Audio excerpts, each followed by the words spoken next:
Good morning, everyone, and thank you very much for joining us for the Courtauld Institute of Art's 26th Annual Postgraduate Medieval Colloquium, Display and Displacement in Medieval Art and Architecture, hosted by the Research Forum. My name is Chloe Kello, and I am one of the co-organisers of this two-day conference, alongside Laura Mellin, Josue Fabiano, Susanna Kingwell, and Bella Radenovich. From the fresco schemes designed to envelop the senses of the viewer, to the tapestries now found hanging on museum walls, the display and location of medieval art and architecture matter. The written and material sources that survive bear witness to the reciprocal relationships between objects, viewers, and sites, which were integral to the medieval experience of art and architecture. There was, however, no fixed or singular definition of this experience.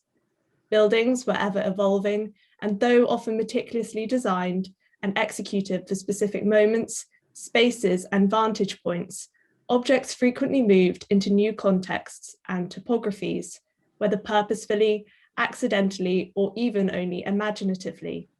And of course, so too moved the communities of viewers, custodians, and artists, carrying practices of making and their own experiences of art and architecture with them into new contexts. This conference seeks to explore how displacement, in many senses of that word, whether geographical, spiritual, material, or symbolic, affected medieval art and architecture, and how viewers then, now, and throughout history have engaged with and adapted to such change. At a time when our access to objects and cultural sites has been largely disrupted, it seems especially pertinent to explore the impact that the actions of uprooting, reconfiguration, and recontextualization had on the experiences of patrons, makers, and viewers. The high number of abstracts we received is testament to the vitality of current interest in the display and displacement of medieval art and architecture. This year marks the first online iteration of our medieval colloquium, which was first initiated by Beth Williamson and Tim Ayres at the encouragement of Joanna Cannon and John Loudon. Now, the current pandemic may have in many ways displaced us, but we are pleased to be able to take advantage of the many benefits of bringing the event online. We have extended the colloquium across 2 days and are able to host speakers and chairs who are joining us from 8 countries. Additionally, we are thrilled to welcome viewers from across the globe. Each of our 6 sessions will be divided by theme. Today, our themes are artworks on the move, displaying communities, and accessing place, imagination, and proximity, while the themes for our second day are shifting contexts, display and displacement, destroying and salvaging, and enshrining the past.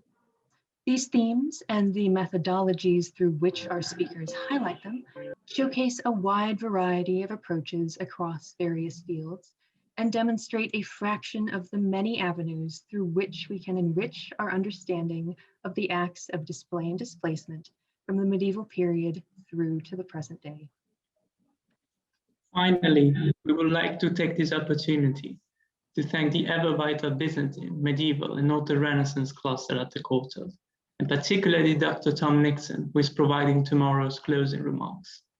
We are also very grateful to our fellow PhD students Rachel Altman, Anna Chiara Giusa, Jessica Gaston, and Jasmine Clark for agreeing to share our sessions. The colloquium has been generously hosted by the Research Forum, and our thanks go to Fern Inch, Acacia Finbo, Leila Bambra, and Grace Williams for facilitating its organization. Of course, a big thanks goes to the audience who is joining us today and to our speakers. We look forward to hearing your papers. Yeidy is a PhD researcher in visual culture and Hispanic studies at Durham University, working on transatlantic visual culture through the Illustrated Chronicle of Guam and Poma.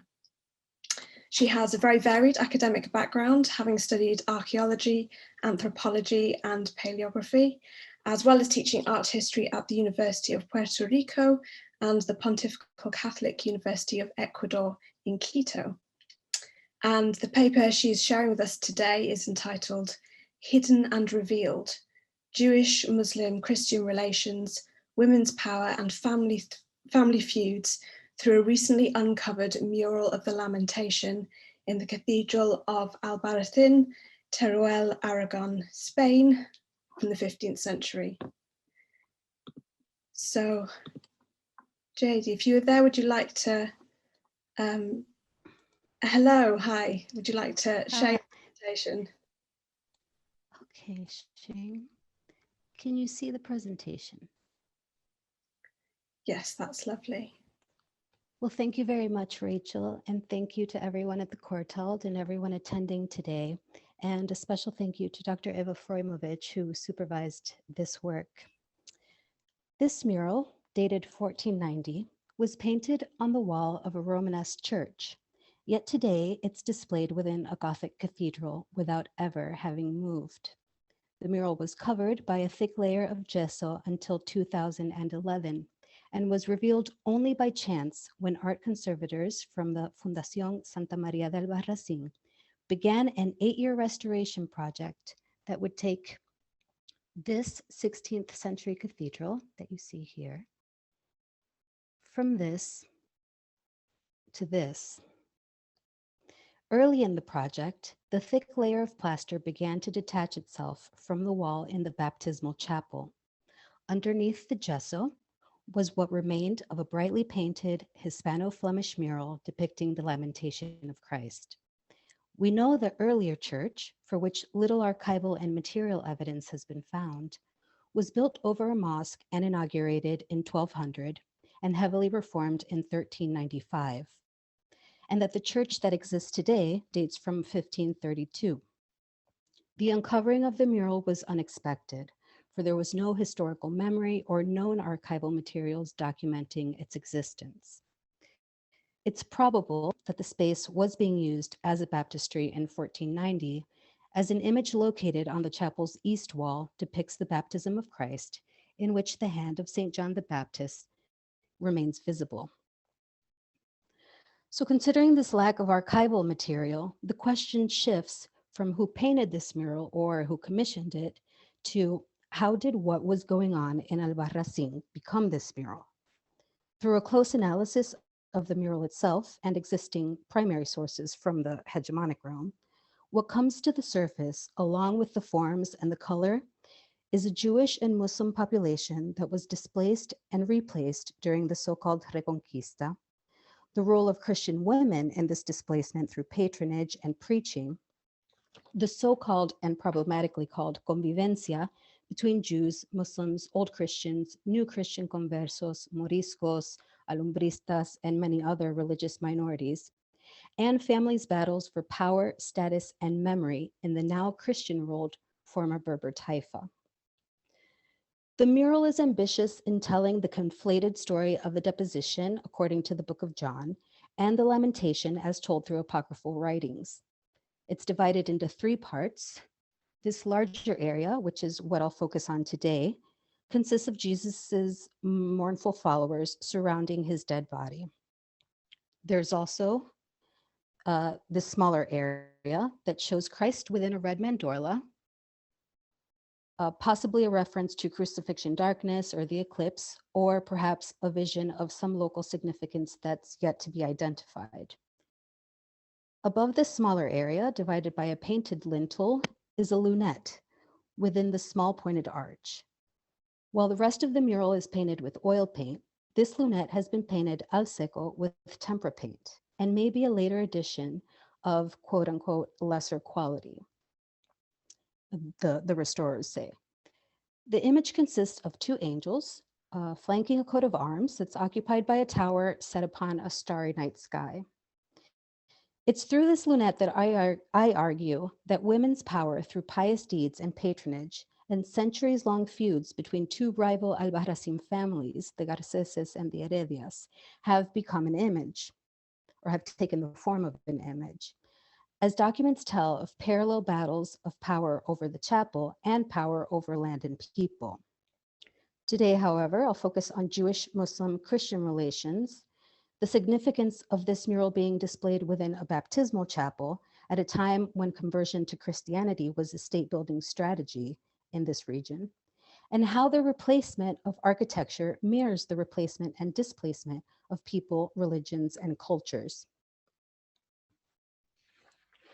The Gospel according to John includes exactly 11 verses regarding the deposition itself, while the lamentation is not mentioned at all in the Gospels.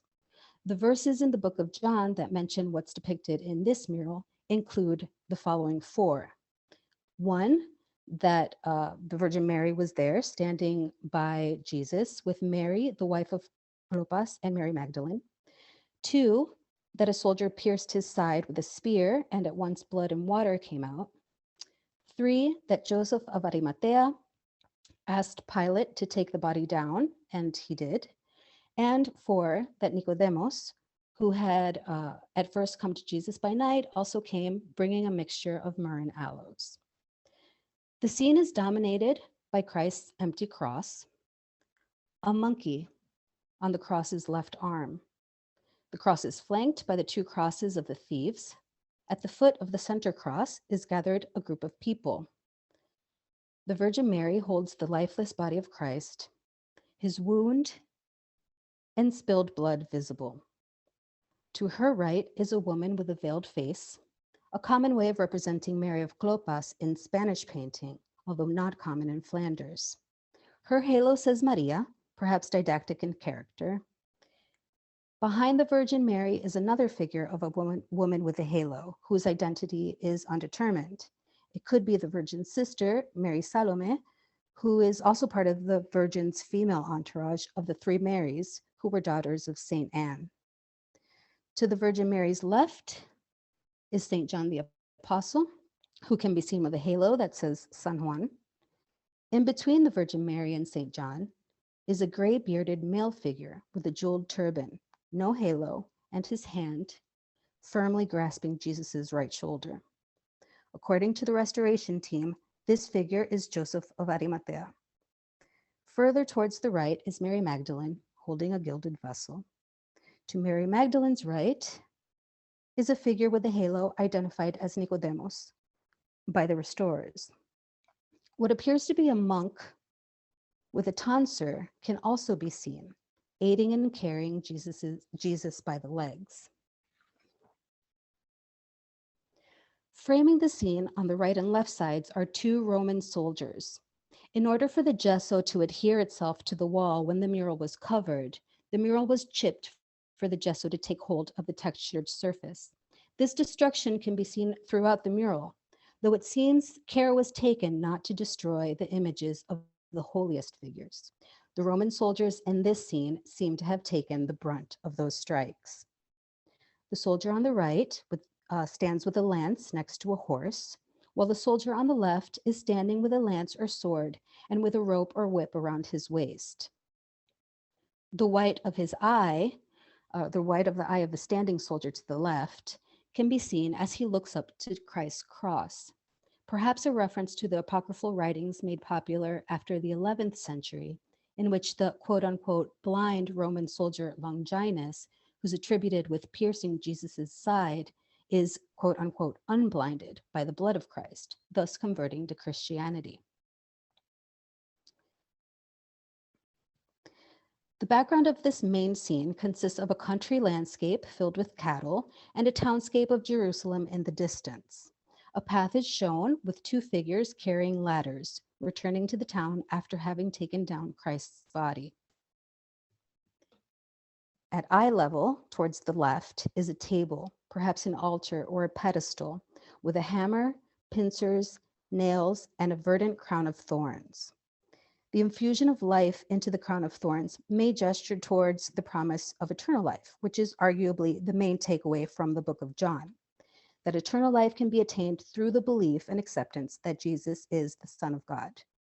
The items on the table are symbols of the Passion, or the Arma Christi, along with the column on the far left of the mural. Also the whip and the ladders and the reference to the eclipse that are included in the other 2 areas of the mural.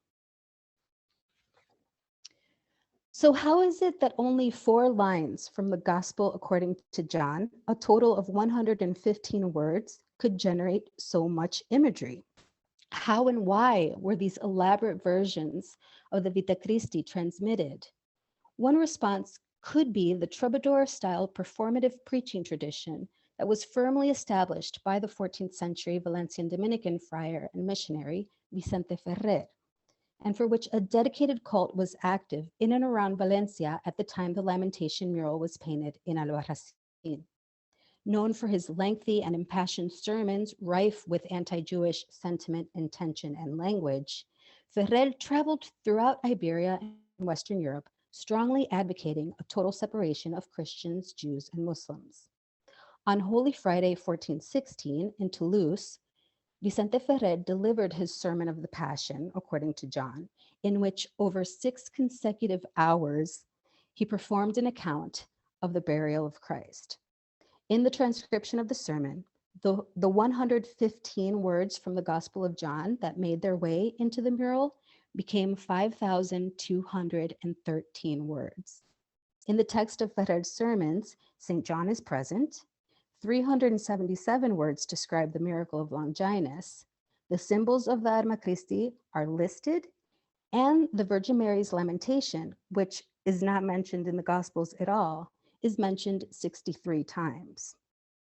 Vicente Ferrer also preached heavily to Jews and Muslims with the ultimate goal of conversion. Through the word, according to Ferrer and his followers, Jews and Muslims could be convinced and or compelled to accept that Jesus was the Son of God through storytelling and admonitions. As part of this conversion process, conversos and moriscos would be obligated to attend Catholic churches and display Christian icons in their homes. In this way, the Christianizing conquer and convert mission was carried out through Christian ideological discourse as well as through imagery. The mural of the Lamentation in the Cathedral of Albarracin can be viewed as part of this visual strategy. Not only is the mural a reminder of the Gospel of John, a visual prompt for Christians to recall the deposition, the lamentation, the suffering of Jesus for their sins, and the promise of eternal life, but it's also a reminder that what's standing in between non-Christians and eternal life is the refusal of accepting Christ as the Son of God and Mary as his mortal virgin birth mother, making Christ divine and human at the same time. This is antithetical to the Shahada, the pillar of Islam, which states that there is only one God and his name is God. In the case of Jews, while largely viewed by early Christians as God's chosen people and necessary witnesses, to the Christian Iberian kingdoms, they became a threat, quote unquote, blind for failing to recognize Christ as the Messiah. A reference to this in Iberia can be found as far back as the 13th century Cantigas de Santamaría. Folio 68 verso tells a story of a Muslim man who had taken as loot an icon of the Virgin Mary from Christians after a crusade in the Holy Land. The Cantiga states that he, quote, often went to gaze upon it and reasoned to himself that he simply could not believe that God would become incarnate nor be born of a woman and walk among common folk, end quote. Pledging to convert to Christianity if God manifested himself through the icon, the Cantiga states that, quote, the Moor scarcely uttered this when he saw the statue's 2 breasts turn into living flesh and begin to flow with milk in gushing streams, end quote. Another Cantiga tells of a Jewish woman in Segovia who is saved by the Virgin Mary after being thrown off a cliff for committing a crime. Having prayed to Mary beforehand, the woman proceeded to go to church to be baptized, taking a crowd with her. Marian cults and Vicente Ferrer's preaching over a century after Alfonso X's Cantigas de Santamaría were still influencing the transmission of Christian dogma at the time the Lamentation mural was being painted in Albarracin in 1490. That exact year, at the Royal Monastery of the Trinity in Valencia, Abbess Isabel de Villena died after compiling her own Vita Christi, focusing on the Virgin Mary's role in the life of Christ, as well as on Mary Magdalene, Saint Anne, and other female saints. Relying heavily on the techniques used by Ferrer of constructing lengthy sermons with strong anti-Jewish speech, scholars have argued that Villena's writings were in fact sermons that she preached within her convent. The debate regarding the divinity of Jesus, or the humanity of Christ, was the main argument in Morisco polemics as well, such as Muhammad al-Wazir's Apología contra los artículos de la ley cristiana, written while exiled in Marrakesh shortly before the 1609 expulsions.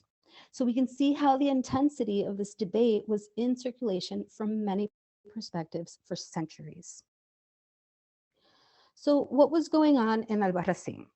First, a little bit of history. The region's rocky terrain did not attract Andalusi Muslims, but was an incentive for Berbers from North Africa for defense.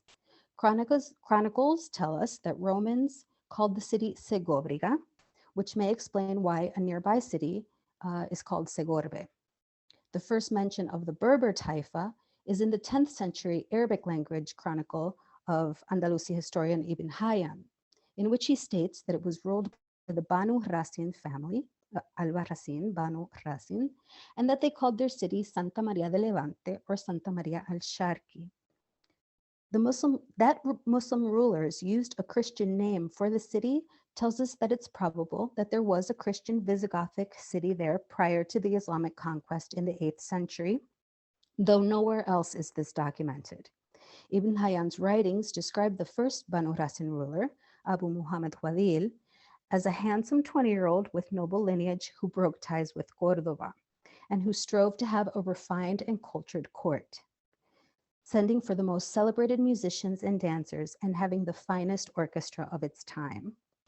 Ibn Hayyan describes the splendor of the court as full of music, poets, artists, women dancers, singers, and wine.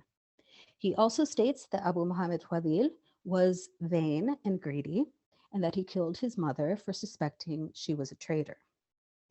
From there until Albarracin becomes a Christian señorío is not thought to be documented. It's known that Pedro Ruiz de Asagra was the first señor of Albarracin in 1172, and that there was no battle involved in the takeover. Some unknown pact in response to Almohad invasions between Asagra, the Almoravid king of Murcia, and the Archbishop of Toledo must have taken place. Albarracin, now called Santa Maria de Albarracin by the Christians, became a señorío, independent of both Aragon and Castile, and established its own archdiocese that same year, reason for which it has its own cathedral, even though it only had 642 residents. It would remain independent until its incorporation to Aragon in 1379. By 1412, it was reported that the Alhama in Albarracin, the neighborhood where Jews and Muslims lived, consisted of 50 households, compared to 147 Christian households in the area that you see here. One document states that Albarracin had one synagogue that was closed in 1416 in order for a chapel to St. John to be built. Outside the Alhama, 3 mosques had been converted to the 3 existing Christian churches within the city walls, one being the cathedral. Unfortunately, as with many of you, this research was interrupted this time last year, just as I was searching for documents regarding Albarracin's Alhama. I was, however, able to access some 500 documents from surrounding areas, so Teruel, Valencia, Zaragoza, Barcelona, Murcia, so forth, that dealt specifically with Jews and Muslims. If the documents from Albarracin resemble those documents at all, there will be many stories to tell. They are rich in information regarding conversion's effects on families, marriages, resistance and protest to conversion practices, information on women, labor, artisanship, mobility, sex, death, and burial, even the musicality of the daily life in the Alhama. So we will just have to wait for archives to reopen and see. Thank you very much.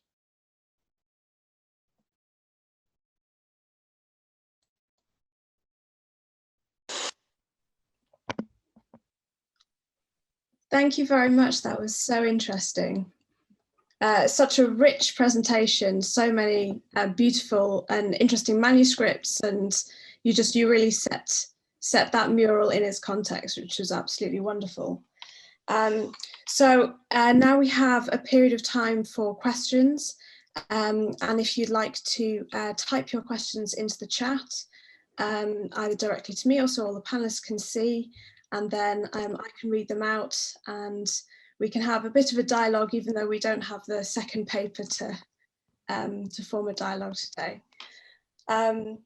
So, I mean, just to start, you mentioned at the very beginning the particular role you indicated that women had in the Reconquista and in this particular context. And I wonder if you could say a bit more about that, particularly given the importance of women in the mural that you described. Definitely. Thank you, Rachel. So a few weeks back, I was lucky enough to present on that specifically at the Courtauld, at the Remarkable Women Conference. And it really is where the documentation kind of focuses on.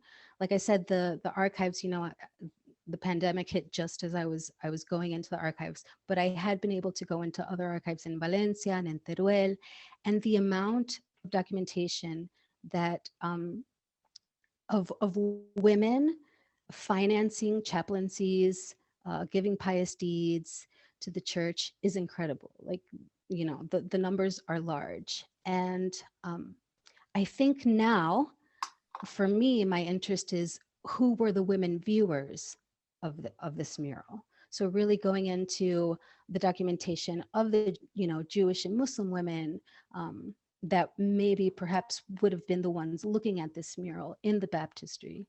Mm-hmm. So, and without going into the archive, I've already found 500 documents. So the information is really rich. It's there. It just needs to kind of, Yeah, so frustrating that your research was cut off as so many of us experienced. So we've got a question here from Stephen, which actually is a really interesting point about the monkey that you mentioned. Can you say more about it, as he wonders whether it was an exotic import or a metaphor for something? Right. Well, I've kind of studied before the different representations of, you know, these parallel religious others in Iberia. And, you know, I have found some where, you know, Muslims are depicted as dogs. So the monkey, for what I can deduce, probably just like your typical kind of symbol for, you know, I found one reference saying that it was a symbol for evil or for kind of like the primitiveness of, you know, human desire or something like that. Yeah, so right, it's just at that like iconographical stage. I haven't seen it anywhere else, so I think it's, if anyone has any ideas. Yeah, maybe there'll be some comments in the chat. Right. And then we have a question from Tom Nixon, who thanks you for the paper. He asks, how old is the chapel's association with baptism? And do you know if the tradition of Easter baptism continued here in the 15th century? And was there a strong local tradition of Easter paraliturgical performances? There wasn't a particularly strong, I mean, not stronger than anywhere else in the region at that time, but there was so far, and again, without having gone to the physical archive, there was one account of kind of a mass baptism, but it was thought, and this was in the like early 15th century, but it was thought kind of to be done for show, so that you know, like to impress the Archbishop of Toledo. So it, you know, I have to dig farther into that once the archives open. But there does seem to be, I mean, there are many documents about the local processions and festivities. They seem to take a lot of pride in it because they, you know, they were proud that they had this cathedral in this tiny town. So yeah, those amazing, things. isn't it? This amazing cathedral in this tiny gem of a place. And there's actually a follow-up question as well. Does the emphasis on Joseph of Arimathea and Nicodemus suggest that this was a funerary chapel originally? Well, the chapels are, the thing about this chapel is that it's not mentioned at all so far that I have found in the documents, but the chapel that's contiguous to it, which isn't really a space of its own, we do have documentation of that. It's called the Capilla de San Juan or the Capilla de los Garceses. So I kind of argue that both spaces were considered to be one chapel, and that this family, the Garceses, it was their funerary chapel. But they're kind of in an area that's a little detached from the baptistry, but it's a thoroughway from the Plaza de la Seo into the church. So yes, at least if we consider it part of the Capilla de los Garceses, then yes, it would be part of this funerary chapel of the Garceses. Mm-hmm. Okay. And a question from Michel Guida Conte.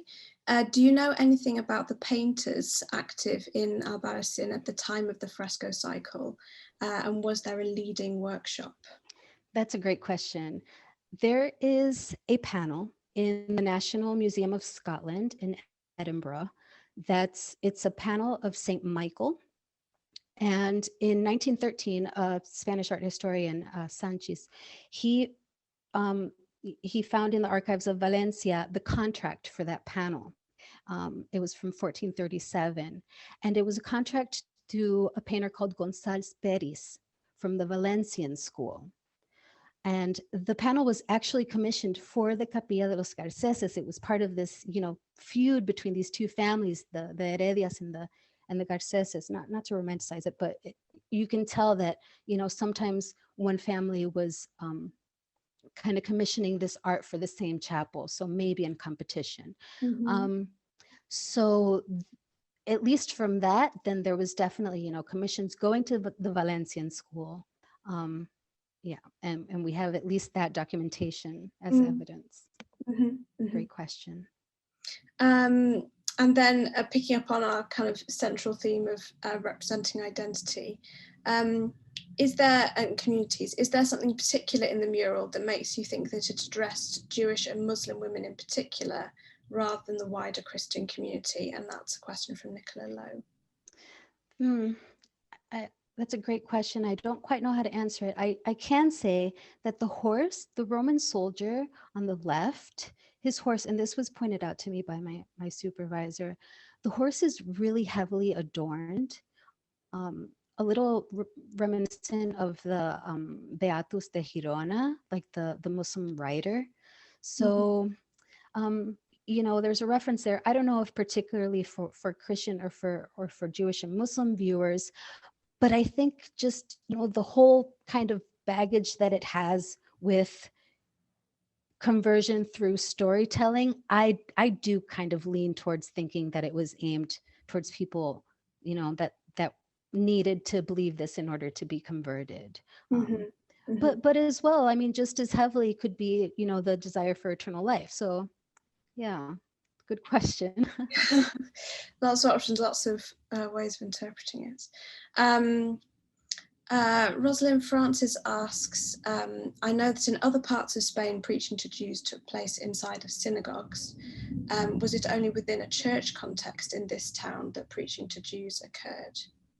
Well, I don't know about this town in particular yet, but I did find one fascinating document from a nearby town, Calatayud, and it wasn't in the Jewish community, it was in the Muslim community, and the kind of like the appointed leader of this Alhama was complaining that the friars were going into the Alhama and trying to go into the mosque to convert, and that they were he was threatening to go into the mosque if the people didn't go to the Catholic Church. So if in that instance there was a threat to go into the mosque to preach towards conversion, then it probably, was something that happened. But the interesting thing is that this person was protesting this, was complaining about it and saying that, this couldn't happen.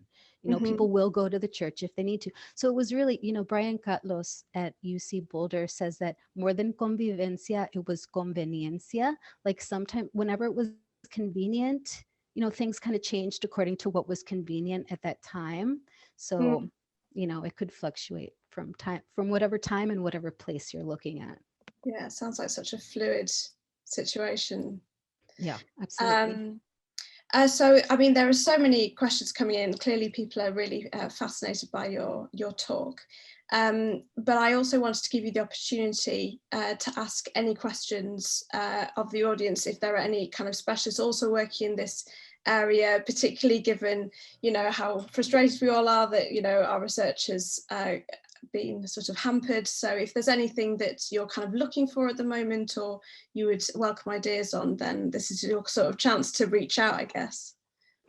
Well, definitely, if anything, you know, I really relied on my supervisors and my mentors, because there were things that people, you know, see and automatically, you know, something comes to mind from their experience that I wouldn't have thought of. So if there's anything that folks, you know, kind of thought of, definitely not only share it with me, share it with the Fundación Santamaría del Barracín, who have done such an extraordinary job at restoring this. And, you know, they'll definitely want to know. Definitely. Fantastic. And you may want to, there are some very interesting and lots of very complimentary comments in the chat for you to look at. We are drawing near the end of the session, but if anyone has any further questions, then I just had one more actually about the difference in medium of that top right hand section and the inferences that have been drawn from that. And I wondered what you made of that. You said it kind of sounded like you maybe had your own theory about that area. I think that's key. First, the restorers say that it's a different hand and that it's of, you know, lesser quality, they say, quote unquote. But the thing is, the heraldry, that coat of arms, even though I haven't identified it yet, I know that it's not the family that financed the chapel.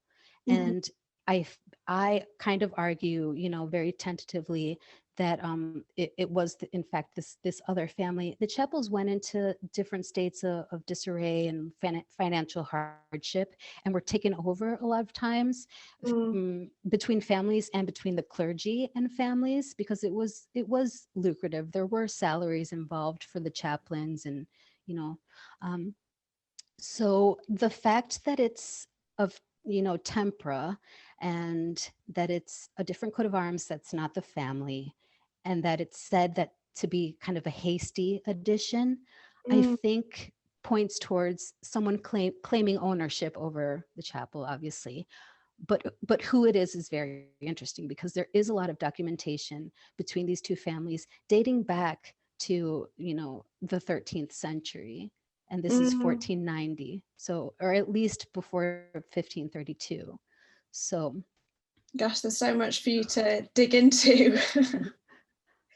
Fantastic. Well, I think we are probably coming to the end, but I do encourage you to look at all the comments, because people have clearly been really engaged by this talk. And, you know, if we were in person, we would be giving you a huge round of applause, but you just have to imagine our virtual applause. And to everyone else, thank you so much for joining this session. And do come back after lunch, after the lunch break. We reconvene at 2:15. So thank you very much, everybody.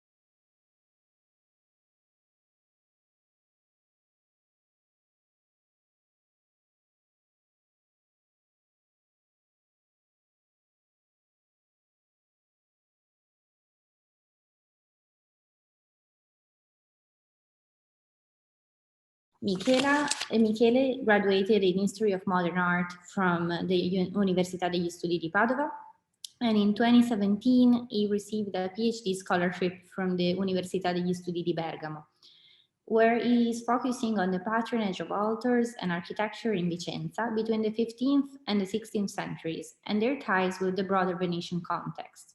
Today, Michele is presenting a paper entitled When Sacred Objects Shape Architecture, Santa Corona in Vicenza. Please, Michele, the floor is yours. Hello, everybody. Thank you very much for the presentation. I share my screen. Since the time of its foundation, the Church of Santa Corona has hosted a number of valuable sacred objects. Some of them, like a piece of the cross, have been lost through the centuries, while others have become the symbols of the Byzantine religious life. Two of them, the spine and the body of the blessed Bartolomeo da Breganze, were paramount in developing and defining the architecture of the church. In 1255, the Dominican Bartolomeo da Breganze was appointed Bishop of Vicenza. This event played a prominent role in Vicenza's history because Bartolomeo was a renowned character among the ecclesiastical ranks of his time. More importantly, as bishop, he brought the relic of the Holy Spine, taken from the crown of thorns, to his diocese in 1260. The relic was a gift from the King of France, Louis IX. As summed up by John Allen, the Dominicans strongly promoted the cult of the crown of thorns because two members of the order had struggled to transport the relic from Constantinople to Venice and finally to France. When Bartolomeo received the spine, he decided to found a church which would take its name in honor of the aforementioned relic, Santa Corona. During the recent campaign to restore the church carried on until 2013, the original ground plan of the eastern area was retrieved, which had to be nearly identical to the San Domenico one in Bologna. The construction of Santa Corona was promoted by the Byzantine Comune, the Dominicans, and the local nobility. Bartolomeo was at the peak of his fame, and as reported by a Byzantine chronicler, he became Dominus of Vicenza in spiritualibus ac temporalibus. Bartolomeo died in 1270, and following the direction of his last will, his body was buried in the main nave of the newly founded church, in the ground in front of the choir between two altars, one entitled to the Virgin and the other to the crown, also known as the Holy Spine. These two altars were situated against a primitive wooden rood screen called tabulato, and as suggested by Giovanni Lorenzoni and Giovanna Valenzano, it was located on the fifth bay, which is larger than the other ones. Bartolomeo explicitly stated that his body had to be visible from both the Ecclesia Interius and the Ecclesia Exterius. Even though the original repository of the spine is still debated, in this primitive setting, the relic was probably kept in the chapel below the bell tower or on the northern side of the main chapel. Nevertheless, before Easter, it was displayed on the altar on the crown. This altar soon became a pilgrimage destination due to its thaumaturgical powers. Thanks to Monumenta Reliquiarum, a Byzantine ecclesiastic source written in the 14th century, we know that the believers used to leave offerings on it for both their physical healing and the salvation of their souls. The closeness of this altar to Bartolomeo's tomb made this location the highly sacral core of the church. But this primitive, simple rood screen was about to gradually change in the years to come. In 1321, the Bishop Francesco Temprarini consecrated a third altar, entitled to Saint Catherine, which was next to the Virgin's one. Its position is deduced from a donation dated 1350. In 1346, according to an unpublished document, the famous Byzantine lawyer Regle Gallo asked for an altar dedicated to Saint Vincent, which had to be post corum versus meridiem.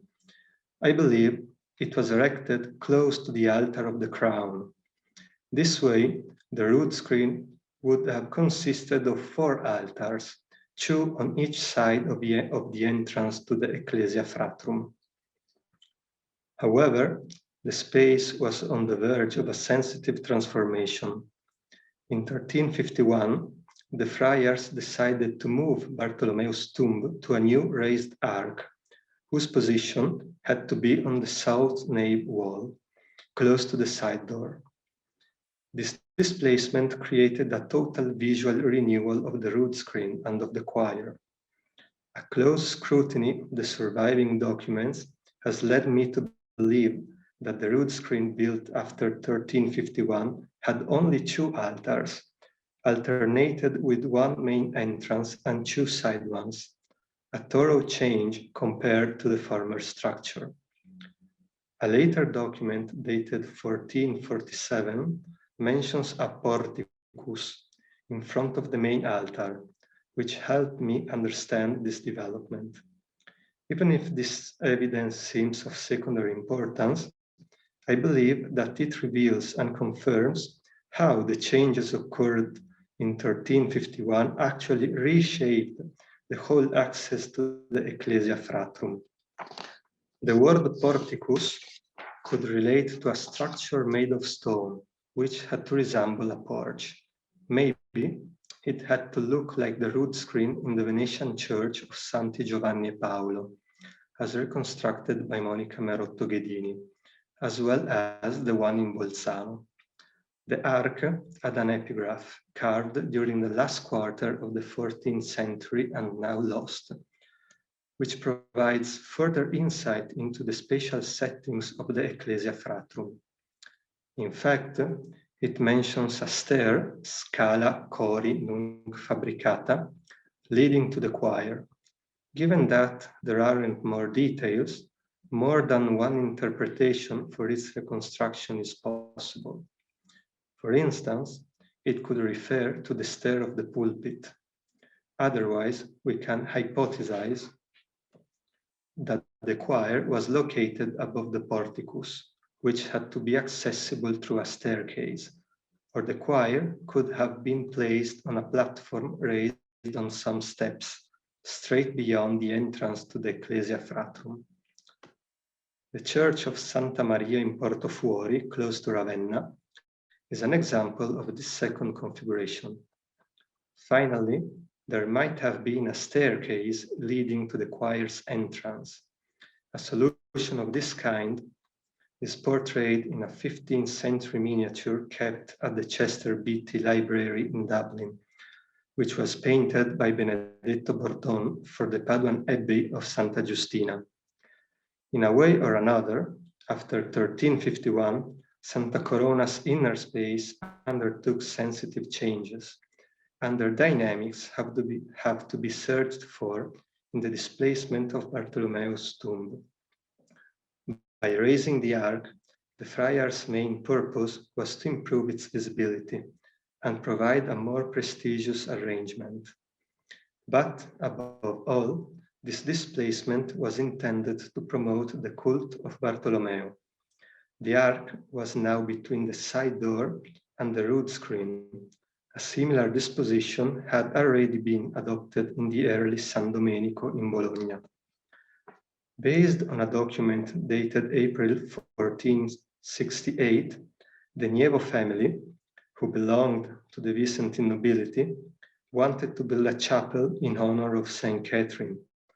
The permission states that fabricare facere possit unam capellam tante latitudinis quantum se extendit et capit primus arcus et arcinus contiguus arco et arcino altaris corona et arche episcopi Bartolomei ex apposito anditus contigui coro extendendo dictam capellam quantum capit dictus arcinus versus sacratum dicte ecclesia tantum quantum apparebit requirere ac necessarium omne prodecore.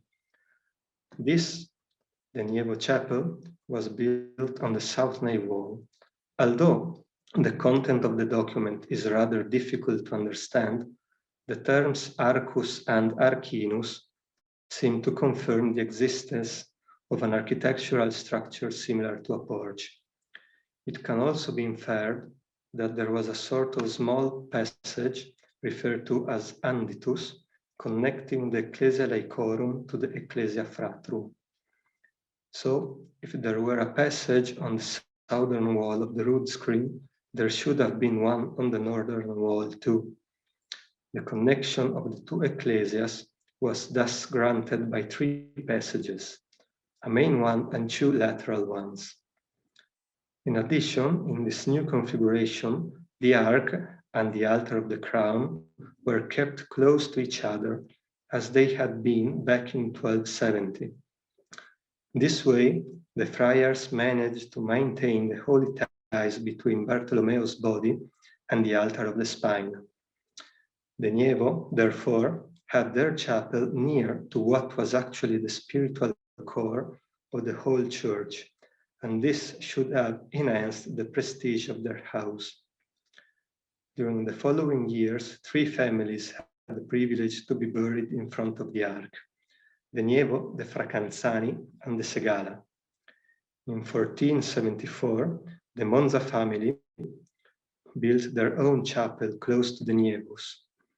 These 2 chapels were identical and demonstrate that lay people were already allowed to access the area surrounding the choir, and that its presence didn't actually prevent them from enlarging the church by building new private spaces. A further expansion occurred around 1492, when Cristoforo Barbarano wanted to lengthen his chapel, which was situated on the right arm of the transept. Its purpose was to host the relic of Saint Vincent Ferrer, which was brought from Spain. In 1794, the friars felt the need to build a new chapel for the ark. It's important to say that the spine was moved there too. This way, the friars collected the 2 relics in the same chapel in order to strengthen the relationship between liturgy and cult. This new chapel was decorated with a fresco cycle representing the episode of Bartolomeo bringing the spine to Vicenza. This visual aid had to strengthen the relationship of the 2 relics to the eyes of the beholder. Unfortunately, the cycle has not survived the passing of time. As I have mentioned before, the spine was probably kept in the chapel below the bell tower. In 1456, Pietro Valmarana received the patronatus of this chapel.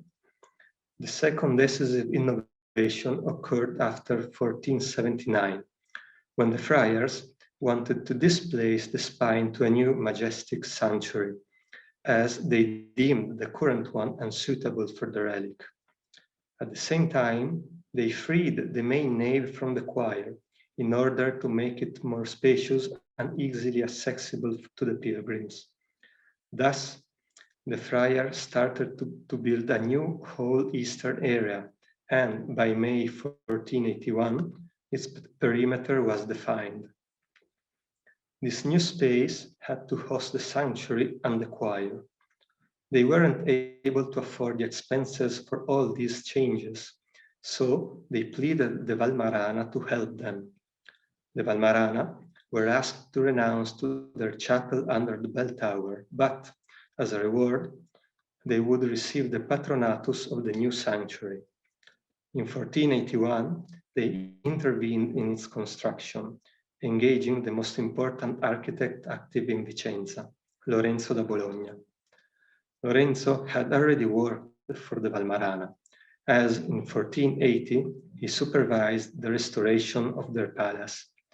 On that occasion, Lorenzo had proven himself to be a very skilled master who was able to design a Renaissance palace without forgetting the local tradition. Lorenzo conducted the building site throughout his Byzantine stay, that is, until 1489. The sanctuary is undoubtedly one of his masterpieces, a single vaulted space with lunettes all along its perimeter, and with a semicircular apse at the end. 2 staircases flank a central one and lead to the sanctuary. One can imagine that they were intended to regulate the flow of pilgrims visiting the relic and to facilitate their routes towards it. The spine was moved there in 1520, and the old chapel below the bell tower was closed. The whole new space was consecrated by the Bishop Niccolò Chiericati in 1550. There is one final feature that, in my opinion, deserves further investigation.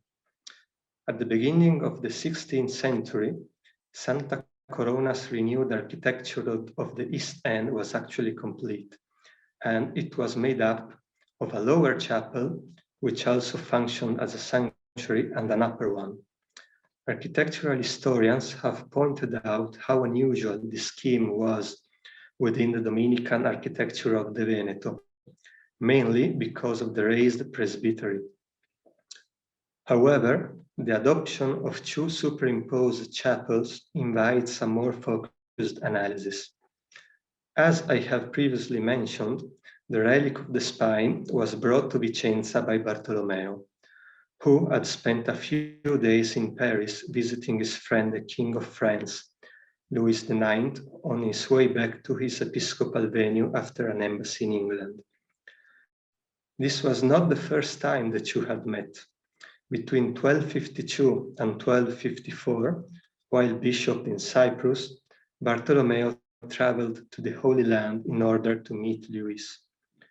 By that time, Louis had already arranged the displacement of the crown of thorns from Constantinople to Paris. Given the extraordinary importance of the relic, Louis immediately promoted the construction of a sanctuary whose magnificence was worthy of it, the Sainte-Chapelle. When Bartolomeo sojourned in Paris, Louis honored him with a spine from the crown of thorns. So it appears clear that there were a strong tie between Louis IX, Bartolomeo, and the spine. With this in mind, it is interesting to note how similar the Parisian and the Byzantine sanctuaries actually are. Both share a notable development in length, and the overall architecture was conceived as 2 superimposed spaces. In the case of Vicenza, this was a rather unusual choice. A chapel of that dimension was not part of the architectural traditions of the northern Italian Dominican churches. Moreover, if we compare the vertical section of Santa Corona's east end with the Sainte-Chapelles, we can see that the spatial settings of both consist of 2 large chapels, one above the other. Furthermore, one of their purpose was to host the spine. So the Sainte-Chapelle was perfectly suited to be a model for the Byzantine main chapel.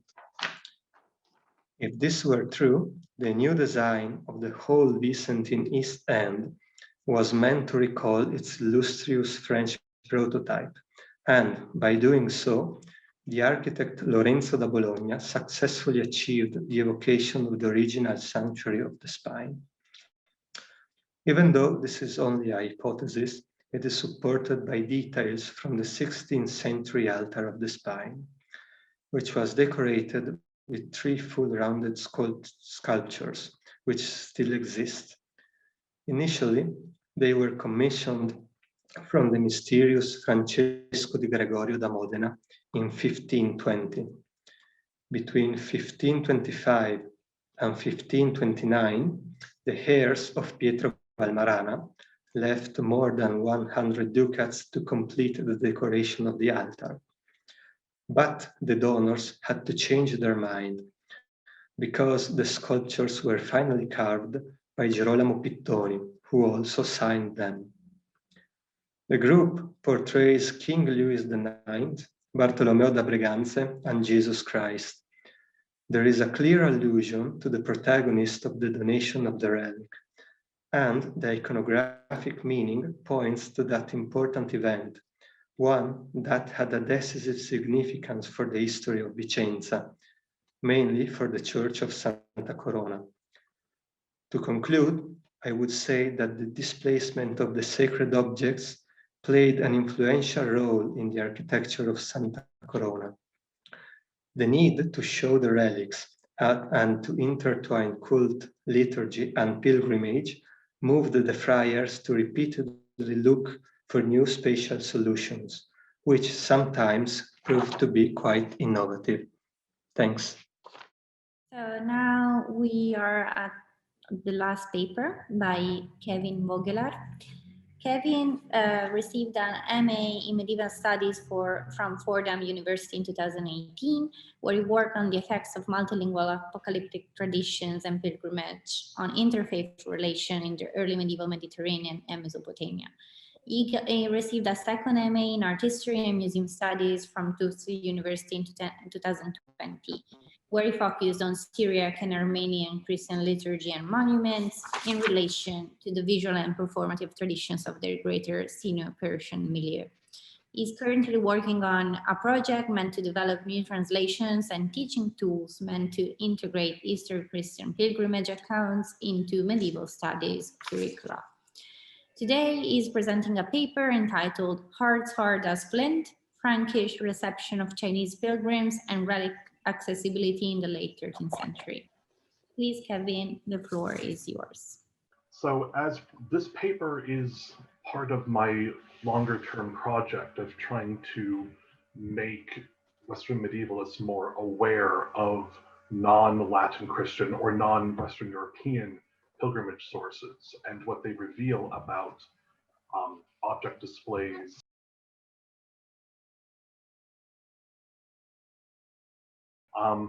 I am going to be citing mostly the 1828 English translation of the Syriac text.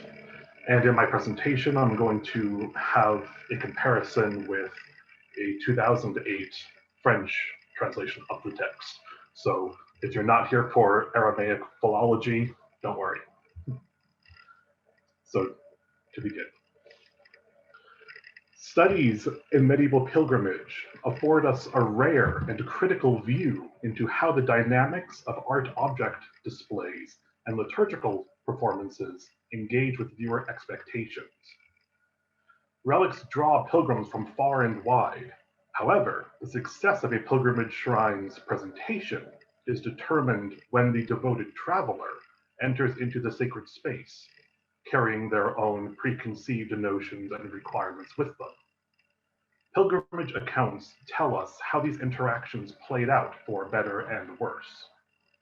Bearing this in mind, this paper addresses the pilgrimage account of Rabban Salma, a 13th century Chinese Uyghur bishop. Salma originally recorded his experiences in a now lost Persian text, but elements of his travel narrative are preserved in the early 14th century Yakbalocho Wasalma, of which 5 manuscripts survive. Salma's narrative, which privileges descriptions of Christological relics, shows how Latin displays and uses of holy objects taken from the Holy Land were understood according to non-Latin expectations and values. Salma himself was born in Khan Balik, modern Beijing, to an elite Christian family. He became an ascetic and taught those who trekked out to see him, earning the title Rabban, or teacher. Marcos, a companion of Salma's, suggested that they should go to Jerusalem. Salma was hesitant, but he ultimately agreed. The two returned to Khan Balik to find other pilgrims to join them on their journey. The pilgrim troop was stopped in Baghdad. Intensification of hostilities between the Ilkhanid Mongols and the Mamluks of Egypt made the road to Jerusalem too dangerous to travel. Through a truly extraordinary series of events, Marcos, who had been named a bishop during his stay in Baghdad, was then declared the Catholicos of the Church of the East as a whole, and took the name Yakbalacha. Salma was ordained the Visitor General of the East. It was at this time that the Ilkhan Argun asked Yakbalacha for suggestions as to who could lead the next embassy to the Franks and Rome to carry the Ilkhan's offer for an alliance against the Mamluks. Dakbalaha suggested Salma, who accepted the mission eagerly, using the role as a diplomat to go on a pilgrimage across the holy sites of Europe. Salma began his pilgrimage in Constantinople. This paper cannot give the description of Constantinople the attention that it deserves. However, it is necessary to understand Constantinople as a point of comparison for Salma's experiences in Western Europe. Salma's description offers a rare view of relics held in Hagia Sophia after the Paleologan restoration, many of which seem to be inventions of the new dynasty. Of these relics include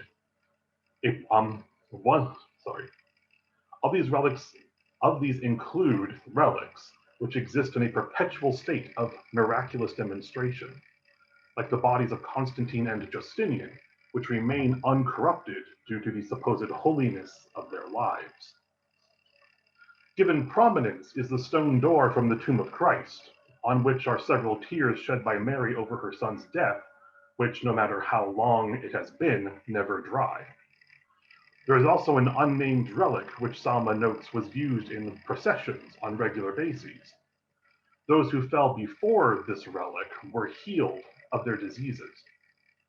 Salma described Hagia Sophia as a sort of storehouse of heavenly wonders which are used as foci for regular public liturgical performance. Furthermore, Salma, and indeed, the people and visitors of Constantinople seem to have consistent, unrestricted access to these wonders. This is not to say that their access was not regulated, but that it was not restricted. From Constantinople, Salma moved on to Rome by sea, during which he witnessed the eruption of Mount Etna and the defeat of Charles II at Napoli. It was an eventful 2 months. Upon his arrival in Rome in the summer of 1278, he was brought before the College of Cardinals, who had assembled to elect a new pope after Honorius IV died. Salma was guided on Vatican protocols by his traveling companion, Tommaso Anfossi, a Genoese member of the Ilkhanid court of Baghdad, who had guided a prior Mongol Yuan embassy. Despite making an excellent first impression, Salma was interrogated extensively by the cardinals. They demanded answers on every facet of the Church of the East. The cardinals even demanded Salma state his office, origin, and purpose twice on 2 different days. The cardinals even expressed skepticism toward Salma, saying, quote, "It is a marvelous thing that thou who art a Christian and a deacon of the throne of the Patriarch of the East had come upon an embassy from the king of the Mongols," end quote. It is worth noting here that when the Syriac narrative was being written, John of Montecorvino, the relatively newly dubbed Latin Archbishop of China, had been undermining the Church of the East in China by targeting Syriac Christians for Latin conversion. So this depiction of the cardinals may be informed by the East Syriac author's personal biases.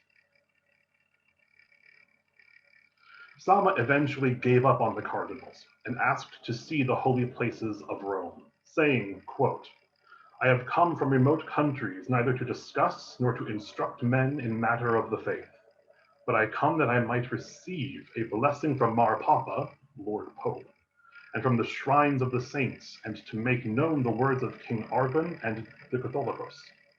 If it is pleasing in your eyes, let us set aside discussion, and do you give attention and direct someone to show us the churches here and the shrines of the saints. If you will do this, you will confer a very great favor on your servant and disciple," end quote. The cardinals acknowledged his request, showing that even if they did not accept Salma as a Christian clergyman, they did accept him as a Christian pilgrim. Rome proved to be an even greater font of relics than Constantinople was.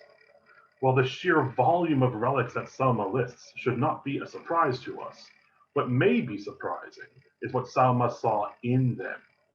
Of particular note is his experience in the Cathedral of Saints Peter and Paul, or what we call Old St. Peter's. Salma made a special note of the altar, closed off by 4 iron doors.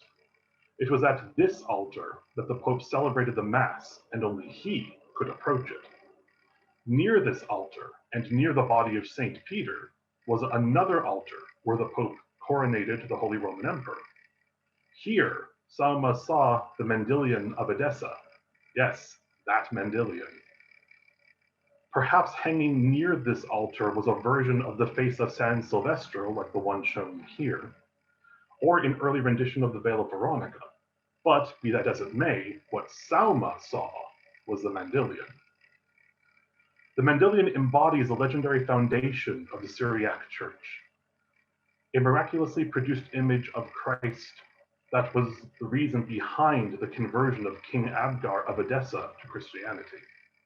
This, by tradition, is why the Christian scriptures were translated into Aramaic in Edessa, resulting in the formation of the earliest Syriac church. Perhaps to a degree, we might see also a parallel between the Mendilion's presence in Rome and the presence of Constantine's and Justinian's uncorrupted bodies in Hagia Sophia. In the same passage, the Syriac narrative notes that the arrangement of this altar denotes the authority of the Pope over the kings of Europe. Salma states, quote, "And they say that after the prayer Mar Papa takes up the crown with his feet and clothes or crowns the emperor with it, that is to say, places it upon his head to show, as they say, that priesthood reigneth over the sovereignty or kingship," end quote. Salma creates a parallel between Abgar's subservience to Christ and the Holy Roman Emperor's subservience to the papacy. Salma relates that the Mendilion is accessible within the Church of St. Peter and that it fulfills its purpose in public liturgy. This is perhaps why Salma is willing to accept the presence of the relic in Rome rather than in Edessa or even Constantinople. It accomplishes its purpose and is readily accessible to any who enter this church. Once Salma was finished seeing the sights in Rome, the cardinals told him that they could not engage with him diplomatically without a new pope. Salma thus moved on to Paris to bring the Ilkhan's offer to Philip IV. Despite difficulties with the cardinals, Salma's narrative appears to be a rather positive one. Unfortunately, the narrative takes a decidedly negative and more curt tone when Salma arrives in Genoa on his way to France. Salma notes that the Genoese had no king, but elected their leaders democratically. Thus, presumably, this is why he was met with so very large a crowd to welcome him upon his arrival. Genoese adventurers had become staples in the Persian and Chinese Mongol courts, and at least one was part of Salma's diplomatic retinue, so an embassy from the Ilkhan would have been met very well. In Genoa, Salma visited the Cathedral of San Lorenzo, where he describes the relic of the Sacro Cantino very curtly as a, quote, six-sided paten made of emerald, and end quote. It's actually made of a green glass, as you can see, which the people there, quote, told them that it was off this paten from which our Lord ate the Passover with his disciples, and it was brought back there to Genoa from Jerusalem when Jerusalem was captured, end quote. This is the first time Salma notes that a Christological relic was taken from the Holy Land by violence. While Salma does not condemn the relic's appearance in Genoa, he also does not praise it or venerate it. If Salma disapproved of the violent seizure of this relic, then he would have been right to be discreet about it. After all, such violence was what his diplomatic mission was ultimately meant to inspire from the Franks once again. Salma noted no other events in Genoa, and they moved on to Paris. In Paris, Salma met with Philip IV and delivered the Ilkhan's offer of alliance against the Mamluks. Philip was very receptive to the offer. Salma then asked if he could be allowed to see the relics, churches, and wonders of Paris. Philip allowed it and gave Salma guides to look after him, saying, quote, Go forth and show them all the wonderful things which we have here, and afterwards I myself will show them what I have. End quote. Sounds rather threatening, doesn't it? Salma then describes the university culture of Paris in the most admiring tones and approves of the king's funding of the students and their work. However, he also briefly describes the Church of Saint-Denis, which he seems impressed with which he seems impressed of the statues and images of past kings, and makes a note of royal funding for the clergy. After 1 month of exploring Paris, Salma was called back to Philip IV. Salma met Philip at the altar of Sainte-Chapelle, where as Bourbonnet notes, who you've been seeing through the presentation, would have been highly unusual from the perspective of an East Syriac Christian. In the Church of the East, only clergy belong near a church's altar, a practice which Salma saw reflected in the isolation of the main altar in Old St. Peter's behind iron doors. It was time for Philip to show Salma what only the King of France could, as Philip promised, the crown of thorns. Philip brought Salma into the upper chapel before a transparent case of beryl through which Salma could see the crown of thorns in a piece of wood from the true cross. Salma does not describe the relics, some of the most important in Christianity. He simply identifies them and notes that they were behind transparent beryl, which remained unopened for them. The sole descriptor Salma adds is a speech from Philip IV. Quote, "When our fathers took Constantinople and sacked Jerusalem, they brought these blessed objects from it." End quote. This curt description resembles that with which the Sacro Cantino in Genoa received. In both cases, the Christological relic in question was won by the Franks through violence against Greek and Syriac Christians. However, the Sacro Cantino was, at least, publicly accessible, even if it had no public liturgical function ascribed to it. The crown of thorns was isolated from all upon the whim of the king.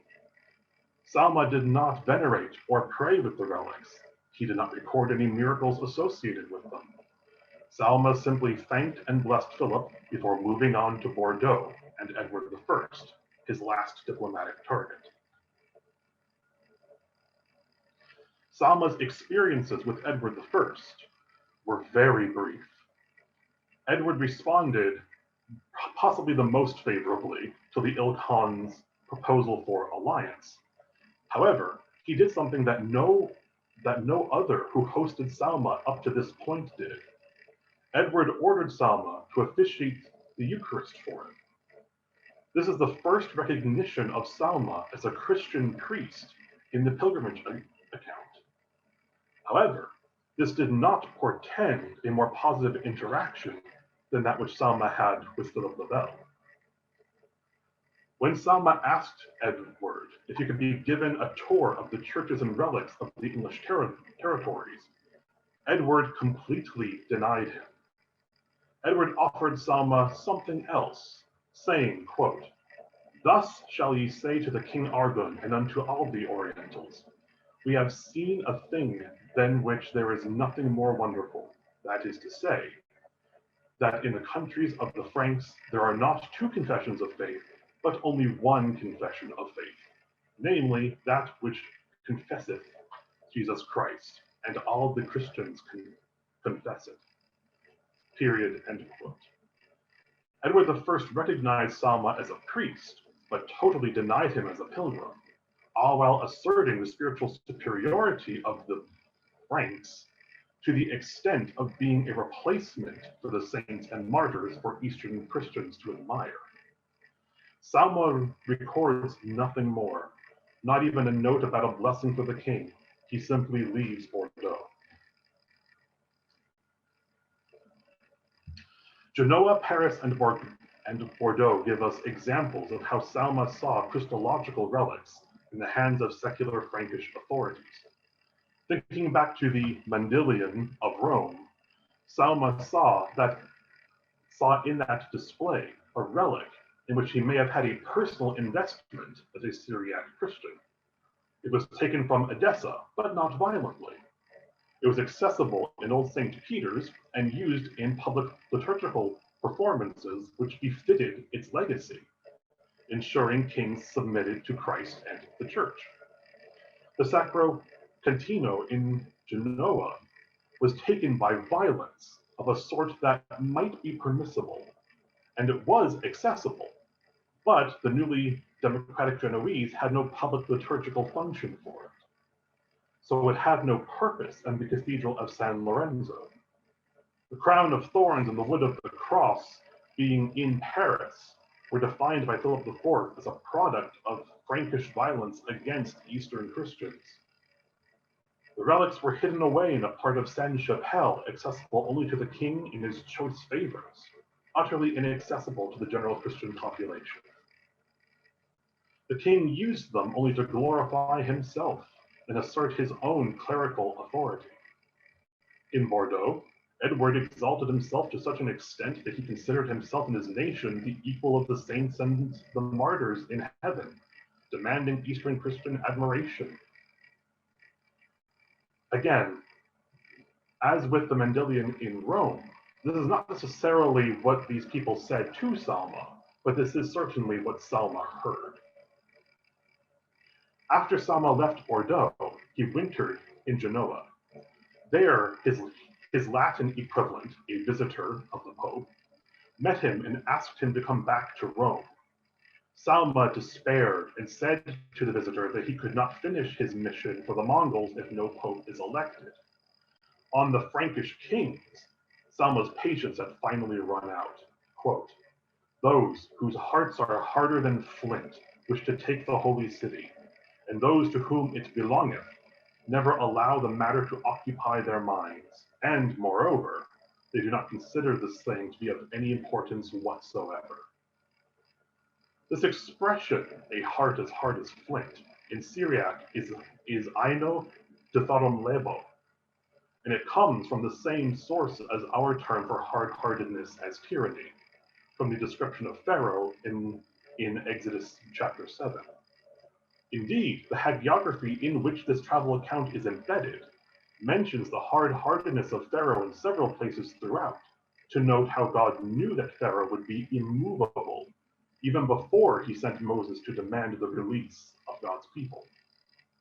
Just as Salma saw the Mendelian in a Veronica or San Silvestro, he saw the Pharaoh of Exodus in the kings of the Franks and their captive relics.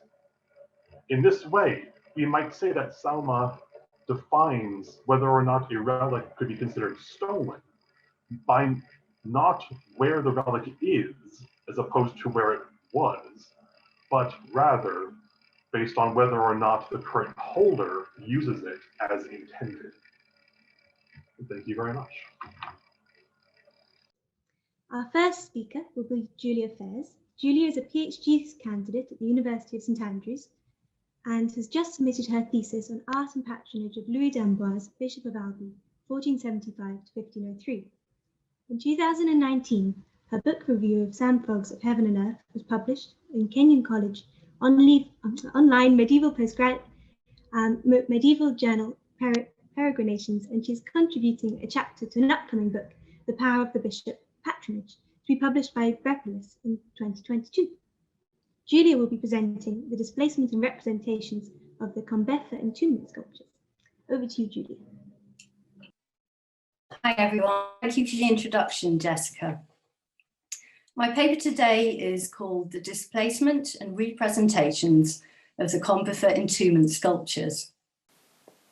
In 1774, people from the tiny village of Monestier in southwest France placed 10 life-sized medieval statues onto ox carts.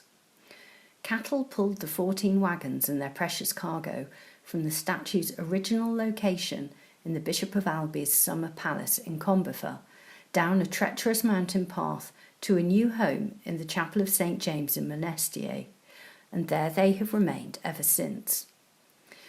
We learned from yesterday's papers that the removal and dispersal of medieval artefacts can secure their survival, we have also learned that relocation disrupts their reception. What I will demonstrate today is how changing tastes in monumental religious art in France have determined the treatment, display and reception of the Combefa sculptures until the present day. I will argue that the evolving agendas of historians, antiquarians, the state, regional councils and the general public have all shaped the representations of the Combefa Entombment sculptures. As you can see from the image, the current display places a group sculpture of the Pietà above the recumbent figure of Christ on his tomb. Above the Pietà is a large crucifixion sculpture. For a full historiography of entombment and passion cycle sculptures, the standard text is William Forsyth's monograph on French entombments, but to give you a hyper-condensed version for this short paper, entombment sculptures became widespread in France throughout the 15th and 16th centuries. The narrative depicts the moment when Christ was laid in his tomb, with Joseph of Arimathea at Christ's head and with Nicodemus at his feet. In standard French entombment sculptures of this period, the chief mourners, including the Virgin, St. John and Mary Magdalene, stand behind the sarcophagus. You can see here two examples of this configuration, both still in their original locations, and both framed by large, elaborate stone architectural settings. The Combefa entombment is, as far as we know, unique in its configuration. Here, the individual statues fan out from the central tomb in a cortege, with 5 figures either side of Christ's tomb. We can be confident that this was their original arrangement, based on the way their bodies twist towards the central focal point of Christ. I will show later how these figures, along with the Pietà and crucifixion sculptures, moved about within their new location, and how this tells us more about the motivations of the 19th and 20th century tastemakers than it does about the work's original location, function and meanings. I'm going to give you a very brief history of the sculpture's original setting to provide context for their eventual dislocation. The sculptures now at Monestier were commissioned by the Bishop of Albi, Louis d'Amboise, for the east end of the private chapel he had built for his episcopal summer palace, 17 kilometres north of Albi. No contract for their production survives, but we know from the Consecration Act signed by the bishop that the chapel was consecrated in 1490. On the left, the ground floor of the summer palace shows the chapel in the top left-hand corner of the plan. On the right, a 3D visualisation I made based on measurements in the ground plans, which reveals its basic volumes, partitions and illumination via 5 windows. The ground plans show the chateau was built over 3 floors, and the sculptures of the entombment, Pietà and crucifixion appear to have been created to occupy the full height of the wall space at the east end, to form a trinity, with the 10 freestanding figures of the entombment fanning out either side of Christ's tomb, occupying the apse.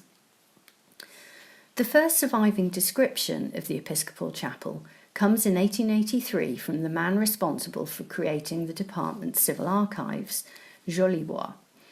He said that the patron enriched the chapel with a work of art of the highest order, the tomb of Christ surrounded by stone life-size statues of the female saints and disciples who presided over the burial. In order to analyse how the sculpture's displacement has altered their reception through time, it is important to try to understand their function within the chapel for which they were designed to adorn. However, adorn does not really adequately describe their function, because my doctoral research proposed that the sculptures originally played an integral role in the liturgical ritual of Mass. Their size and configuration all point to the sculptures creating an immersive spiritual experience. Sculptures of scenes from the Passion were used as part of medieval theatrical performances, carried through the streets as part of a pageant, or placed on wagons. I argue that these freestanding statues played a significant role in the performance of visual piety in their static position in the bishop's chapel. They were actors in a physically experienced sacred performance. This would have been a particularly powerful experience for the celebrant and patron, standing before the altar placed directly in front of Christ above his tomb.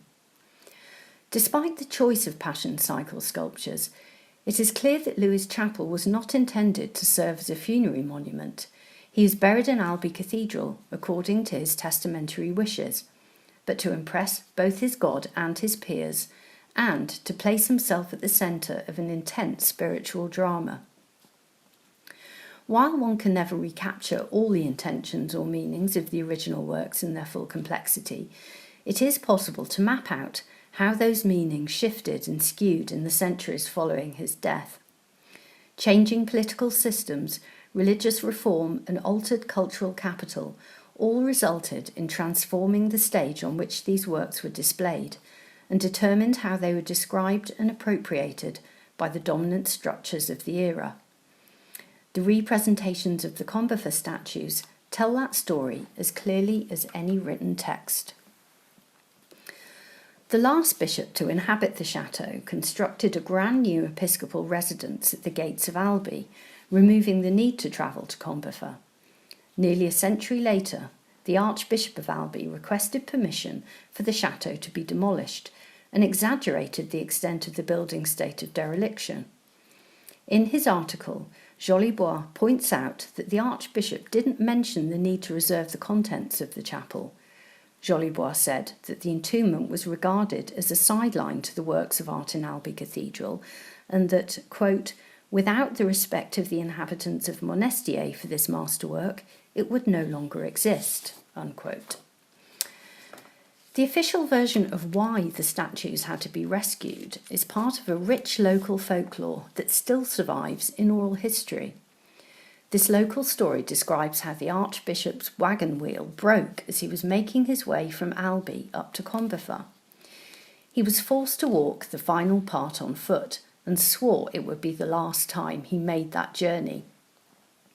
A member of staff at the mayor's office in Monestier described to me how her grandfather used to tell her this anecdote and that her mother's neighbours told the same story. The oral record is backed up in Jolibois' article, which publishes the text of Choiseul's request to demolish the chateau. A recent report from Monestier fleshes out this picture, describing how the statues were moved in the mid-1760s from the chapel into the central courtyard of the chateau, where they stayed for 10 years exposed to the elements. The items transported on the 14 ox carts included the altar, statues and choir stalls, as well as 32 window panels that 8 men carried in their arms behind the wagons. The only route to Monestier was a steep and winding road. Moving these fragile objects over such bumpy terrain without damaging them must have been a major undertaking. This procession seems to me to recall the arduous trek to Golgotha by Christ and his followers. Could we interpret the villagers' transportation of these ritualistic objects as a performative action with overtones of spiritual redemption? It seems entirely possible that in the context of medieval theatrical performances of the final moments of Christ's Passion, by moving these lifelike images of the key characters of this drama, the villagers were inserting themselves into an immersive spiritual reenactment, as well as simply saving artefacts for posterity. A seductive hypothesis, yet there is a more temporal factor for the timing of the statue's removal. 7 years before their relocation, a relic of the True Cross was donated to the Hospital of St. James in Monestier by a prominent Toulouse judge. The acquisition of relics couldn't have been more fortuitous, because at this time the hospital chapel had such a salubrious image, I'm afraid I don't have any details, that it was forbidden to say Mass there. The addition of the Combefa statues to the space that held the relic of the True Cross would have gilded its tarnished reputation. And the move seems to have worked, because a year after the statue's arrival, the Pope authorised the establishment of a confraternity of the Holy Cross at the hospital chapel. So, in addition to the villagers' arduous rescue operation, The acquisition of the relics and reconsecration of the hospital chapel can be regarded as the driving factors behind the first of several reappropriations from the patron's original intentions. Jolibois describes in his report that the humidity in the chapel had contributed to the statue's poor condition, that 10,000 francs needed to be raised to fix the problem, and that the government was refusing to contribute. This reveals much about the priorities of the state during this period, when religious artefacts no longer enjoyed the cultural value they had previously held. The mayor of Monestier didn't have the funds for a restoration programme, so he employed a local sculptor to make miniature copies of the statues to send out to potential benefactors as an indication of their beauty and, one supposes, as a gift intended to inspire hard cash donations. An example was even sent to the Empress Eugénie, a patron of the arts and a staunch Catholic. On the right, you can see the surviving examples of these copies, acquired in the late 1800s by a Parisian priest and art connoisseur. The statuettes form part of a wide variety of medieval and early modern objects he bought to decorate his church. As we can see from the photo, even without colour or great detail, the statuettes appear to be faithful copies of the originals, and for me this adds a fascinating layer of complexity to the continued life cycle of the entombment statues. A much more recent photo confirms the statuettes of the Virgin and Holy Woman and the sculpture of Christ on his tomb remain in this church. The miniatures are painted in vivid colours that have been absent from the originals since the 20th century restorations.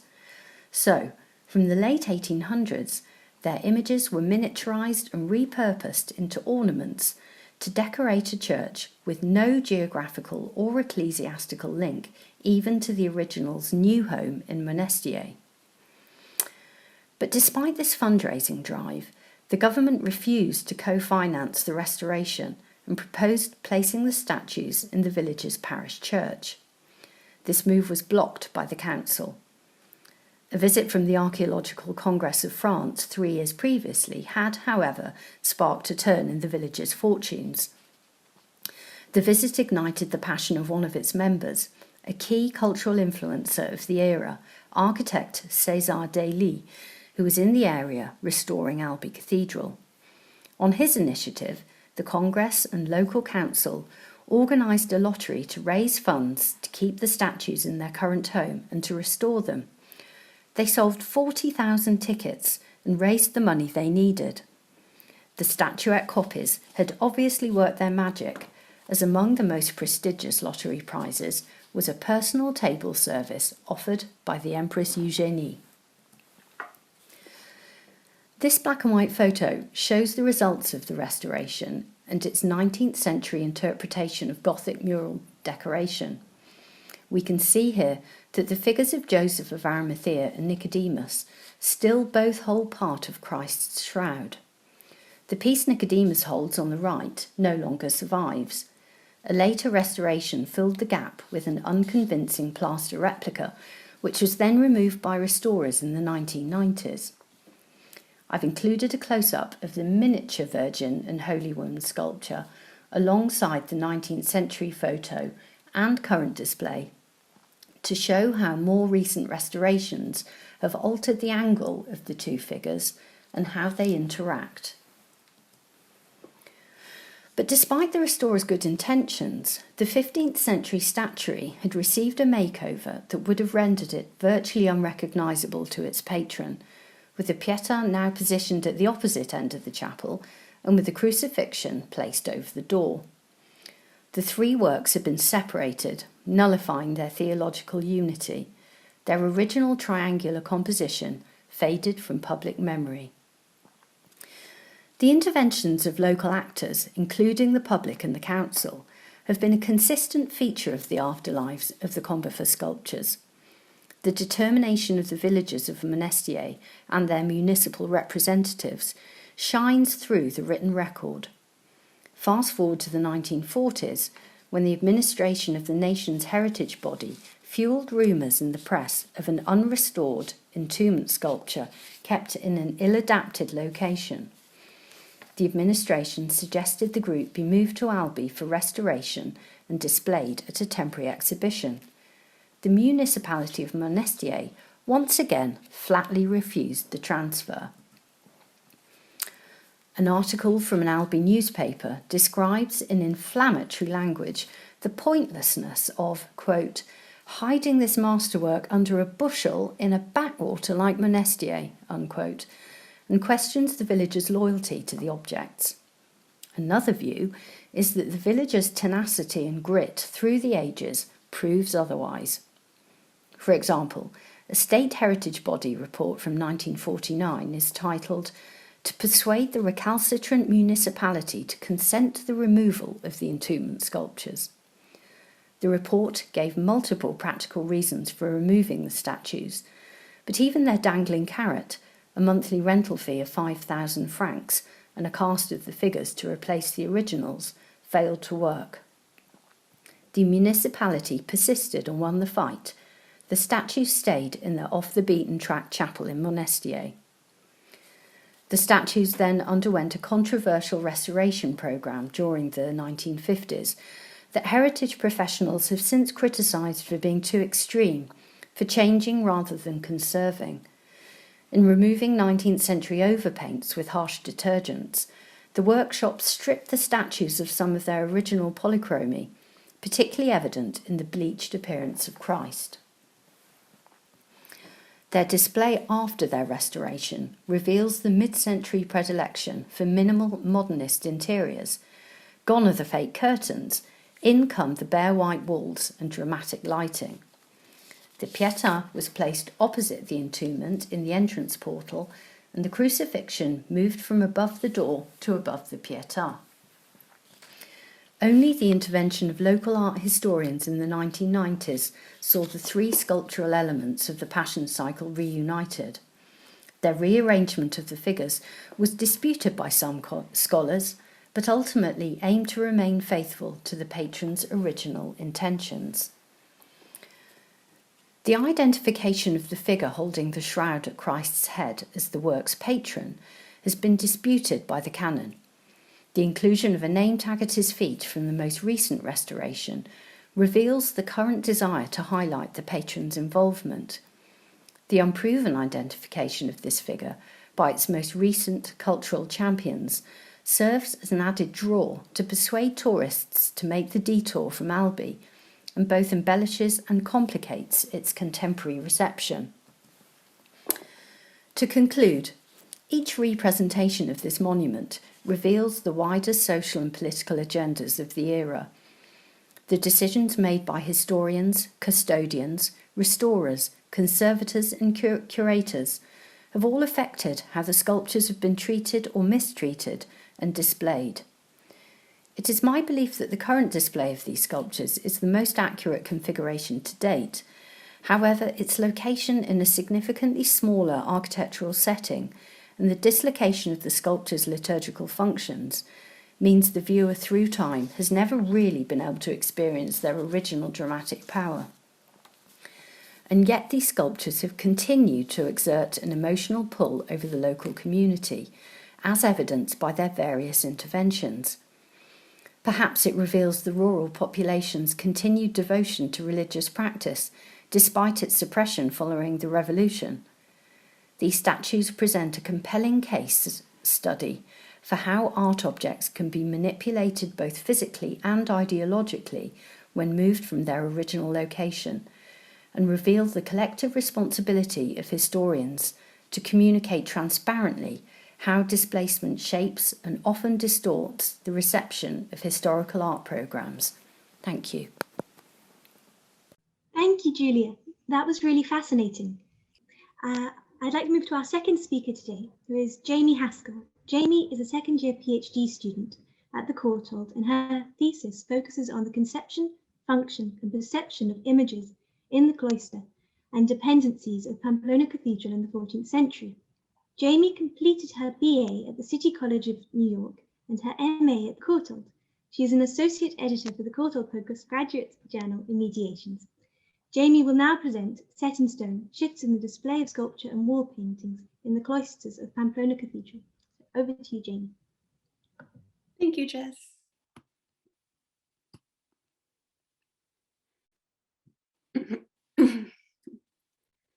Today, the cloister of Pamplona Cathedral can appear static, a snapshot of 13th and 14th century art and architecture. However, like many medieval monuments, this cloister has undergone a series of changes throughout its history, some radical, others subtle, including the displacement and shifting display of its wall paintings and sculpture. For example, photographs taken 5 years apart show the altered orientation of a large sculpture of an Epiphany king, a movable figure for an immovable feast. In the earlier photograph, the king faces forward and gestures towards the viewer. In the later image, the figure has been angled towards his companion and appears more engaged in the adoration scene.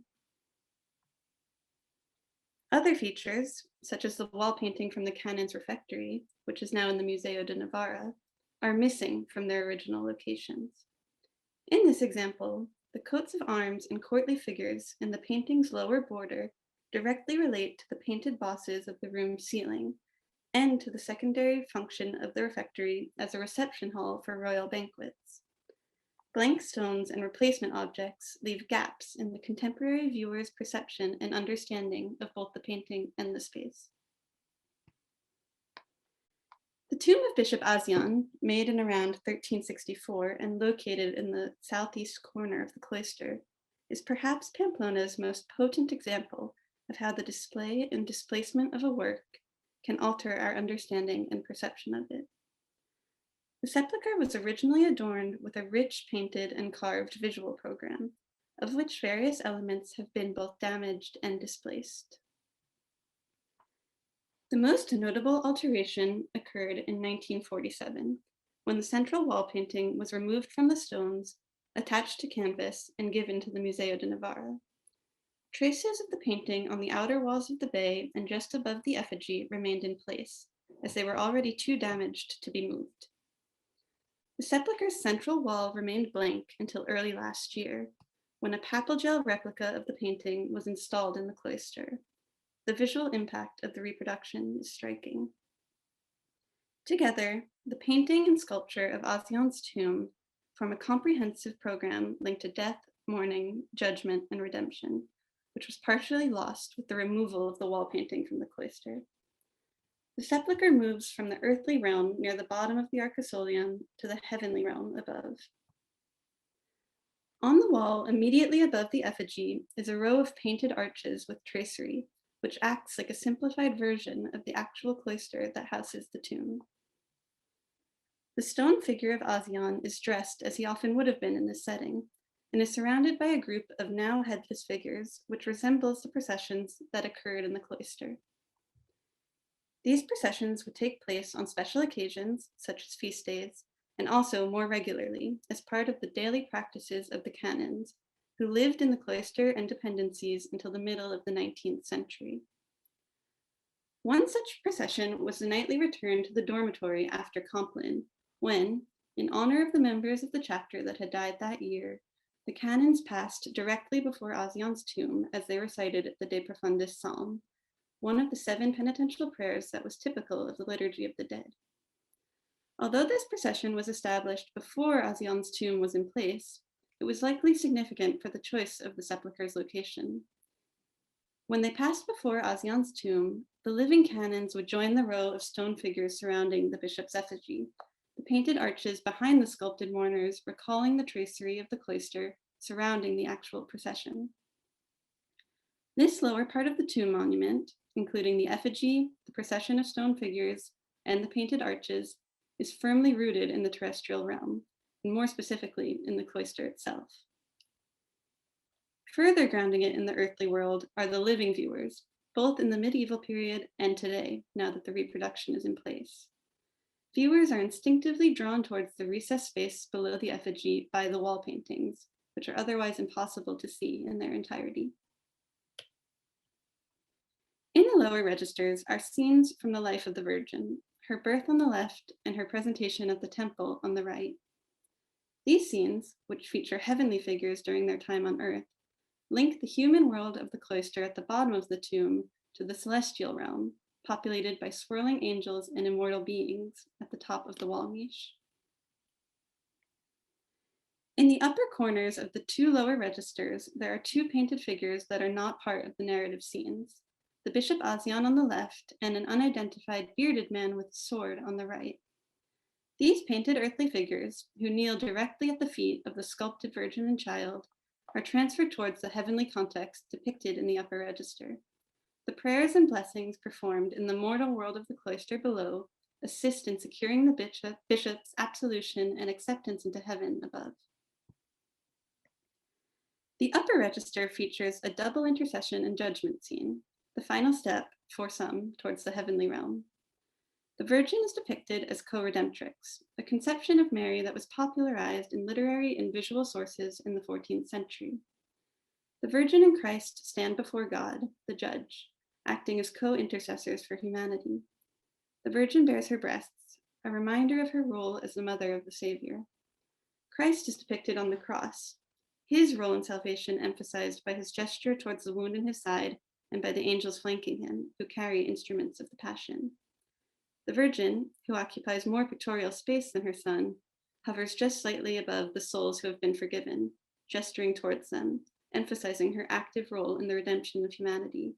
Christ, in contrast, is delegated to a platform or a cloud on the other side of the image, hovering above the condemned. In the Azion tomb, this depiction of the Virgin as co-redemptrix is integrated into the larger eschatological program of paintings and sculptures focused heavily on Mary. The tomb provides a visual iteration of the popular 14th century view that the Virgin could be understood as an analog of Christ and as a harbinger and provider of salvation. In the context of the rest of the tomb, the lower registers depicting the early life of Mary position her birth as a parallel to the birth of Christ. The sculptures of the Annunciation and of the Virgin holding her child, which frame the lower registers as a painting, create a link between the miraculous nativities of Mary and Christ, both firstborn children to unlikely mothers, one an elderly and barren woman, the other a virgin, which helps establish the parallel between the two figures. Mary's birth acts as a prophetic announcement of and a first step towards the redemption of humanity, an event in which she would play a key role as co-redemptrix, as shown in the upper register of the wall painting. This belief, though widespread in the 14th century generally, seems a particularly appropriate choice for the Pamplona bishop's tomb, as the decorative program of the major portals of the cloister is also related to this parallel conception of the lives of Christ and the Virgin. The end of the life, death, and coronation of the Virgin are depicted in the tympana of the Amparo and Preciosa portals elsewhere in the cloister, figures A and B here. The refectory and archdeacon portals, figures C and D, feature events from the final days, passion, and resurrection of Christ. The Azion tomb is linked thematically to other prominent images throughout the cloister. Last year's installation of the reproduction of the Azion wall painting allows the contemporary viewer to contemplate the elaborate and cohesive visual program of the tomb monument. The sculpture and wall painting work together, both physically, as is the case, for example, with the painted figures kneeling before the sculpted Virgin, and thematically, coming together to create a Marian visual program linked to death, mourning, judgment, and redemption. The reproduction also provides a better idea of how the Azion tomb fits into the rest of the cloister, both as it relates to the overall themes, such as the parallels established between Christ and the Virgin in the major portals, and also how the tomb is connected to more specific nearby imagery. For example, the tympanum of the adjacent Preciosa portal includes an extensive cycle of images from the final days and death of the Virgin. These scenes continue the story of the life of the Virgin present in the lower registers of the Azion wall painting. As processions in the cloister were always described as following a clockwise direction, canons walking through the space in this context would follow the narrative chronologically. The small-scale Annunciation sculptures of the Azion tomb also mirror the monumental jam figures of the Preciosa portal, further connecting the two elements of the cloister's decorative program. While the materiality of the painting is lost in the reproduction, and it would be ideal to also be able to decipher the images in the traces of paint covering the rest of the bay, having the replica in place is certainly preferable to the blank stones of the last half-century.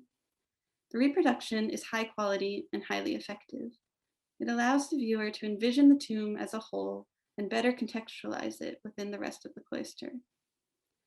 In the next section of this paper, I will return to the original wall painting and examine its history of displacement and display after it was moved from the cloister to the developing Museo de Navarra.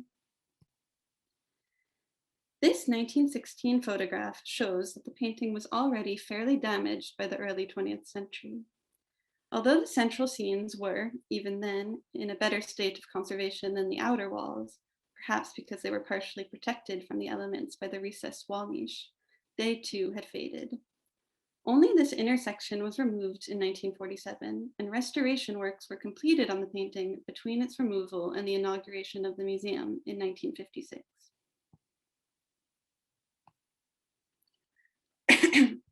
Excuse me. The painting was installed, sorry.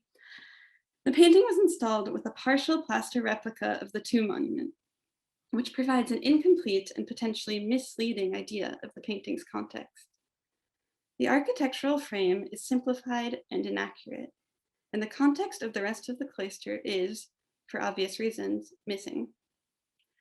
The partial plaster setting may give the viewers the false idea that this is exactly how the painting would have looked originally, unlike the Museo de Navarra's later display strategy, which clearly demonstrates that various elements are missing. However, this later version of the painting's display removes the visual indication that this work belongs to a tomb monument. While there is a wall label that explains this context, it is not as immediate nor as evocative as a three-dimensional object. Neither display strategy includes the tomb's elaborate tracery, which, in the cloister, obstructs much of the upper register of the painting and creates windows into parts of the scene. While medievalists may wish that museums could somehow recreate original context both faithfully and tastefully, I know we often discuss the lack of flickering candlelight, there is certainly something to be said for the increased access to medieval works in a museum setting. What is lost by the removal of the stone oculus, quatrefoil, florons, arch, and cusps is gained in visibility. In the electric lighting of the museum, without the physical obstruction of the tracery and the shadows cast by the stone, the details of the painting are much more clearly visible.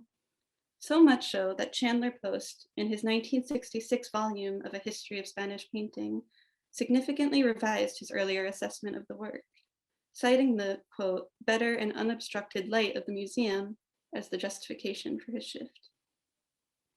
The transfer to the Museo de Navarra also allowed the painting to be considered more readily in the wider context of Navarrese visual culture, as it was displayed alongside wall paintings from churches in Olite, Artajona, and other cities in the region. While the paintings moved to the museum certainly had some tangible and conceptual benefits, conservation and protection, visibility, broader contextualization, I must also acknowledge the more sinister political aspect of the transfer. In 1947, the year the painting was given to the museum, Spain's referendum to the law of succession was passed, which established Franco as the head of state until his death or resignation. The establishment of the Museo de Navarra, a publicly funded and state-run museum, and its curatorial program correspond to the authoritarian regime's broader nationalistic cultural agenda, which aimed to establish a particular historical narrative. Under Franco, two governmental organizations, the General Commission for Archaeological Excavations and the Service for the Defense of National Artistic Heritage, controlled the administration of archaeological research, heritage projects, and museum collections in Spain. According to a 1940 decree signed by Franco, appointees to these commissions would be selected to guarantee their support for the national cause. These organizations would be used to help establish a narrative of a unified Spain, a single cultural unit, with a strong emphasis on the nation's Catholic identity. As part of this strategy, emphasis was given to excavations of Roman and Visigothic sites, and research on these periods was encouraged, based on the conviction that Spain was first unified under a centralized power and that Christianity was introduced to the country during this period. Franco's regime relied on the erroneous narrative of Spain's history as a seamless transition from the Celtiberians to the Romans, to the Visigoths, to the Christian rulers of the Middle Ages, to the imperialist power of the 16th and 17th centuries, all eventually culminating in a unified Catholic Spain under Franco. The Museo de Navarra, under the direction of Joaquin Maria de Vasquez, a member of the Service for the Defense of National Artistic Heritage, established a curatorial program that perfectly conformed to this model. Roman and Visigothic archaeological objects were displayed on the first 2 floors of the museum, acting as the ideological foundation for the medieval, Renaissance, and Baroque works on the 3rd floor. The Navarrese objects were set alongside some examples from other parts of Spain, supporting the idea of a single unified nation. The wall paintings from various churches around the region, arresting in size and quantity, were a highlight of the collection. The Christian subject matter of the Asian painting, and indeed many of the other works of the museum, is also tied to the regime's tenuous narrative and agenda. While the nationalistic cultural program was spread throughout the country, it is important to take note of it in Navarre, whose institutions and part of its population closely collaborated with Franco both during and after the Civil War. Support for Franco was certainly not unilateral in the region, and thousands were assassinated for standing in opposition to the regime. Nevertheless, 2 important leaders of the national rebellion, Mola and Sanjurjo, were based in Navarre, and Navarrese families sent at least 18,000 soldiers, in addition to donations. Furthermore, the nationalist cause was vocally encouraged and endorsed by the Bishop of Pamplona. Navarrese support for the rebellion was particularly tied to the protection and promotion of Catholicism in Spain, and the soldiers from the region carried large wooden crosses and had images of Sacred Hearts sewn onto their clothing. Although not as blatantly or potently connected to the violence and oppression of the Franquist regime as other controversial monuments in the region, Museo de Navarra and its collection, including the Asian wall painting, were woven into the web of propaganda, heritage management, and historical narrative that helped sustain the dictatorship. The museum has evolved. For example, it now includes an Islamic art collection, but the overall curatorial structure, with Roman and Visigothic objects leading to the medieval period and beyond, remains mostly intact. The museum's missions are currently primarily education and conservation, and perhaps these were always at least part of the institution's goals. However, it is also important to consider and acknowledge Navarre's 20th century history and the potential political motivations behind the foundation of the museum. When a work is displaced from its original context, curated and recontextualized, a specific point of view is inherently imposed. This has the power to shape viewers' perception of both the specific object and the historical narrative in which it belongs. The multiple iterations of the Asian tomb and wall painting offer a rich case study for how displacement and shifting display can alter our understanding and perception of a medieval work. It demonstrates what can be lost and gained by the removal of one part of a whole, and the possible benefits and dangers of reproductions and recontextualizations. Thank you.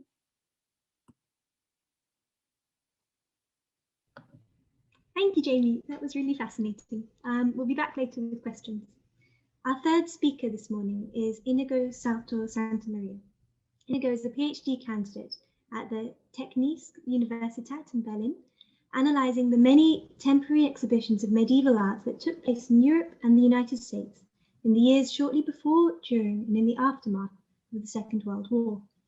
Iñigo completed his BA in 2017 and MA in 2019 in Art History and Museum Studies at the Universität Heidelberg and the École de Louvre, focusing on medieval art, the history of art, of museums in the 20th century, and provenance research. Iñigo will now present The Power of Temporary Exhibitions, the Bayeux Tapestry at the Louvre, 1803 to 1944. Over to you. Thank you, Jessica, for that introduction. I'm going to go ahead and share my screen. Thank you. I would like to begin my presentation by extending my gratitude to all the organizers for letting me participate in this wonderful conference. My paper will focus on the 2 times that the Bayeux Tapestry was on display under very different circumstances at the Musée du Louvre in Paris in 1803 and 1944. My goal will be to contextualize these 2 exhibitions in the display history of the Bayeux Tapestry and to show to what extent this artwork's temporary presentation at the Louvre was decisive for its development as a museum object. The Bayeux Tapestry is a roughly 70-meter long and 50 centimeters tall embroidery that depicts the Norman conquest of England by William the Conqueror in 1066. From its first scene showing King Edward the Confessor, which you can see on the right, through Edward's death and the subsequent coronation of Harold, the invasion of England by Norman troops, and the eventual defeat of Harold by William, this impressively long artwork, dated quite consistently now to the late 11th century, offers, not through its images and Latin inscriptions, not only an incredibly rich recount of the events leading to the conquest, but also provides a precious outlook into warfare and life in the High Middle Ages. The earliest written record of the Bayeux Tapestry appears in the 1476 inventory of the cathedral in Bayeux, a small city in the northwestern region of Normandy in France, after which the tapestry is named. This inventory provides the earliest reference to how the embroidery was displayed at the time, namely around the nave of Said Cathedral, 1 week per year in the month of July, during the Feast of the Relics. In this image, you can see a 2005 recreation of how such a display in the cathedral could have looked like. The integration of the embroidery in the cathedral's liturgical ceremonies seems to have continued over the following centuries, as sources in the early and mid-1700s confirm that it was still put on display every July. During the rest of the year, the Bayeux Tapestry was kept away. Sources from the 18th century indicate that it was kept in a chest in the cathedral's chapel dedicated to St. Thomas Becket. It was indeed in the early 18th century that the Bayeux Tapestry started to catch the attention of scholars. The Benedictine monk Bernard de Montfaucon published the first complete reproduction of the embroidery in 1730, an extract of which you can see on the slide. This reproduction allowed scholars all over Europe to see images of this mysterious artwork for the first time and start debating over its dating, its commissioner, and the meaning behind its hundreds of scenes. Mainly French and British scholars were involved in these early scholarly debates, of which a remarkable conclusion can be drawn. Both French and British scholars analyzing this work of art projected their own national perspective into the images. For example, Bernard de Montfaucon presented the Bayeux Tapestry as a triumphalist depiction of the, I quote, French victory in 1066, end of quote. In comparison, British scholars such as Andrew Ducarel, William Stukeley, and David Hume quickly identified different pro-English perspectives or views in the embroidery's complex iconography.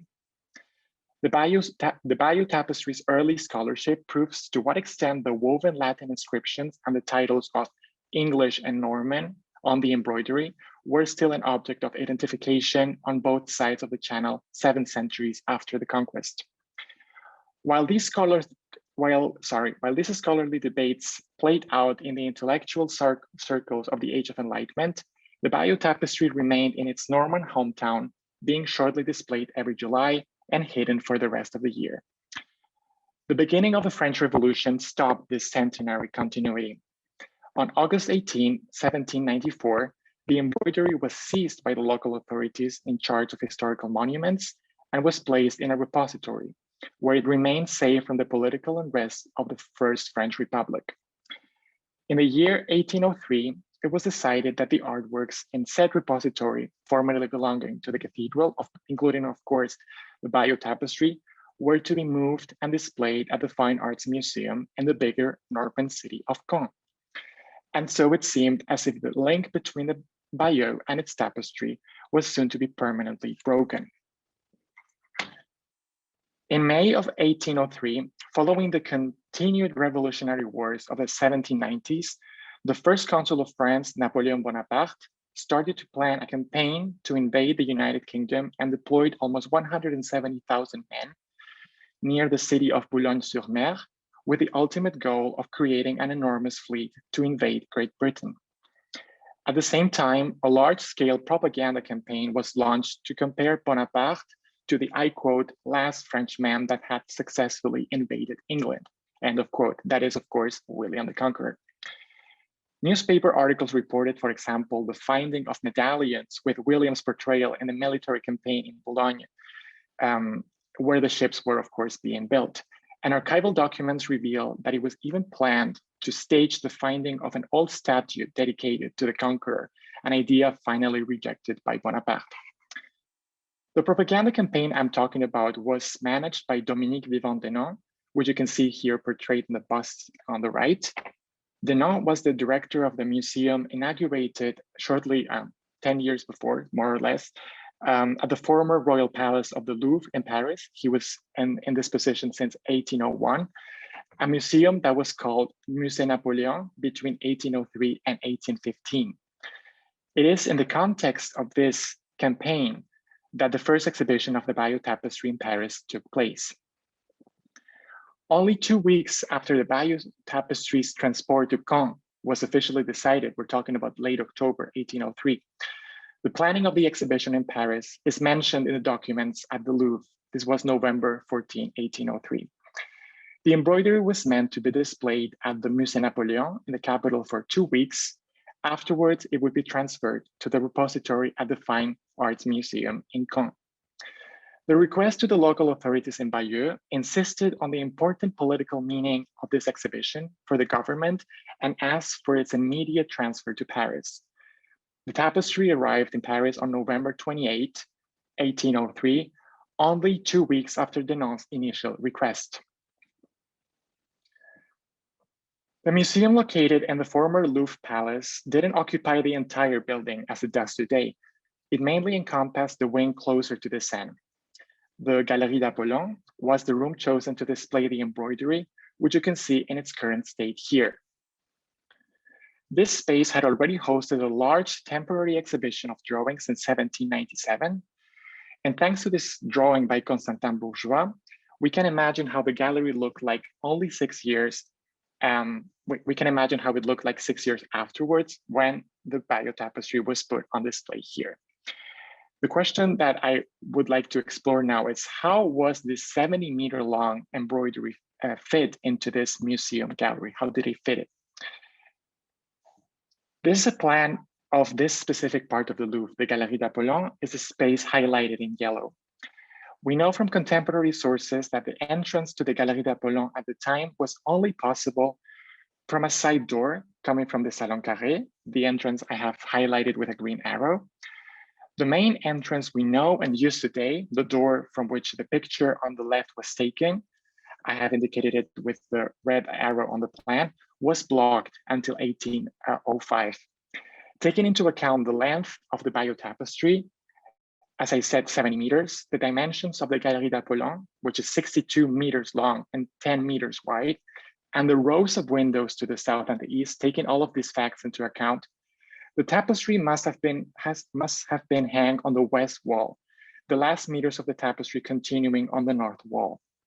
This can be considered as the most plausible display solution for the Bayeux Tapestry in this museum space at this specific time.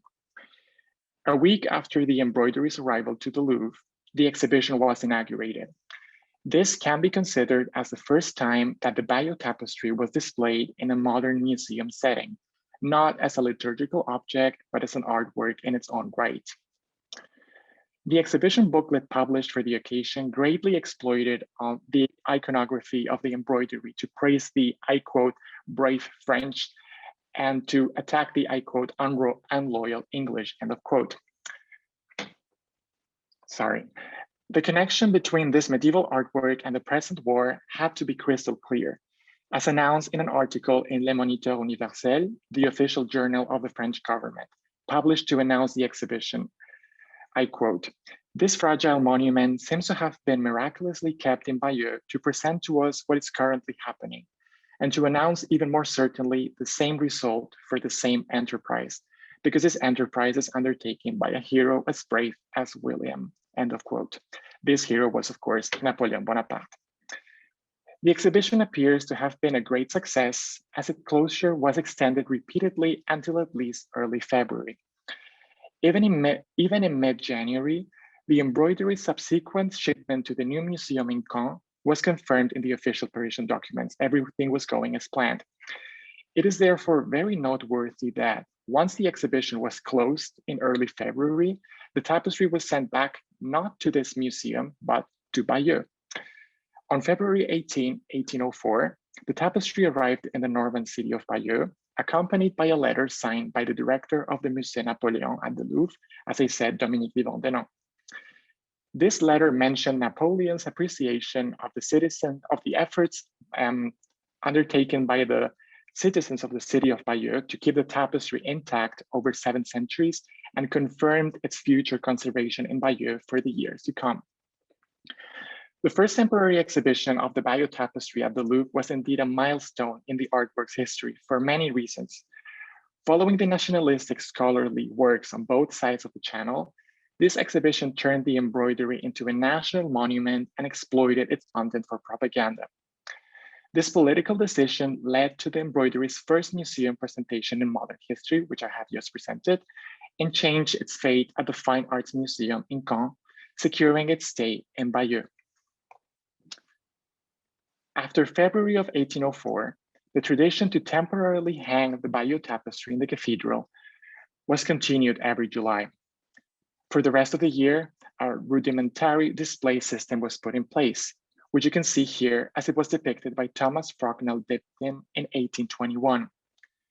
This artifact allowed to roll and unroll the artwork for the growing number of people that started to visit Bayeux just to see the famous embroidery. This display method was, of course, very inadequate, especially for such a fragile 11th century textile. Even if this precarious situation was constantly mentioned by the local authorities in Bayeux, it wasn't until the inclusion of the embroidery in the Protected Historical Monuments list in 1840 that a more appropriate setting was developed. The embroidery's exhibition cabinet was inaugurated in 1842. Here you can see a picture of the display case built at the time to present the 70-meter-long embroidery. And on the right, I've included a small plan that will allow me to explain how the visitor's experience worked. The visitors would begin their path by looking at the first scene of the tapestry featuring Edward the Confessor, which I showed at the beginning of my presentation, outside of the cabinet. This position is marked on the plan with the green dot. I hope you can see my cursor as well. The visitors would then work their way along the exterior border of the cabinet and then enter the narrow space in the middle from which this photograph is taken to see the remaining parts of the tapestry and ending here with the last scene. This cabinet allowed to show this very large artwork in a rather small exhibition room, preventing the full appreciation of its monumental size. The Bayeux Tapestry was kept in this display case consistently over the following decades, only being briefly evacuated during the French-German War of 1870. It wasn't until the beginning of the Second World War that the embroidery was again removed from this 19th century display case, again for protection reasons. I won't be going into the details of the tapestry's fate during the Second World War, and I refer to the many publications by Shirley M. Brown and Sylvette Lemagnon on the matter. I will only sum up this complex history in one sentence. So basically, the embroidery stayed in a safe location in Bayeux during the first months of the war and the following years of the French occupation, being the object of constant study by German archaeologists. In order to protect the fragile artwork, it was eventually transferred by the French to a repository managed by the French National Museum Administration. Shortly after the Allies landed in Normandy in June of 1944, the Nazis initiated the transfer of the Bayeux Tapestry from this repository to Paris, where it remained until the arrival of the Allies to the capital. The Bayeux Tapestry was safely kept at the Louvre's basement when Paris was liberated on August 25, 1944. On the right, you can see the only picture of its second Parisian stay I have found in the archives. While the tapestry was being analyzed by Jacques Jaujard, the first person to our right, this man right here, he was the director of the French Fine Arts Administration at the time, and he was also responsible for the protection of artworks belonging to the national museums during the war. To his right, you can see Jean Verrier, General Inspector of Historic Monuments, the French administration in charge of the tapestry. These were the two main organizers of the second exhibition of the embroidery at the Louvre. Before sending it back to Bayeux, they wished to display it in Paris as an example of the protection of cultural heritage undertaken by the French administration during the war. The team in charge of putting this new exhibition together had an exceptional opportunity. Most of the artworks normally housed at the Louvre were still in the different provincial repositories across France. And so they had their pick between the many exhibition rooms at the Louvre to find the ideal space for its presentation.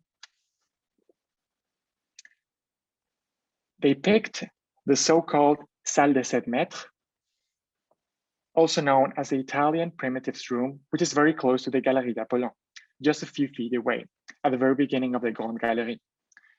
This picture shows the Salle des 7 mètres in 1939, after the evacuation of most of the artworks. The two wooden panels that you can see cover that Botticelli frescoes from the Villa Lemmi, which were displayed in this room at the time and couldn't be evacuated. We can imagine that the organizers of the exhibition found the room in a similar way while planning the exhibition. Why did they choose this room specifically? I think that the main reason was that its length and width were a perfect fit for the tapestry size. The architectural plan of the exhibition by architect Jean-Jacques Avner, conserved at the French National Archives, shows the complex display setting that was put into place, completely covering the walls and the frescoes and building a thin display cabinet that you can see here to fit the tapestry in the wall. Sorry. So this is where the tapestry would be fit.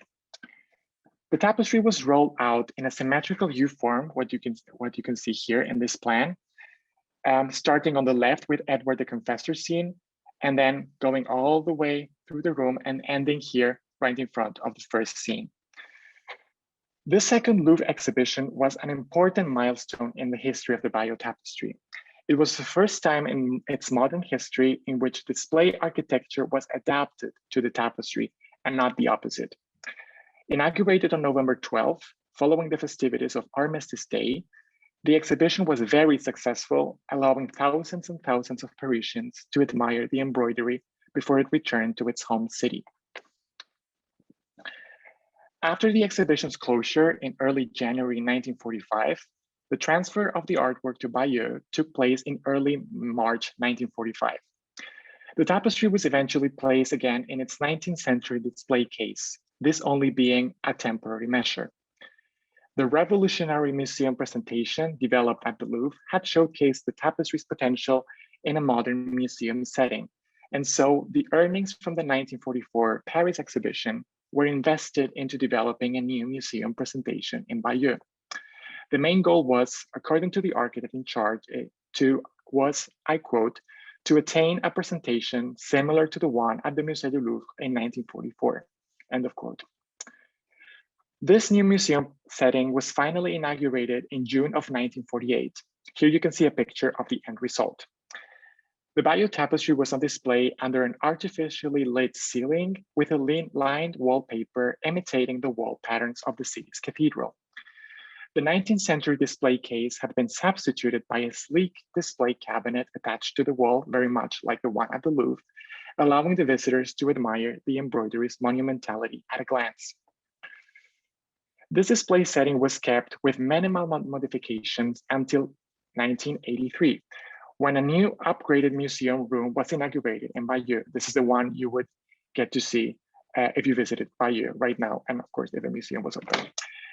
This new display case enshrined the embroidery in an armored, temperature-controlled showcase in a U-shaped form, gaining a state-of-the-art conservation system, but losing the striking museum experience developed in the 1940s. The Bayeux Tapestry's history is still being written nowadays. A new display setting will be inaugurated in 2026, and the possible loan of the tapestry to the United Kingdom could lead to the artwork's third temporary exhibition outside of Bayeux in modern history. This case study, focusing on the two times that the Bayeux Tapestry was displayed at the Louvre, invites us to think of temporary exhibitions not as isolated moments in an artwork's history, but as decisive instances in which its subsequent location and presentation can be influenced and or altered forever. Thank you very much for your attention. Thank you, Iñigo. That was fantastic. I'd like to invite all our speakers back for a discussion period. And if anyone has any questions, you can type them in the chat and I'll ask them. But I would like to sneak in first with a question for Julia. And I wonder if you can tell me any more, or ask any more, about the statuette copies of the entombment sculptures, if we know how many were made or if any others survived. Sure. Can you see me? Yes, you can. Great. We don't know how many copies were made initially, but there is a record from an article in the 1960s that says that very many, a large number of copies were made, but we don't know how many, and we don't really know where they went to either. So finding those copies in the church in Paris was really exciting. I saw the church in a footnote in an article, but it's research in progress, and I'm very keen to try and track down the other copies, because it's another stage in the original objects biographies. And I think it would be really interesting to know why these copies ended up where they did. Because there's also a mention in the same 1960s article that some of the copies were made for sale, and some were sent to a temporary exhibition in Toulouse. But because this wasn't part of my doctoral research, it was kind of a side subject, I'm still in the progress of pursuing that. So I'm afraid I can't answer your question precisely, but we just know that there were quite a lot. Thank you. Loads of questions in the chat, so I'll sort through. The first is from Anne Adams to Jamie, and she was wondering, could you talk more about the impact of the tracery and what is most visible and to whom, including the bishop's effigy? Yes, maybe I'll address a few of the questions about tracery together, because I think there are a few. So the tracery makes it so that you can only really see the sculpture at the lower half and the lower half of the painting. And then there's a quatrefoil shape in the tracery that perfectly frames God in the mandorla. So I think, to answer one of the questions about which came first, I think it makes sense to think that the tracery came after, since it does so perfectly frame the different elements of the painting. The platform below the effigy, which is pretty unusual, is around knee height. So even though I don't have any documentary evidence for this, I like to think that one would have to kneel on the platform and kind of get close to the effigy and possibly say some prayers while they are down there to see the upper half of the painting and the double intercession scene.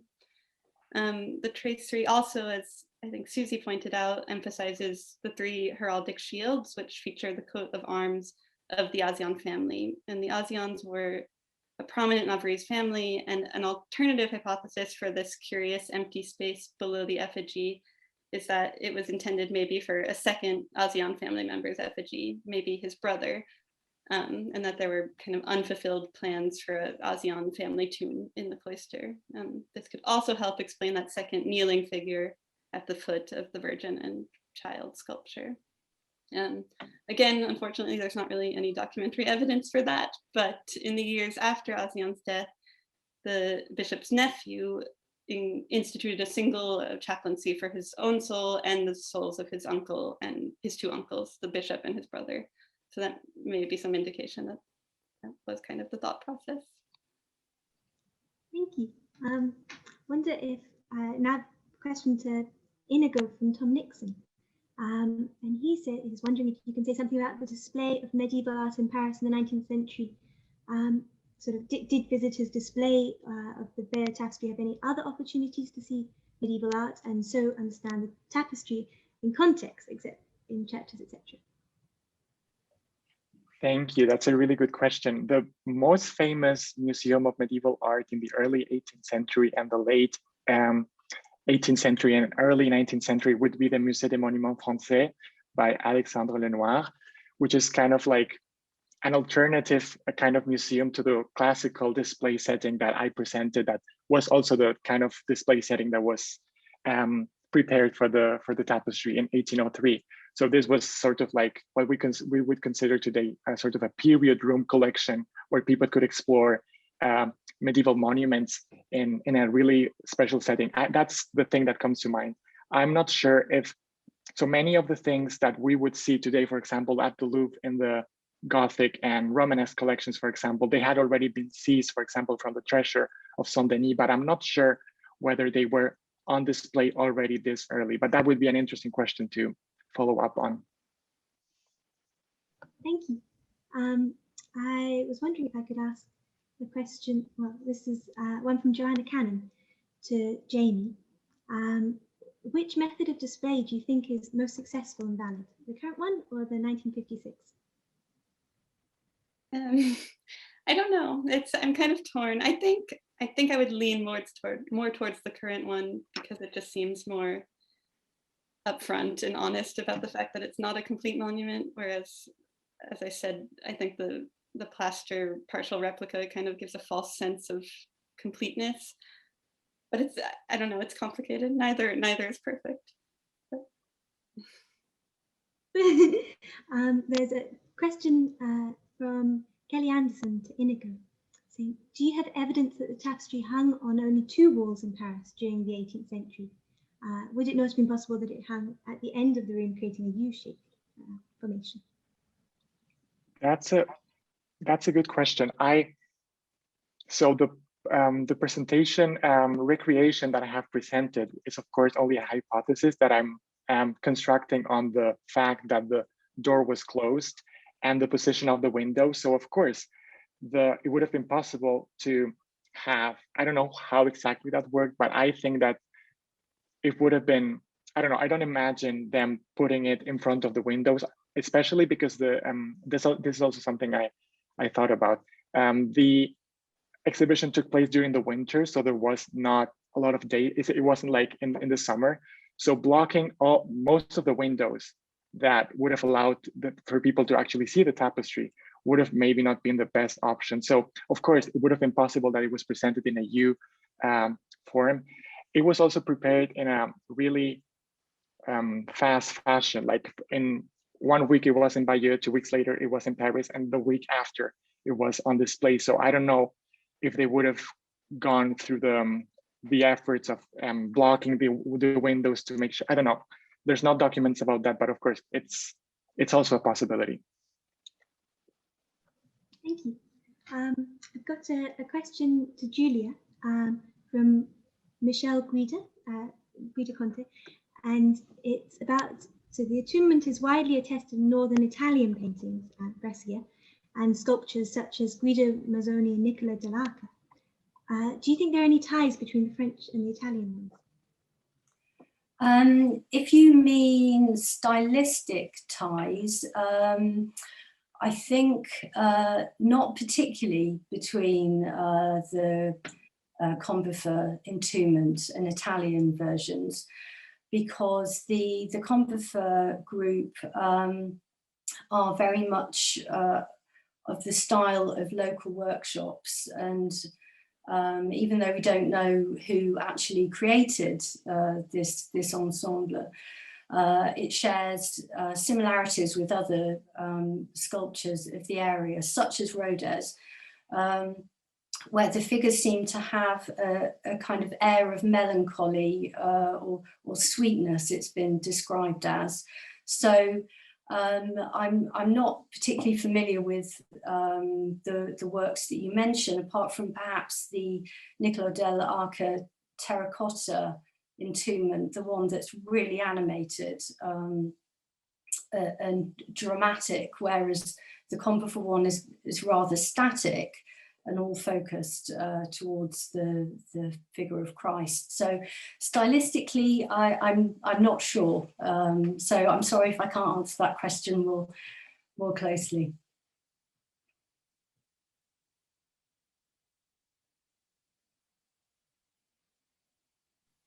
Hi, Jessica. Yeah, thank you. I've got another question for you, Jamie, which is, sorry, I've so much chat going on. Okay, it's, can you say more about the place of this painting in the narrative of the Musée de Navarre? Was it primarily seen as European or essentially Spanish? Another good question that I don't think I have a great answer for. I think both. In the text that accompanies it, they definitely point out the links to Italian painting and to the Avignon school from the papal court in Avignon. But on the other hand, it is placed amongst in galleries, a few galleries with just other Navarrese paintings, wall paintings. So I think both, and they're not very clear on that distinction or on that dichotomy. Thank you. There's another question for Iñigo from Madeleine Beale, and she likes to thank you all, but she's asking if you think Napoleon put his foot down with regard to the plans to fake a discovery of William the Conqueror sculpture. Would it have been beneficial for his propaganda? Yeah, I don't know why he put his foot down. It's, if I remember correctly, there's some letter where they first suggest this and they start to make this plan on where is it going to be found, and then they say Napoleon has said no. Perhaps it was a bit too much. It would have looked too fake. I don't know. That's one. So I don't know. These are only two examples of, I imagine, a larger propaganda campaign. So there might have been a better solution might have come up. Maybe instead of talking about this sculpture, we can bring the Bayeux Tapestry to Paris. So I don't know exactly how that could have worked out, but it's a good question. Another question for you is from Susan, wondering if you could comment about the difference in eye level from the liturgical reconstructions and the museum setting. I wonder if there's an assumption in the modern iterations of the height of the average male visitor. That's also a very interesting question. Let me look at the picture that I showed too, because as far as I remember, yes, it's put quite high up. So it would be sort of like at least a meter above my head or even more. So I think that recreation did not have an academic purpose behind it. It was more of like showing it. I'm not sure, but I imagine that it was more of like a touristy thing to show a replica of the tapestry and imagine where it could have hung. But yeah, I don't know. We know much about that. Yeah. Yes, exactly. Yes, the article by Norton also explores that possibility, but I'm not sure whether he places it further up or down. Thank you. I'd like to ask a question to Julia. So do you think the Joseph Arithmeia figure really was meant to represent the patron, or is it just wishful thinking on the part of the local council? Well, I think it's probably the latter, because all discussions of the entombment sculpture in the Monestier setting refer to that figure as Joseph of Arimathea, and a suggestion that it could be the patron Louis d'Amboise only appears during the 1990s for the restoration that was initiated by local art historians. So I really believe that it was the interests of the local tourist office to try and find an identification. And if you look at the initials painted on the figure's, not cloak, but his clothing, if you look very close up, you can see paint beneath it, which could just be an underlayer, or it could be other initials. So I think it's far more likely that the initials were painted on later, possibly in the 19th century. And there's also the report from the Archaeological Congress in 1863 refers to initials being painted on several of the statues, which are no longer visible. So it appears to be circumstantial that the patron was suddenly discovered in the 1990s, and they've really gone to town on that. They've even created a miniature statue that they've put on a pedestal for people with impaired vision so that they can feel the patron, which is cool. But again, it rests on fairly dodgy evidence, I think. Thank you. I get back to you, Iñigo, with a question from Kelly Anderson responding to you. Well, not really a question. Oh, sorry, I hadn't read it properly. This is Samuel Dawson getting back to you, Julia, on the Joseph Barham.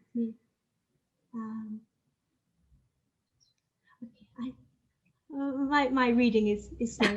Right. We'll forget the chat. I'd like to ask you, Jamie, about the end of your talk. You mentioned that the Musée de Navarre is not blatantly connected to the violence and oppression of the Francoist regime, as other monuments in the region were. And I wonder if you could talk a little more about those other monuments, if that's something you'd look into.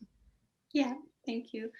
So this is kind of a live issue in Navarre, and it relates to things that we've been, hearing about and debating, all over the world with public statuary.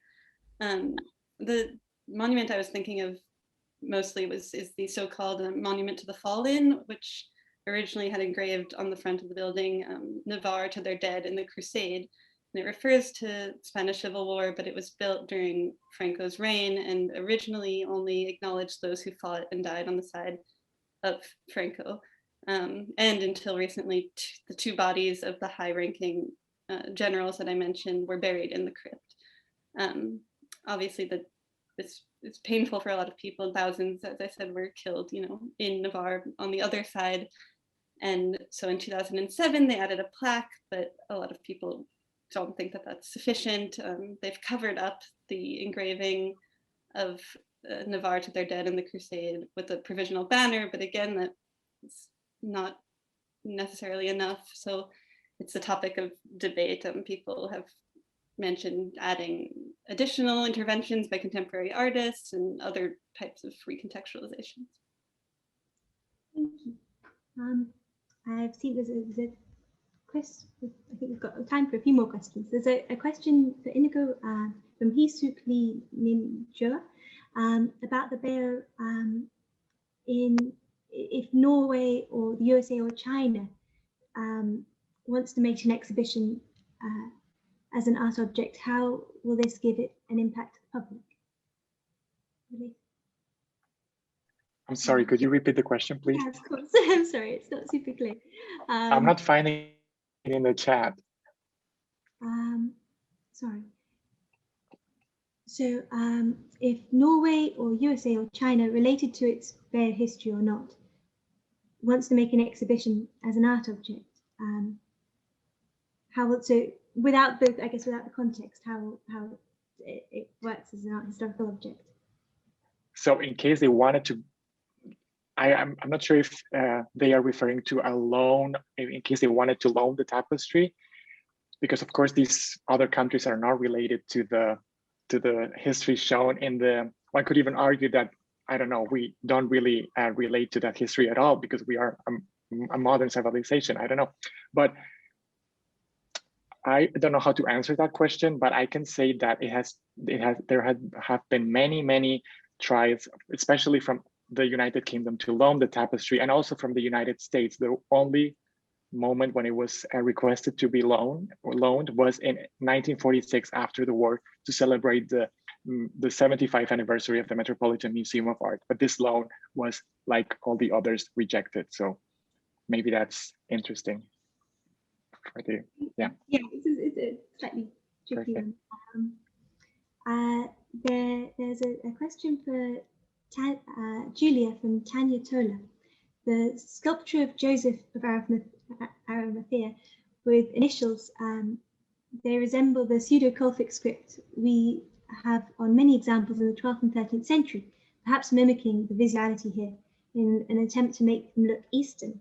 As part of your tools for the audience, you explained very well.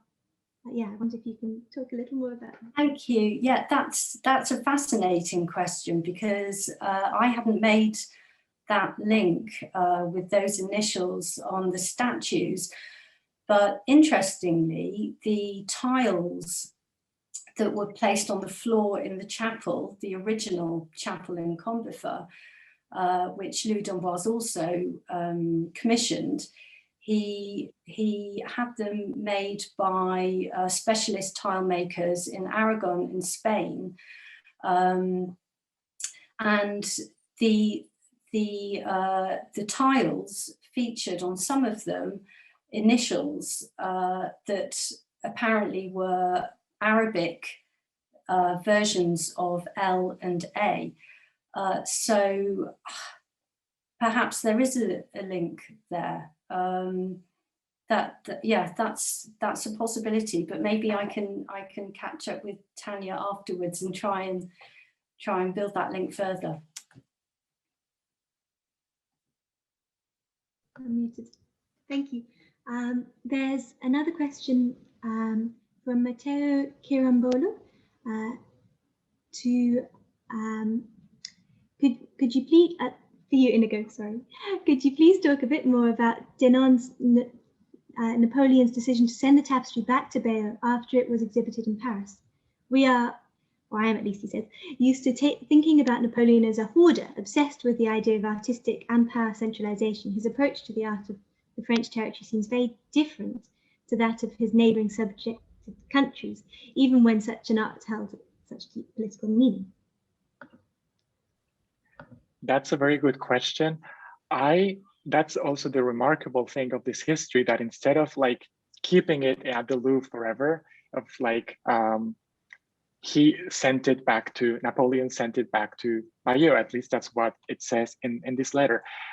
I think that the failure of the English, of the second English conquest by Napoleon was sort of like that's the first argument, like things were already going south in early 1804, so maybe it was going to be a reminder of the defeat, so maybe that's why he decided it's better to send it back. But he also really valued, and this is what it said in the letter, he valued this local value of the tapestry. But it's interesting that this change, really abrupt change in only 2 weeks, from sending it to this larger museum in Caen, also a regional museum, and then sending it back to Bayeux. That's a very interesting dynamic, which I am afraid we will never really understand, but it's fascinating to think about.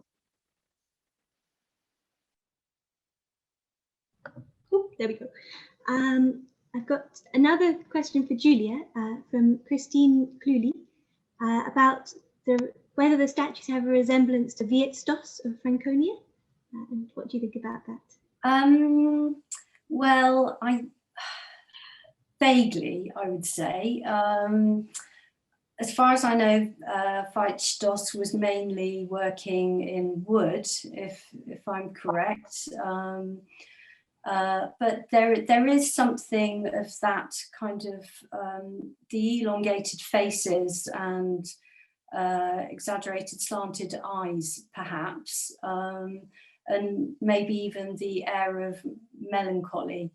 But other than that, they're different scale and I think a different material.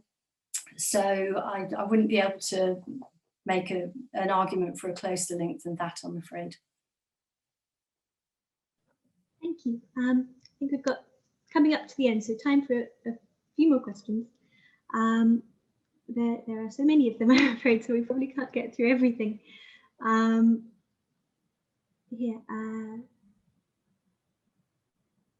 There's another question from Iñigo, and this is Joshua Fitzgerald, wondering what the implications of digitizing have been on the tapestry.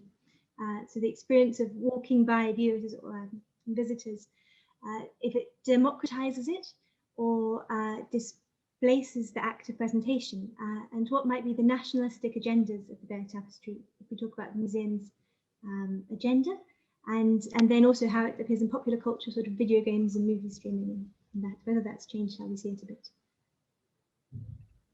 That's a very large question. I'm sure there's a couple of books written only about that question, especially with the really large scholarship that the tapestry has occasioned over the last years. About the nationalistic agendas that we would find today, I want to think that we look at this nationalistic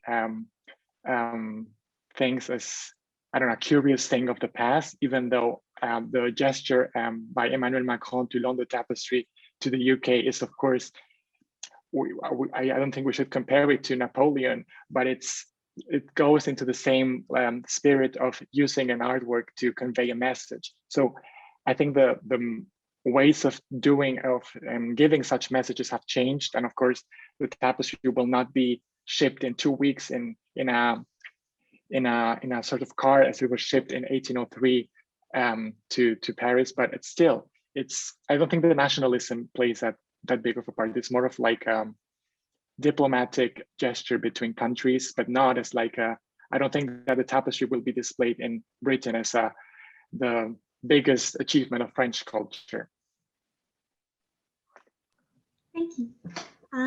So I think our last question, given the time, I was wondering to ask Jamie from Julia, where is the role of the Virgin as intercessor makes complete sense. She's wondering about the visual proximity of Christ to the damned on the wall painting, which seems quite unusual. If you could talk a little about the iconography. I wish I could. You put your finger on the biggest question I have about this painting. Actually, that's one of those things that if anybody attending today has any ideas about this, I'd be very grateful, because I don't know, basically. It's very unusual. The arrangement of the figures is also unusual. They seem to be bending over somebody, but there is the hellfire behind them. I'm not sure. But thank you. Thank you. I'd like to thank you all for managing such a barrage of questions and such interesting talks. I think that's us time for today, but we'll come back for session 5 after the break, which is at 12:50, if everyone needs to have a bit of time for lunch. So thank you all for your talks today. Thank you. Thank you. Bye. Hello, and welcome to the 5th session of the Courtauld's Medieval Postgraduate Colloquium. My name is Bella Radenovic, and I'm one of the co-organizers of this event. I'd like to take this opportunity to thank all of the speakers, chairs, and audience members for fascinating discussions so far. And I'd like to also express my sincere gratitude to my fellow co-organizers for making this such a rewarding experience. For those who have just joined the colloquium, any questions or comments you would like to raise for our speakers or organizers should go in the chat, and these can be added at any point during our session. It is now my pleasure to introduce our second speaker today in this session, Julian Wood. Julian is a postgraduate student in late antique and Byzantine studies at University College in Oxford. His research focuses on skepticism towards veneration of religious images in the Eastern Christian world between the 7th and 10th centuries. And his current thesis explores notions of whether icons, as described in 9th century texts from Byzantium and Palestine, could have been considered somehow alive. The title of Julian's paper today is Remnants of Consubstantiality, Shattered Images and Immanence in Byzantine Iconoclasm. Julian, if you'd like to share your screen with us. I'll mute myself now. Thank you very much, Bella, for that introduction, and thank you to all of the Courtauld team for putting this together. So my paper today concerns, I suppose, the ultimate form of displacement, which is destruction and fragmentation, and its effect on the holiness of religious icons as used in Orthodox Christian rituals. I'm basically investigating whether icons as holy objects designed to put temporality in contact with divinity could somehow retain this status after their destruction and reappropriation. Our focus today will be on the comments offered on this topic during the 8th and 9th century iconoclasm crises of the Byzantine Empire, the Greek-speaking Christian successor to the Roman Empire in modern day, what's our modern day Greece and Turkey. This was a period when discussions about the efficacy of images became more important and more contested than ever before, and it's one of the only periods, therefore, where we get significant, albeit patchy, commentary on the question of whether a broken icon is somehow still a holy object. So what I'm trying to do today is offer a fresh synthesis of these disparate fragments on the issue and to reevaluate what we can draw from them in an attempt to see how the crisis might have informed both theory and practice. Now, I recognise there's a lot of context and a lot to get through, and there's going to be a lot of compression needed, but I thought it would be best to offer a sort of brief, very brief contextual overview of what I'm talking about. What you've got there on the right of the screen is the extent of the Byzantine Empire roughly in this period. And this dispute is over the orthodoxy of veneration to religious icons, whether it's heretical or not, and that's grounded in the Old Testament prohibition in the book of Exodus, you know, thou shalt not worship images. Two basic camps, the iconophiles in favor of veneration and the iconoclasts who are against veneration. This is mostly a top-down imperial policy with an unclear extent. It's mostly around the imperial court, fluctuating levels of enforcement and unclear extent, but it often comes with episodes of trauma, so the Arab conquests and losses in Bulgaria. It happens in two distinct phases as well, about 726 to 787, and then there's a period where icon veneration is restored as orthodoxy, and then there's a second period of official iconoclasm, which ends in about 841, officially actually at an 843 council. This is a basic timeline of the discussion that I won't run this needlessly to make this go on too long, but basically you have this first Emperor Leo III coming in I think it's around 717, and he is the first to institute iconoclasm. This continues under his son, Constantine V, who makes image veneration heretical by a church council in 754. For a variety of reasons, another church council in 787 restores veneration as orthodoxy. After some serious losses and other factors, it's declared heretical again in 815, and continued under the successor to the emperor who did that after he takes power in 820, that's Michael II. It's then finally made orthodox in 843 by a council, and it still is today.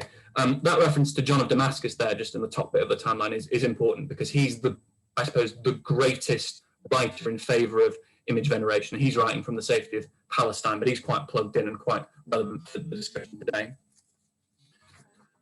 So I guess, so the theme of discussion today, as I said, is whether pieces of icon still maintain their efficacy after icons have been destroyed. Are the icons still holy when displaced from the whole? And are there any views on this?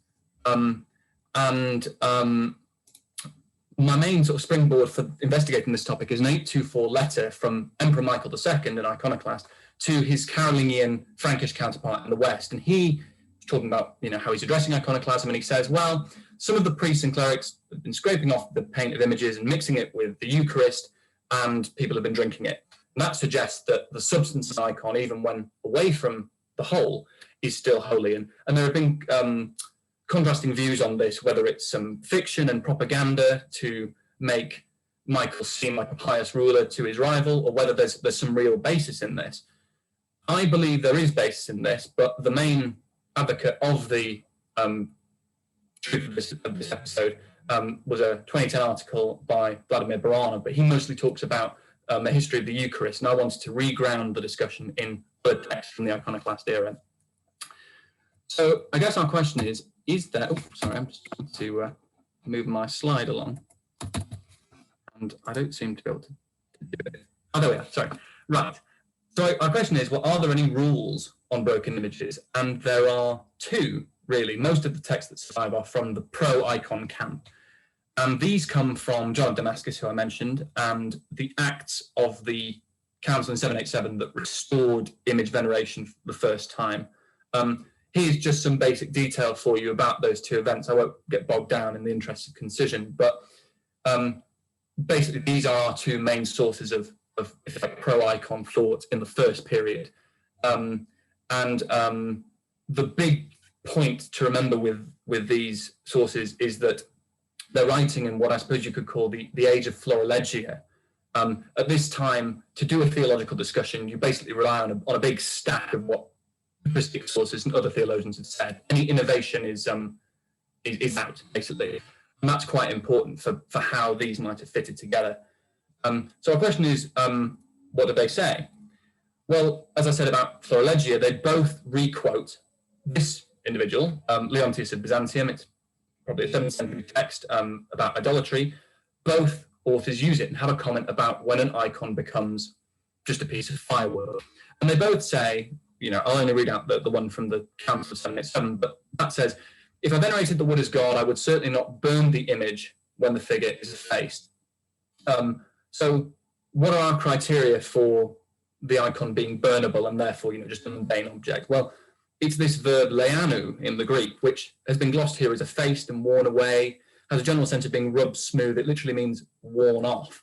And the thing that's being worn off is this other Greek word, characteros, which is the figure or the form. And this is in contrast to the whole image. So, even if the wood isn't damaged, if it's not repainted, if you don't have the image on the piece of stuff, then you can't venerate it, and it can be just firewood. And this has been argued by a couple of figures to suggest that resemblance is the key thing. So this will contrast to what we saw in the 824 letter. Another source that says the same thing, or another patristic quotation that's used in these texts, rather, is from a text called the Questiones ad Ducem Antiochum. It's by an author known as the Pseudo-Athanasius. This isn't actually a patristic text. It's pretending to be a far older text, as it says in my explanation there. The author's unknown. It's only in John of Damascus. It's not in the Council of Nicaea, and this will be relevant later. But again, it's the same sentiment. When the character, the form, has been smoothed away, eroded, got rid of, you can burn the wood. So an icon is no longer a holy object, and it can be burnt. But John also, through this quotation, clarifies something else. He says, well, the wood to be burnable needs to be this other Greek word, argon, literally meaning blank. It's got connotations of white, shining, but also a sense of idle, inactive, probably unholy, which again suggests that fragments on their own probably wouldn't be permissible for veneration. Likewise, John also, in a rare, I suppose, example of original thought in his writing, sort of paraphrases this sentence and summarizes it when he says, once the pattern of a cross is destroyed and we say it's just a piece of wood, then it can be burnt as firewood, and the same with images. So again, the verb here isn't a leano, it's katalua, which means ended, caused ruin to. Basically, if the image is absolutely knackered to the point of being unrecognizable, then it couldn't be holy. As I say, the piece on its own isn't intrinsically valuable. You have to focus on the person or entity you're venerating, because if you focused on the wood, then it would be idolatrous. You would be deifying wood, and that's really not okay. And I'm going to sort of gloss over them a bit, but this is an argument that the iconoclast camp during this period is really going in for. They say, oh, well, you're worshipping dead matter. So that's Constantine V, the really iconoclast emperor, and he wrote down his own theological inquiries, and he's basically saying, well, the only true image of a person is the person themselves. And likewise, that's a surviving fragment from the council he used to make iconoclasm church doctrine. And again, it has those terms in there like material colors, lifeless and dumb, worshipping wood. So that's seemingly why the iconophiles, the pro-icon camp, if you like, have included this material in their explanations. They don't want to use idolatry. So I think that trouble with the However, this is quite a difficult situation for an iconophile to sort of work around, because they have to preclude accusations of being idolatrous and saying that matter is somehow divine. But they also have to elevate an icon to the point where it's not just a mundane object and you can't destroy it. This is just a cluster of brief excerpts that sort of parallel what I've been talking about. My previous quotations were about when you can burn an icon as a piece of firewood. Well, these accounts, I know, especially these two saint slides at the bottom, there's a load of, authenticity, reliability problems with them, which I won't go into. But these are episodes which suggest that the iconoclasts are burning icons and destroying them. And the iconophiles, the pro-icon camp, have to differentiate themselves and sort of resist this kind of behavior. So it's very hard to go between saying that you're not worshipping matter, but also that matter is intrinsically worthwhile. The difficulty of this, I think, is shown by contradictions within the iconophile sources themselves, especially in this 787 council, which restores image veneration. They include an episode from a set of miracles of these saints, Cosmas and Damien. These are medical saints and healing couple, and very popular story, 6th century story. And it's very important. I'm going to get the extract in a sec, but it's very important to remember that this original text, before it was reused in the council, was composed to sort of really emphasize that the saints were still active, still almost alive, despite being in the afterlife, could come through at any moment and help someone who worshipped at the shrine. But this episode is used in the second council, so I'll just go on to the extract. This is a dense looking slide. I appreciate that very much, but actually the message is a fairly simple one. In the episode, you have a sick woman, and she's really ill, and she's appealing to these medical saints, Cosmas and Damien, and on a sort of deathbed, she scrapes, we can see in this top box I've put there, she scrapes with her nails some plaster from an icon of the saints, puts it in water and drinks it. And after she recovers her health afterwards, and the paint inside her vanishes, and the saints visit her, and she's cured. This is a pretty difficult thing, I think, to reconcile. I mean, Henry Maguire, eminent Byzantine scholar, has pointed out that, well, this doesn't suggest that the paint is self-sacred. The saints are being encouraged to turn up and intercede in visitation, and therefore the paint is sacred. But I'll be honest, at least in my view, there's not a massive mental leap to think, especially if you're an ordinary Byzantine Christian, that the paint itself is holy. And this is a very weak thing, or rather a contradictory thing, to put in the acts of this great council to make icon veneration orthodox, when you've also said elsewhere that fragments on their own with no resemblance aren't capable of being sacred. And I think there is an argument to suggest that the iconophiles at the time knew this, or some of them did. For example, John of Damascus, who we talked about earlier, has been shown by Alexander Alexakis to have used the same stack of previous church quotations to make or to compose his work as the people who did the 787 Council did. And it's very interesting that if they were using the same set of sources, John doesn't go anywhere near anything that suggests that fragments could be holy. He's very, very keen to avoid it. And I think there's grounds to say that was deliberate, because there's like this contradict stuff he said. It's also quite telling that John has 3 instances of basically saying, well, if you fragment an icon, it's no longer sacred. Whereas Nicaea's Acts, this council, only has 1, and then it has this episode. So it doesn't seem very consistent. It's also quite weak because this quotation here is the end point of the use in the Council of Nicaea, this church council. It's cut off before a bit in the original miracle story that clarifies even more concretely that this is the saints appearing and that the paint isn't sacred. In the original, you know, as in that second box there, the original text basically says again, look, just to clarify, the paint isn't sacred.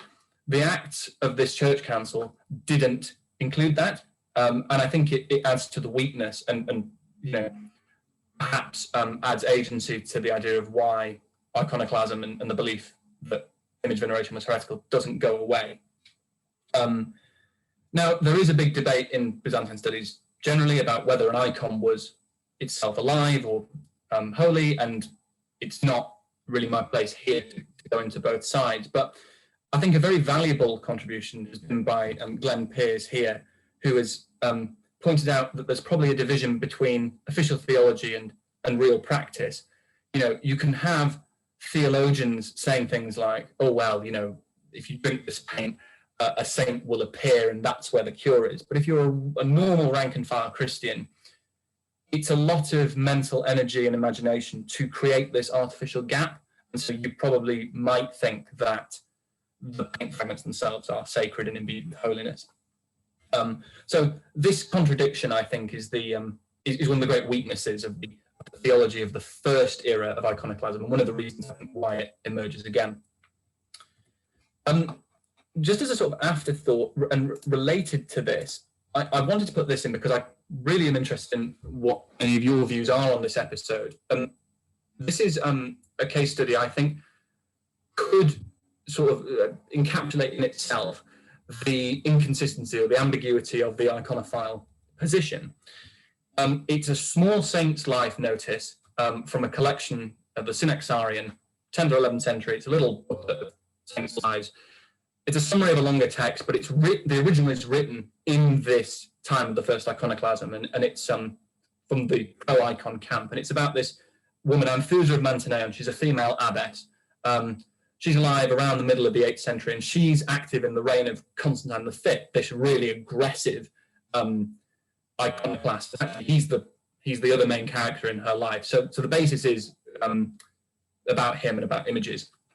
And the episode in question is this. Again, on the dense slide, I apologize, but it's probably fairly straightforward. It's when the emperor's agents come to arrest her, and she's tortured, you know, standard hagiographical trope. But crucially, in the episode of torture, she is put on a pyre of burning icons. They're broken up and burned under her, and this is used as a torture device. And she's fine. She's absolutely okay and unharmed. Now, it's a complex episode. It's certainly, at least partially, a device. Earlier on, as you can see from this middle section, in the little life summary, she also has an episode with some heat and being fine. And she's told by her spiritual guardian to go into an oven, and she comes out fine. And that in itself is also lifted from an earlier source, John Moskos. But one historian has suggested that this perhaps indicates, this is Emmanuel Allouet, this perhaps suggests that the substance of icons is being manipulated as a story tool.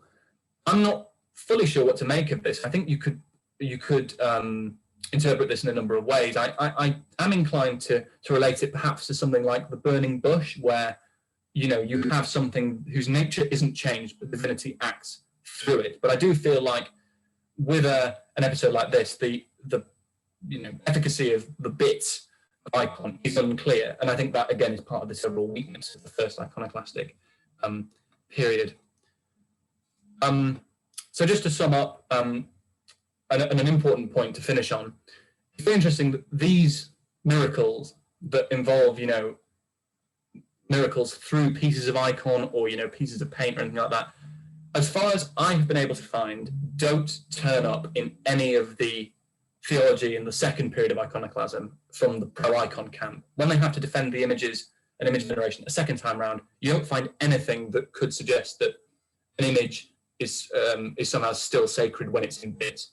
I think that's probably due, in my view, to the weakness of this tactic from the previous set of defenses of images in this age of florilegia, where you throw a load of stacks of quotations on each other, even if they're contradictory, and it leads to inconsistency and it's inadequate. So I think that given these developments and given the situation, there probably is some truth in the 824 letter, as I discussed with Glenn Pear's interpretation. Rank and file Christians probably saw a sense of direct efficacy of the fragment, even if official theology denied it. But also, it's a very powerful thing for Michael II to say in his letter, because he's actually also subtly taking aim at the inconsistencies of the iconophiles of the first period.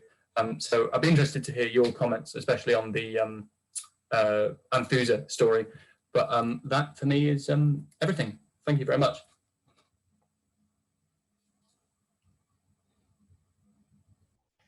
Thank you for your great paper, Julian.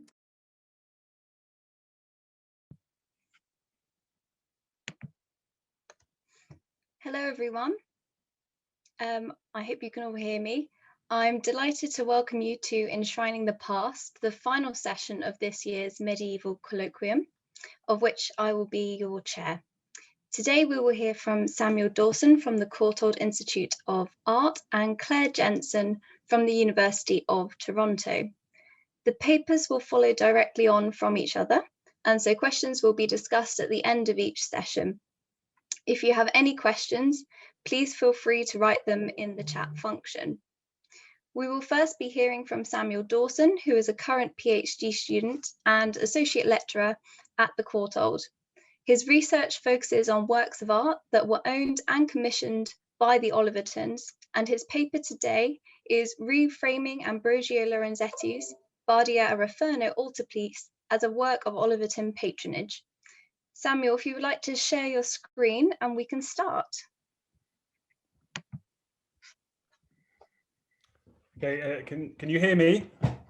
Yes. Excellent. Thank you very much for the introduction, and thank you very much to the organisers for allowing me the chance to present the paper. Today I'll be presenting a small part of my doctoral thesis, the opening chapter of which focuses on Olivetan interpretations of Ambrogio Lorenzetti's Badia a Referno altarpiece. For those of you who aren't familiar with the Olivetans, they are a Benedictine monastic order that were founded by Bernardo Tolomei and also two co-founders near Siena in 1313. Following its most recent restoration, Ambrogio Lorenzetti's startling Badia a Referno altarpiece, dated 1335 to 1337, now occupies one room in the Museo di Arti Sacra in Asciano, the small hill town in the Contardo of Siena, 30 kilometers to the southeast of the city. It is displayed across from the 16th century frame that, prior to the renovation in 2011, it had previously sat within, a work that is attributed to the Olivetan monk and intarsiist Fra Raffaele de Brescia. In his introduction to the collection of essays produced following the restoration, Miklos Boskowitz welcomed the removal of the frame as an opportunity to, and I quote, return to and revise the many problems regarding the beautiful triptych coming from the Badia a Referno. Boskowitz characterized the encounter as problematic for two primary reasons. Firstly, although the restoration has helped to clarify some of the issues surrounding the triptych's original structure and appearance, it has also represented the work to us with all its attendant idiosyncrasies, both structural and iconographic, that the frame had, in a sense, served to contain. Sam, sorry to interrupt, but do you have your PowerPoint? We can't see it. Oh, 1 second, sorry, I just need to, that's my intention of not sharing the screen. No problem, if you just make that full and then. Okay, there we are. Perfect, thank you. Thank you. Had served to contain. One aspect of the seeming individuality of the triptych, the extraordinary composition of Saint Michael fighting the dragon in the central panel, leads us to the second issue outlined by Boskowitz, which concerns the altarpiece's provenance. Ever since Giacomo de Nicola first attributed the triptych to Ambrogio in the first decades of the 20th century, the work has been tentatively proposed as one which was made for the Olivetans. De Nicola, finding the painting behind the main altar in the Olivetan church of the Badia a Referno, came to identify it with a, and I quote, much admired picture, una tavola fece con molte lode, that Vasari in Levite states was at Monte Oliveto, the mother house of the order. However, despite Vasari's testimony, scholarship has diverged as to its place within the Olivetan ambit, and there has been some hesitation in accepting Monte Oliveto Maggiore as the original destination of the work. The main source of doubt stems from the prevalent number of 14th and 15th century versions that appear to have been based upon Ambrogio's composition of St. Michael.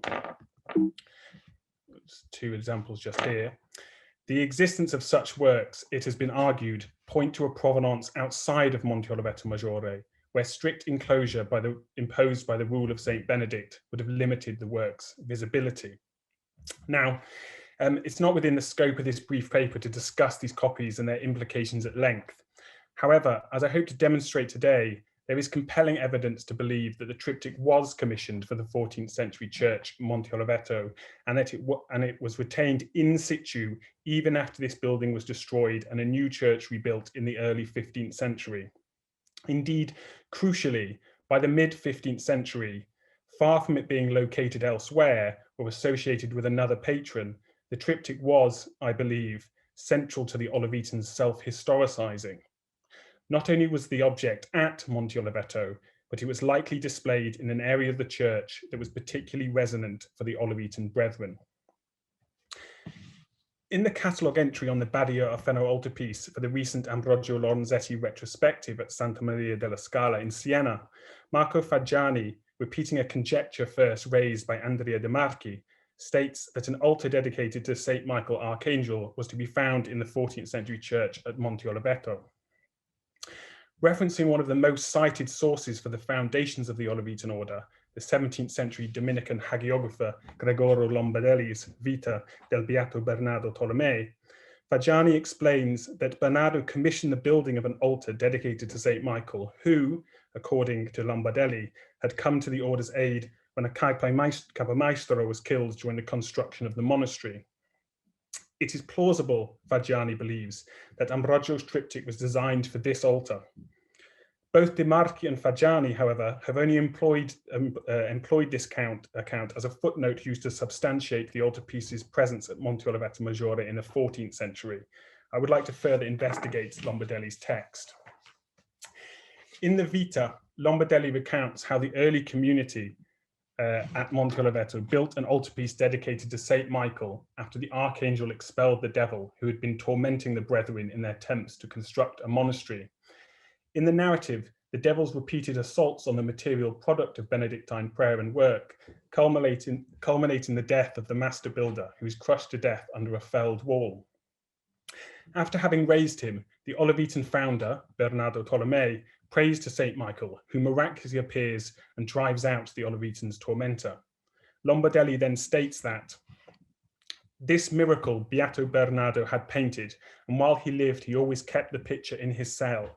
And in that place where the miracle happened, an altar was planted in honor of the aforementioned archangel. And so the admirable and beautiful church followed, and so too the marvelous monastery.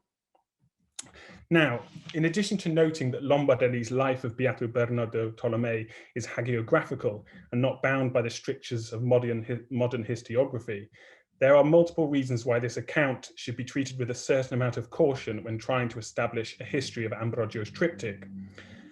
Firstly, the narrative and the life as a whole is infused with elements of Dominican spirituality that are quite foreign to a 14th century Benedictine reformist community. As an example of this, the notion that the first major object commissioned by the order in the early 14th century was designed solely for personal devotion and was kept sealed off in Bernardo's private cell stands in complete contrast to the spiritual profile and praxis of the Olivetans, who emphasized the communal elements of Benedictine worship. Secondly, there are doubts over Lombardelli's source of information. The life was first discovered in the early 17th century by the Olivetan abbot Don Vittorio del Testa, whilst he was in the process of gathering material for his own biography of Bernardo Tolomei, evidently in the attempts to form a type of prospectus for Bernardo's canonization.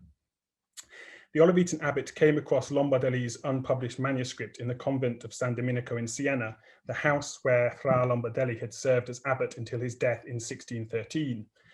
In the life, Lombardelli states he, and I quote, followed the sayings of another biography of Bernardo Tolomei, written on manuscript, and I quote, in a very ancient hand by the 14th century Dominican friar Giovanni Battista da Popolonia. Although the Olivetans searched for this previous manuscript on numerous occasions in the 17th century, it remained unfound, and Lombardelli's version, after being circulated in handwritten form amongst the order, was eventually put into print in Lucca in 1659.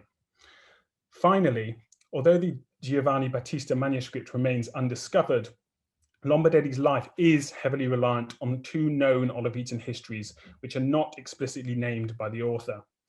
When read in conjunction, these sources present an alternative account of the altar dedicated to St. Michael and, resultingly, the possible display and interpretation of Ambrogio's triptych at Monte Oliveto.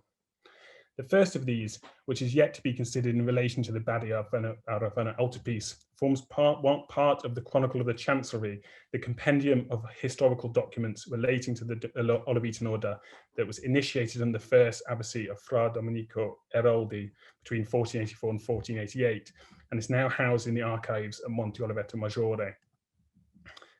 This work, which is commonly referred to as the Chronicle of the Chancery Manuscript A, has been tentatively attributed to the Olivetan monk and calligrapher Fra Alessandro da Sesto, and is thought to have been composed sometime between 1462 and 1485. The Chancery manuscript is divided into 43 chapters that chart the Olivetan formation, beginning with a summary of Bernardo's upbringing in Siena and then renunciation of the city of his birth in 1313. It ends with Bernardo's death from the plague at San Benedetto a Porta Tuffi in 1348.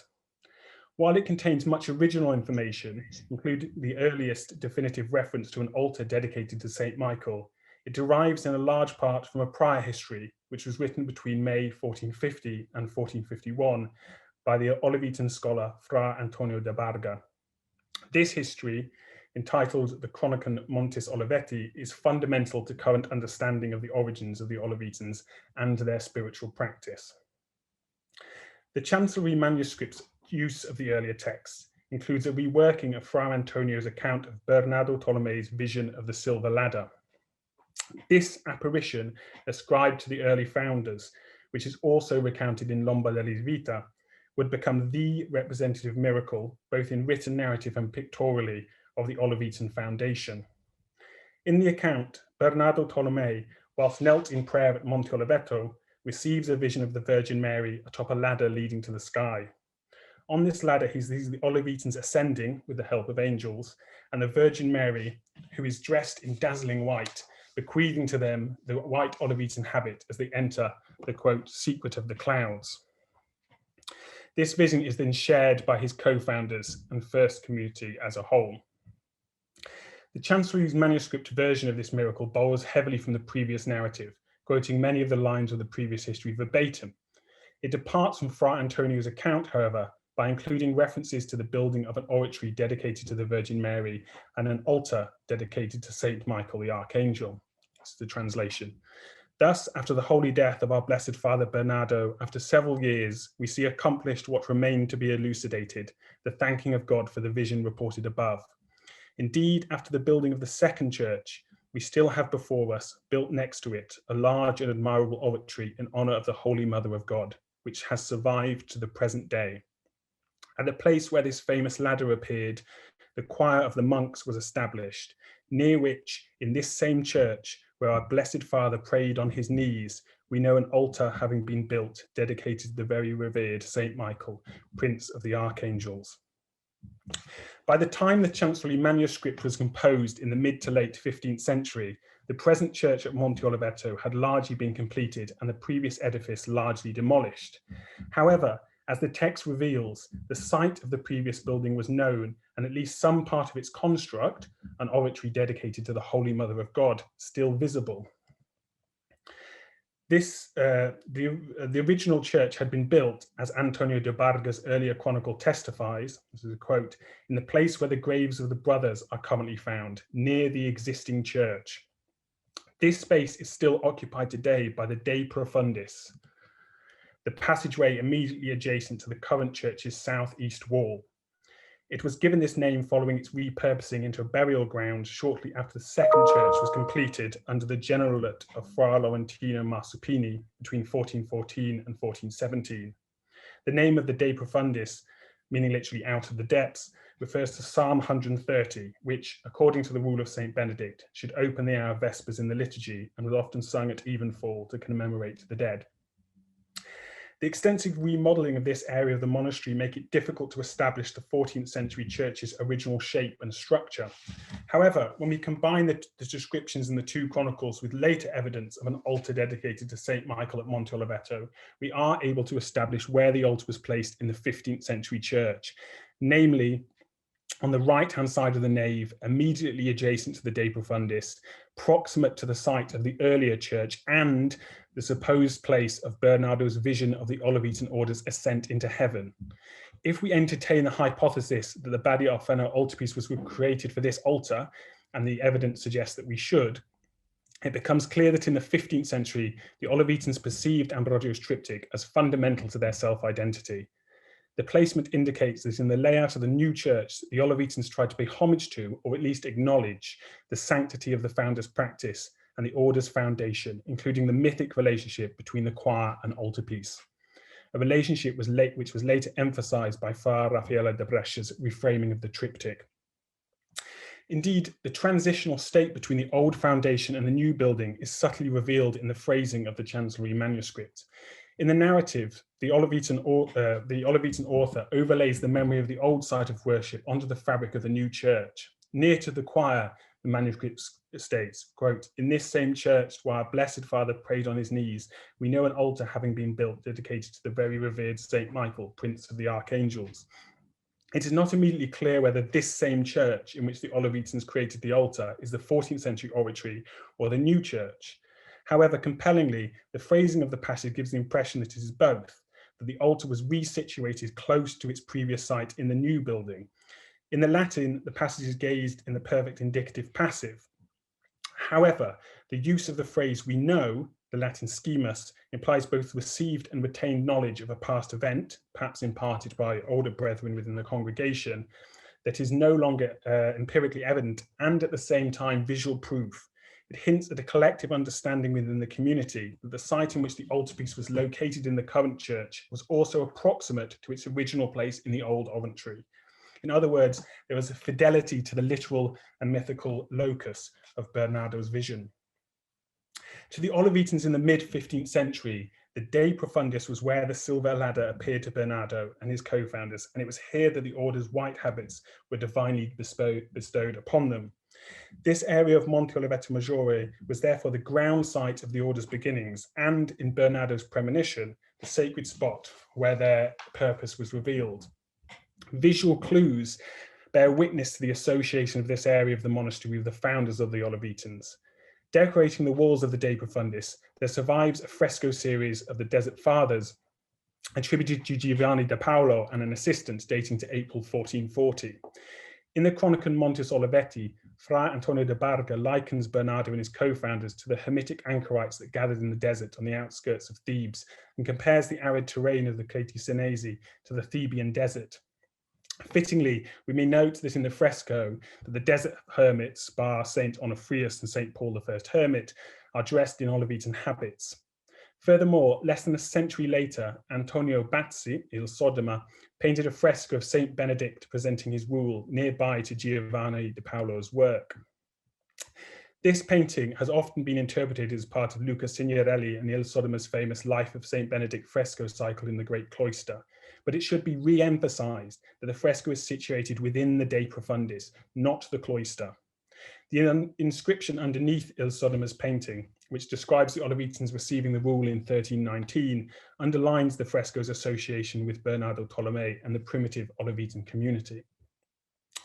Most notably, there is another piece of evidence that points to a topographical homage to this area of the monastery and supports the hypothesis that an altar dedicated to Saint Michael was located in the part of the 15th century church closest to the original oratory.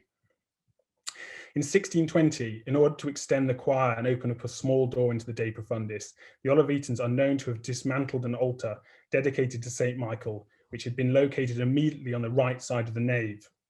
Prior to its destruction, the altar, and presumably the Bayeux and altarpiece, had therefore been originally located next to the De Profundis, theoretically on the site where it was placed in the original church before this building was demolished.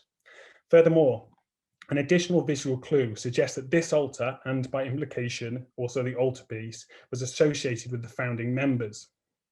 There remains to this day, above the aforementioned door, a portrait fresco of the three founders of the Olivetan order, Bernardo Tolomei, Ambrogio Piccolomini, and Patrizi Patrizi, in half length that dates between 1520 and 1530. This fresco, which prior to the renovations in 1620 originally depicted the Olivetans in full length, therefore overlooked the altar and altarpiece dedicated to St. Michael.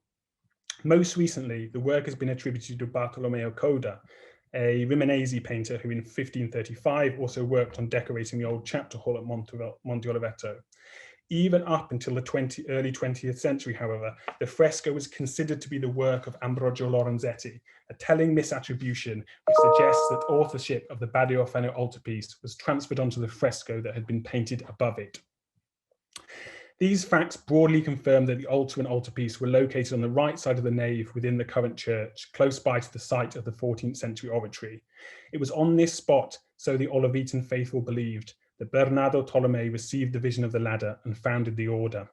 However, as the Chancellery manuscript testifies, the Olivetans' access point into heaven was not solely topographical, located on the site of the previous church, but was also determined by the order's particular brand of piety. Placed at the heart of the account is Bernardo's vision of the Scala Perfectionis, the ladder as an apparatus to divine contemplation. The Scala Perfectionis has a long history. It can be traced back to the biblical narrative of Jacob's vision and also finds expression in the works of the Desert Fathers. However, the divine ladder originates most fundamentally with Saint Benedict. It is in chapter 7 of the Benedict's rule that the idea has, in the words of Stephanie Solom, its first great exposition. As a succinct metaphor for monastic self-perfection, with a secure Benedictine heritage, the Scala Perfectionis is placed at the heart of the Olivetan foundation. The path upward, so Fra Antonio and the Chancellery narratives tell us, is on this ladder, is through steps of humility that the order are destined to rise. This journey, however, was not to be made alone. The Chronicle tells us that the choir was established where, and I quote, the ladder was shown. That is, the Scala Perfectionis rests in the place where the Olivetans gather to celebrate the divine office as a community. It is this particular practice, communal prayer as opposed to private meditation, that guarantees their passport into heaven. This is where the Olivetan spiritual profile, their return to the most fundamental requirement of coenobitic monasticism, met a topographical mythology at Monte Oliveto. It was on the site where Bernardo and his co-founders received the vision of the Scala that an altar dedicated to St. Michael, along with the Badiofano altarpiece, was erected. The altar and altarpiece were therefore indelibly linked to the miracle that revealed the order's purpose and their credentials as Benedictine reformers. In essence, they acted as both memorials and blueprints. In their location, they commemorated the place where the founding vision occurred and also testified to and implicitly encouraged the exemplary acts that led to this event. Thank you.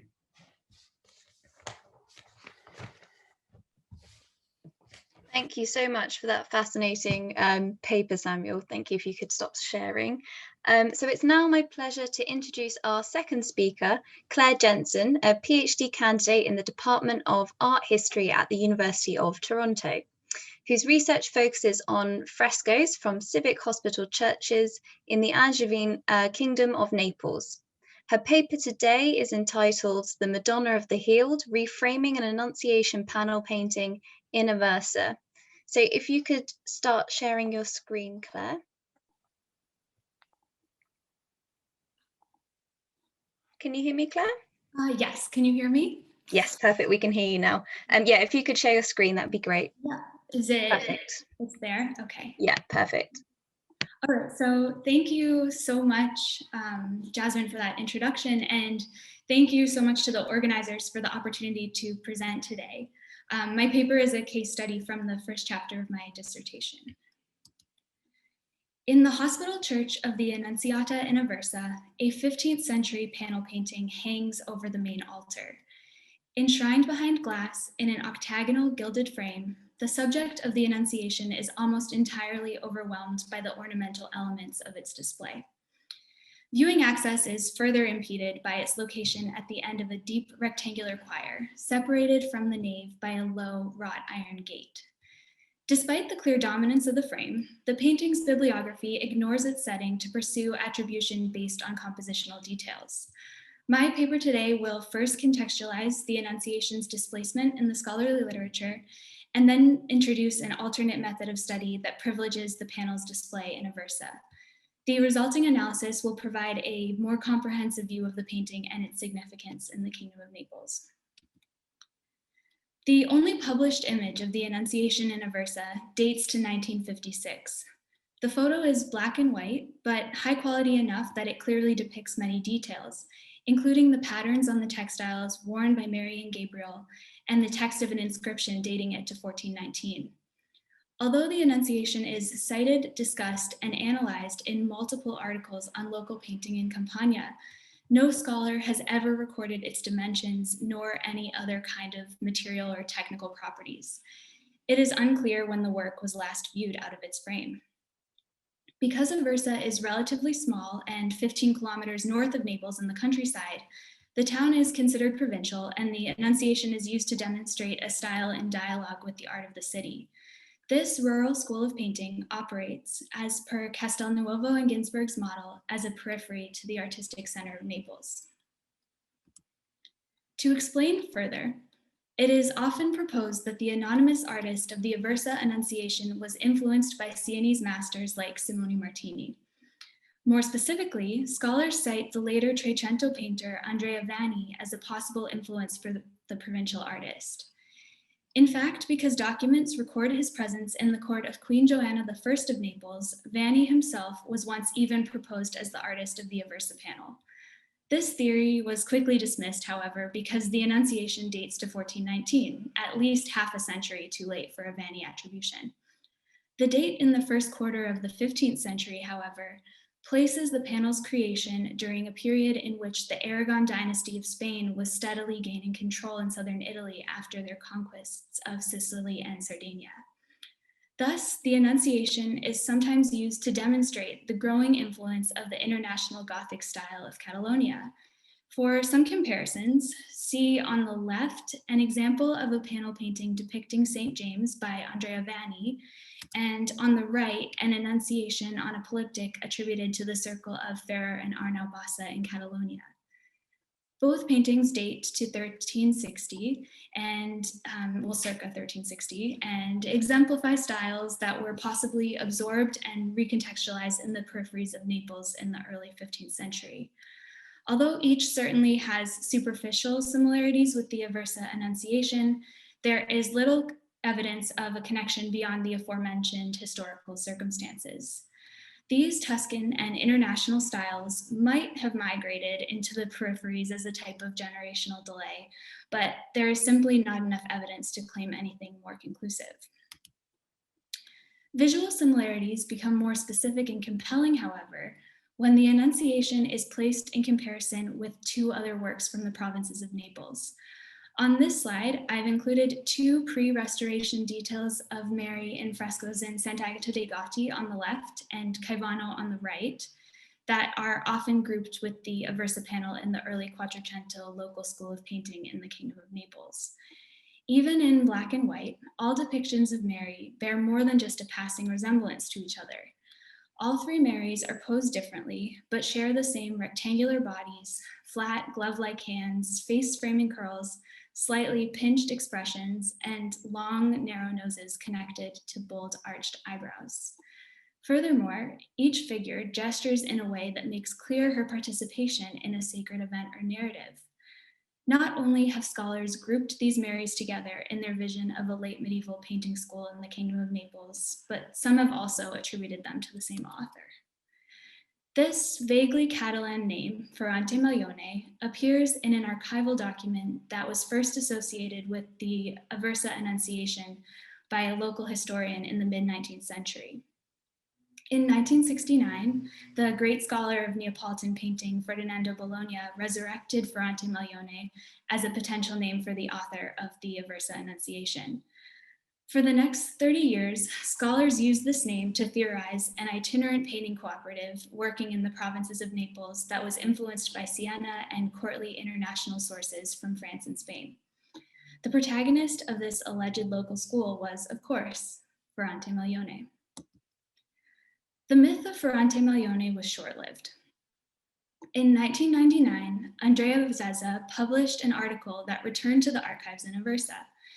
Zezza concluded that Ferrante Maglione is actually an Italianized version of the Spanish name Ferdinando Manlio, who was an architect working in Naples in the 16th century during the Spanish viceregal period.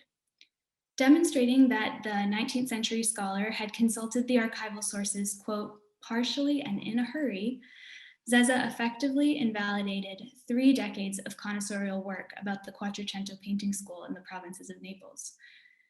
Because the attribution scholarship has centered on the same black and white image of the panel from 1956, the connoisseurial chaos caused by Zezza's intervention provides an exciting opportunity to return to the painting and reconsider its evolution in situ, essentially reframing the Annunciation in Aversa. The extant archival material concerning the panel has never been used to understand its significance. The relevant documentation is part of a platea, or a systemized collection of lists and inventories that contains a record of changes made to the church from the 16th through 19th centuries. Unfortunately, this means that the Tre and Quattrocento documentation is lost, but starting in 1501, the platea details a sustained interest in ornamenting the main altar. The passage quoted on this slide demonstrates that in 1539, Ferrante Maglione, also known as Ferdinando Manlio, was commissioned to make the, quote, cona del altar maggiore. Derived from the longer word ancona, the term cona is used in southern Italy to refer not only to the sacred image above an altar, but also to its frame. Although the name Maglione proved to be a red herring in understanding the Quattrocento style of the Annunciation, the following analysis will show that the cona display is the key to uncovering the significance of the panel in its local context. As is the case with many churches in southern Italy, Santissima Annunziata in Aversa has been expanded, restructured, and repaired many times. Through all changes, the Annunciation seems to have remained the cona and the focus of the main altar display. The platea records that the next renovation occurred only 20 years after Manlio completed his design. From 1566 to 1574, the cona was updated in response to the expansion of the apse into newly purchased land adjacent to the existing church. The plan of Santissima Annunziata, shown here on the left, reflects the addition of a broad transept in the 1570s. Unfortunately, no trace of it survives today, but the newer 16th century cona was made of linden wood and included framing columns, intaglio details, and a cornice frieze. It probably resembled the still extant example located in the sanctuary of Santa Maria delle Grazie in the nearby town of Avellino. Additional archival documents make clear, however, that the wooden cona in Aversa operated as a type of tramezzo or choir screen and divided the space of the choir from that of the nave. So it was located about right there. The platea records that the church also commissioned a deposition by the Sienese Seicento artist Marco Pino to face east towards the choir, while the late medieval Annunciation faced west into the nave. Oriented for public rather than specialized viewing, the Quattrocento panel served as a community image and was marvelously displayed for church visitors. Soon after the wooden cona was installed, the platea begins to include instances of community interaction.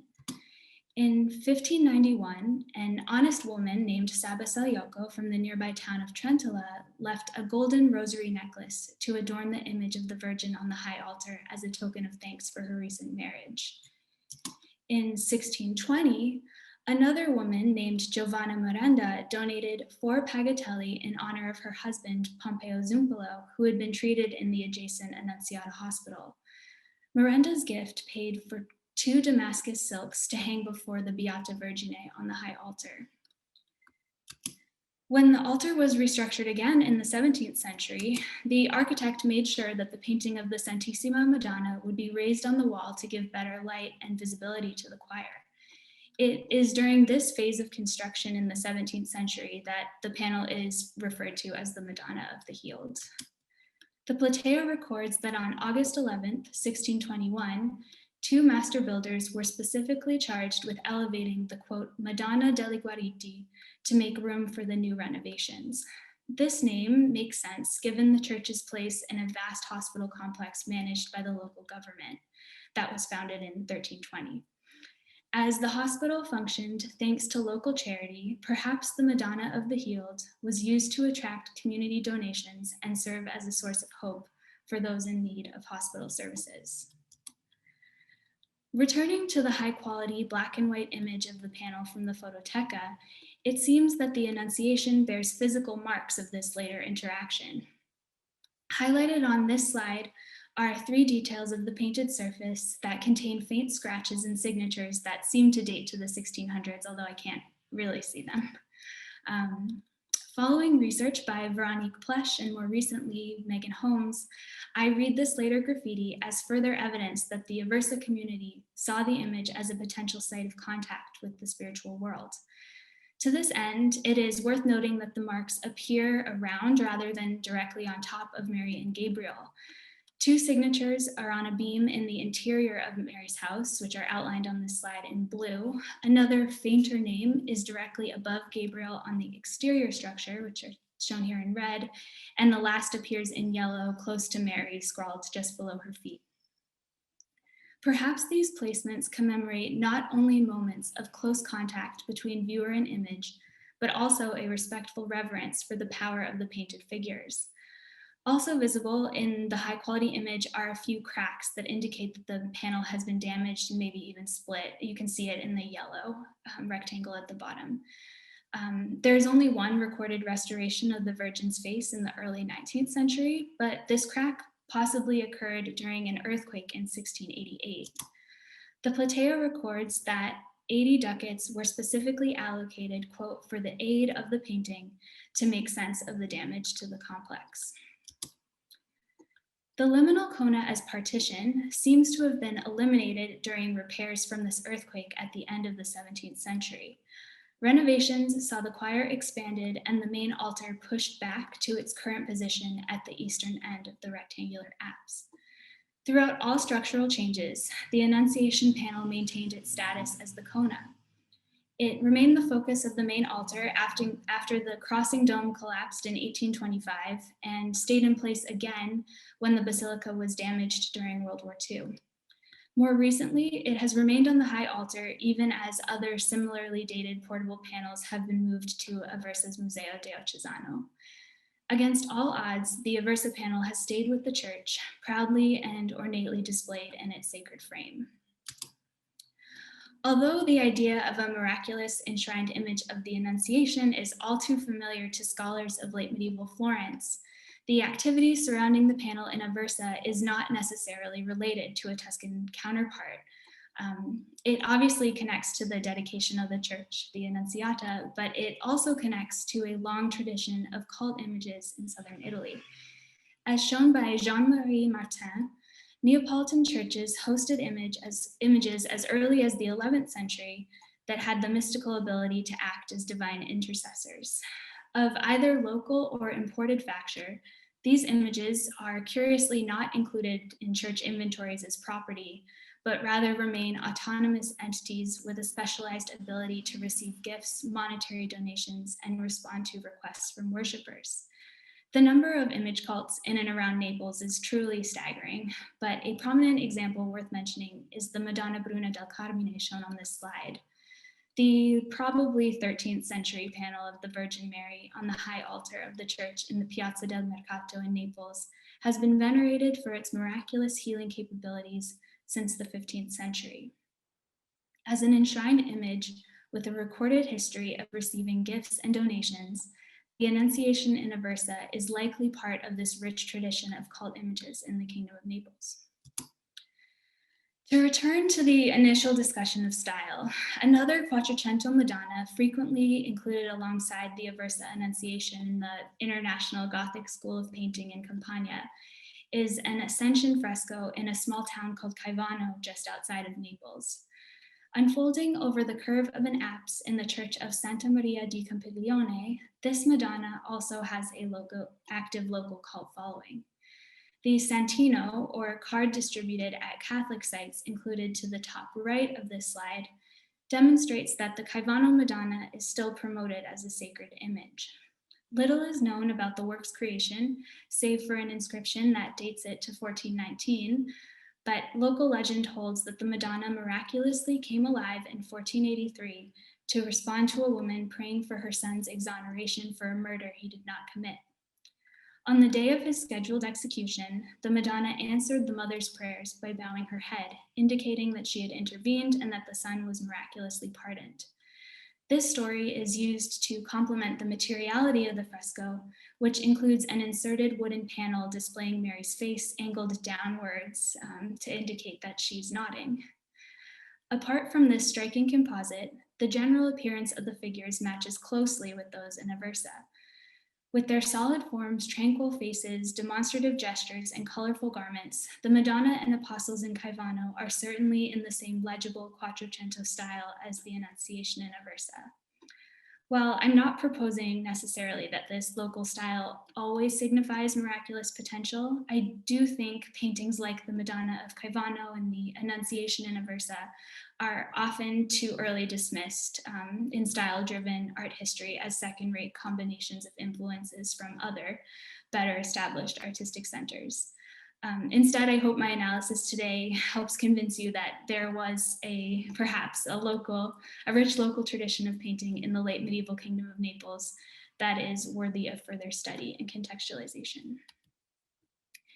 Admittedly, there are no Santini or legends connected with the Aversa panel, but nevertheless, the archival record preserves a fascinating history of community gifts and interaction that befits a miraculous image cult. As evidenced by the displacement caused by an over-reliance on traditional methods of attribution, the painting's reputation as a Madonna of the Healed is entirely missing from its current bibliography. Only after considering later archival evidence can the Annunciation be reframed as an artwork charged with mystical sacred power. Neither an icon nor relic, the Aversa panel participates in a uniquely Neapolitan tradition of image cult in which medieval paintings could be received and promoted as capable of enacting God's will on earth. The immediate and legible style of the Annunciation in Aversa perhaps also contributed to its potentiality for mystical interaction. Shared among multiple paintings from the early 15th century, this style should be divorced from its usual titles of School of, Sienese influenced, or International Gothic, and instead studied more autonomously as local to the Kingdom of Naples. In addition to resituating the panel as a strong representative of this local late medieval style, I hope I have shown today that the Annunciation's power is revealed by considering its consistent place in situ, displayed for centuries on the main altar of the Annunziata Church in Aversa. Thank you. Thank you very much, Claire, for that really interesting paper and for stopping sharing your screen. So we now have time for some questions, and I can see that we have some already in the chat. So from Joanna Cannon, question for you, Claire. Do you have any thoughts about whether the Aversa Annunciation panel is an independent work, or might it originally have belonged to a larger ensemble? Thank you so much for that question. So the earliest documentation that I have, so I know that the church was founded in 1320 as part of this hospital. And then I also know that the governors of this church commissioned it in 1419. But then I don't actually know. But I do know that in 1501, they record that there were lateral images of St. Peter and Paul, but I don't know if that was included in some sort of like Kona ensemble or part of an altarpiece. So if I had to guess, I think that the central panel of the Annunciation might have had framing works, whether or not they are contemporary to that 1419 date, or sort of like an assemblage of things also owned by the church. Because of course there's that 17th century deposition that gets put on the back. I don't know, but yeah. Thank you, Claire. So I have one for Samuel. So in the context of religious orders becoming self-reflective, why do you think the Olivitans began to reflect on their own history in this period? Yeah, it's a great question. I think there's two aspects to it. I think there's an aspect that just pertains directly to the Olivitans, which is that they were starting to think about their own history because they'd just come out of a crisis of reform in the 1430s. I mean, strangely, even though it's 100 years after the foundation, there isn't really any iconography or representations of Bernardo Tolomei until 1430, 1440. And even in Antonio de Barca's chronicle, he references this. He says that, okay, we've just come out of a reform, and rarely does a monastic order maintain its observance for 100 years. And so there's an element where they're trying to get the community to reflect on the original inspiration of 100 years and then return to that type of observation. I think the other thing is that pertains to Antonio de Barca is the Chronicle of Monte Oliveto was written not just for the order internally, but it was written externally for humanist scholars, two of which, Giovanni da Prato and Giovanni da Marcanova, I think it was addressed to. And Antonio de Barca was hugely well connected, and he was friends with San Bernardino. He was reinitiated the debate on the dignity of man, which was lately taken up by Manetti and Bartolomeo Faccio and various things, and also was in correspondence with Cosimo de' Medici. So there were two elements. One was this internalized reflection about returning to original observance, and there was a second aspect, which was the sort of external growth of the order and the humanist sort of element. And the third one that I haven't mentioned is Siena starting to reclaim Bernardo Tolomei as a son of the city, and then representations start to pop up in the baptistry in Palazzo Pubblico and various places like that. So a real combination of factors then all working together.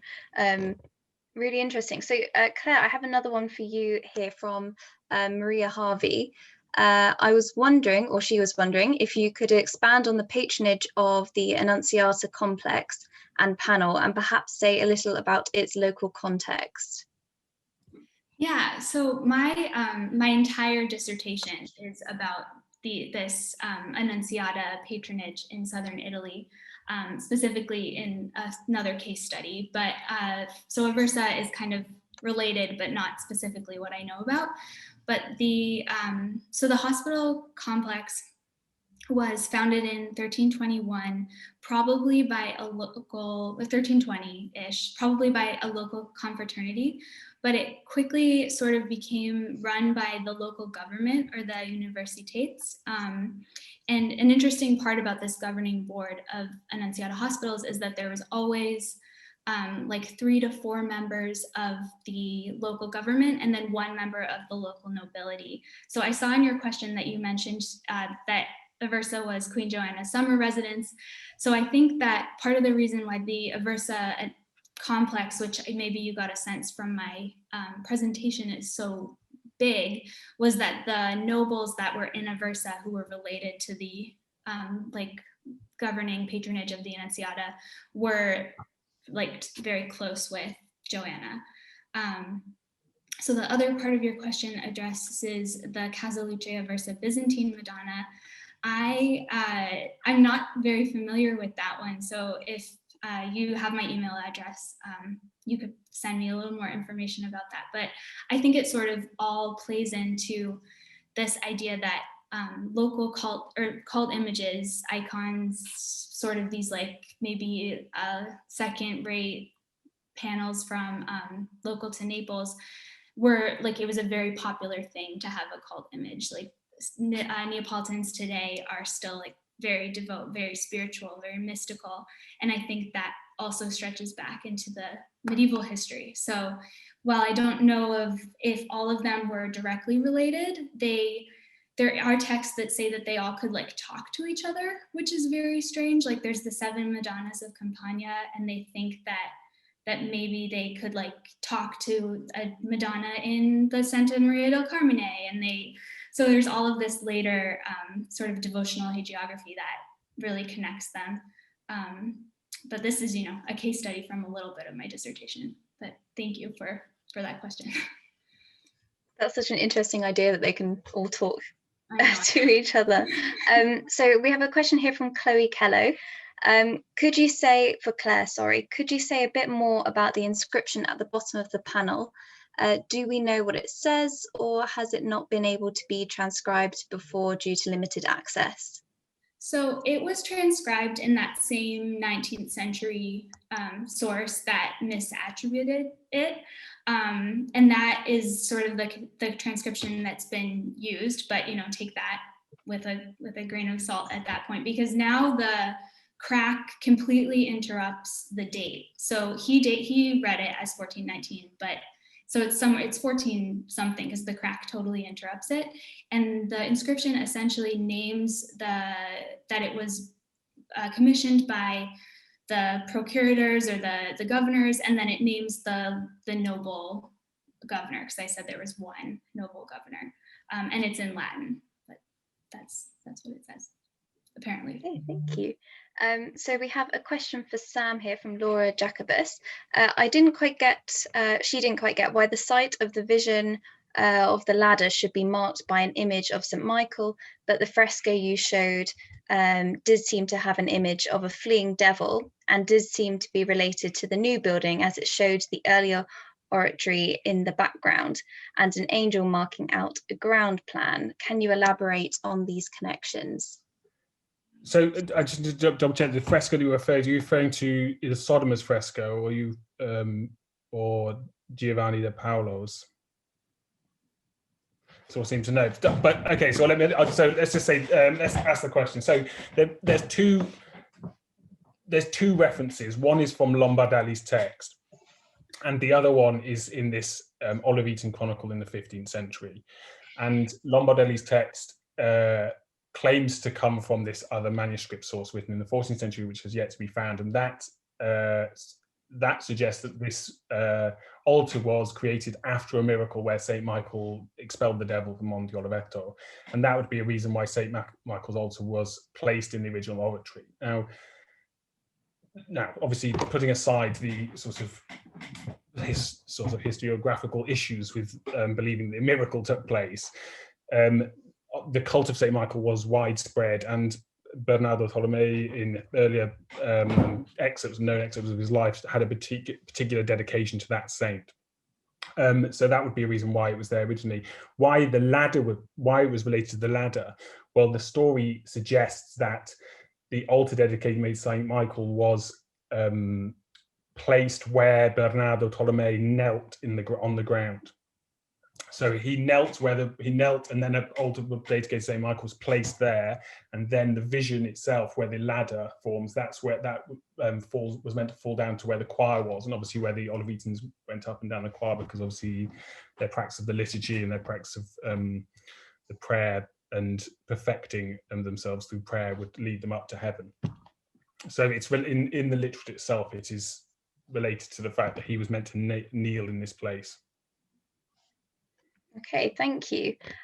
So we have another question for Claire from Yeidy Rosa. You have hinted at this, but what alternatives to the center periphery model are being employed or proposed for this region/period or in general?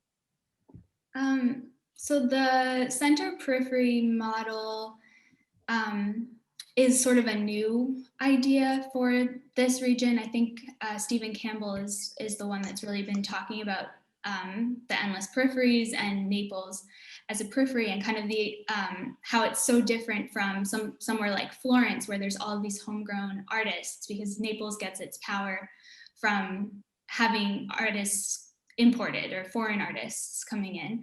So there's like newer work on Neapolitan sculpture and architecture that sort of talk about how this, specifically by Tanya Michalski, who's kind of said that this focus on the foreign it's sort of exhausting at a certain point. And that's certainly what I felt looking at these, because the frescoes and the paintings that I look at are very much excluded from the Neapolitan study, which is mainly like looking at Simone Martini's panel in Capodimonte, and then also Giotto in Naples, of course. So a big thing that I wanted to do in my own work was get away from this school of Giotto and try to see if I could think about these paintings in the peripheries as kind of an autonomous group. Like, what if these artists are homegrown?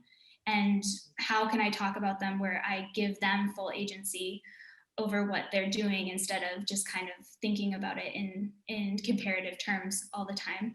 So that's kind of a roundabout way to get into your question. But I guess this focus on the local is really what people are trying to do in Naples, myself included. Thank you. So we have a question for Sam here from Josue Fabiano. Thanks for the great paper, he says. Does the practice of reframing Trecento panels come up elsewhere in the Olivetan patronage? And is there any comparative material for other orders? Well, I mean, in terms of reframing Trecento panels, not really, because there's only, I'm trying to think how many, there's probably maybe 2 to 3 altarpieces that have survived that relate to Olivetan orders in the 14th century, although there are slight exceptions to that, which Spinello Valentino's works in Lucca and also in Monte Oliveto as well, or potentially Monte Oliveto, but maybe also for Santa Francesca in Rome, depending on where the destination was. There was a particular attention paid to the framing of those. However, there are cases of the famous intarsists, the famous Olivetan intarsists like Giovanni da Verona and Fra Raffaele del Brescia, amongst others, reframing works from the 15th and 16th century, most notably Mantegna's famous panel in Verona. So there are other examples, but Trecento is difficult because there just hasn't been that many that have survived. The other thing I'll just say, just Laura's point, I think there was the fresco, the other fresco that I showed is a 17th century fresco that's based in one of the Olivetan abbeys in Finalpia, and that postdates Lombardelli's life of Beato Bernardo Tolomei. So basically when this life emerges in the 17th century on 6059, and this is around the time where there's a push towards Bernardo Tolomei's canonization, although it doesn't happen until much later. The imagery of the devil expelling, the image of St. Michael the Archangel expelling the devil from Monte Oliveto, and the image of the silver ladder combined in one composition reoccurs again and again and again, basically across Olivetan houses. So it's definitely taken from the Lombardelli life, not from any of the original, the Olivetan sources. Right, thank you. So another question for you, Samuel, from Matteo Turimbolo is, Ghiberti held Ambrogio Lorenzetti in higher esteem than Giotto. Do you feel that this might have informed the preservation of the St. Michael altarpiece? Potentially, yes. This is a very interesting point, because Vasari also mentions the fact that there was a tavola by Pietro Lorenzetti, not by Ambrogio Lorenzetti, in Monte Oliveto, and there's some sort of sparse but a potential hypothesis would be that they worked together at Monte Oliveto, both Pietro and Ambrogio, because I mean it's sort of tangentially related that Vasari says in the life of Pietro Lorenzetti that he was called from decorating the facade of Santa Maria della Scala in about 1335, that's been dated, and went to Monte Oliveto to make this particular tavola. Now this, Vasari is not always certain on dates, but this is around the same time that we date Ambrogio's panel, 1335, 1337. And strangely enough, the prior of Santamaria de Scala at that time is Giorgio Tolomei, one of the related family to the Ptolemy. So there is some reason to believe that they may have worked together, and that there's a transition of punching tools around this time between Ambrogio's workshop and Pietro's workshop. However, Pietro Lorenzetti's panel has not survived. So yes, there is plausibly the case that this one, Ambrogio's, did survive and became sort of integral to the sort of self-historicizing or self-reflection of the order, but the panel, whatever form it took, Pietro's did not survive. Okay, thank you. From the 16th century, because Vasari says it was there in the 16th century, but it didn't continue on. It was lost on the route. Okay, so I think we're coming towards the end. I think we probably have time just for one or two more questions. I thought I'd ask you both what you found was the most surprising find that came out of both of your research so far. Samuel? Yeah, I think the notion that there was an attachment to Ambrogio's work, and that it was sort of his there was a sort of mythology, or claimed mythology created behind it, is fascinating, and it was attributed to this particular panel. I mean, we didn't have time to go into the sort of structural and iconographic elements of the altarpiece that are quite fascinating as well, because it's an incredibly inventive work. So that's fascinating. I mean, some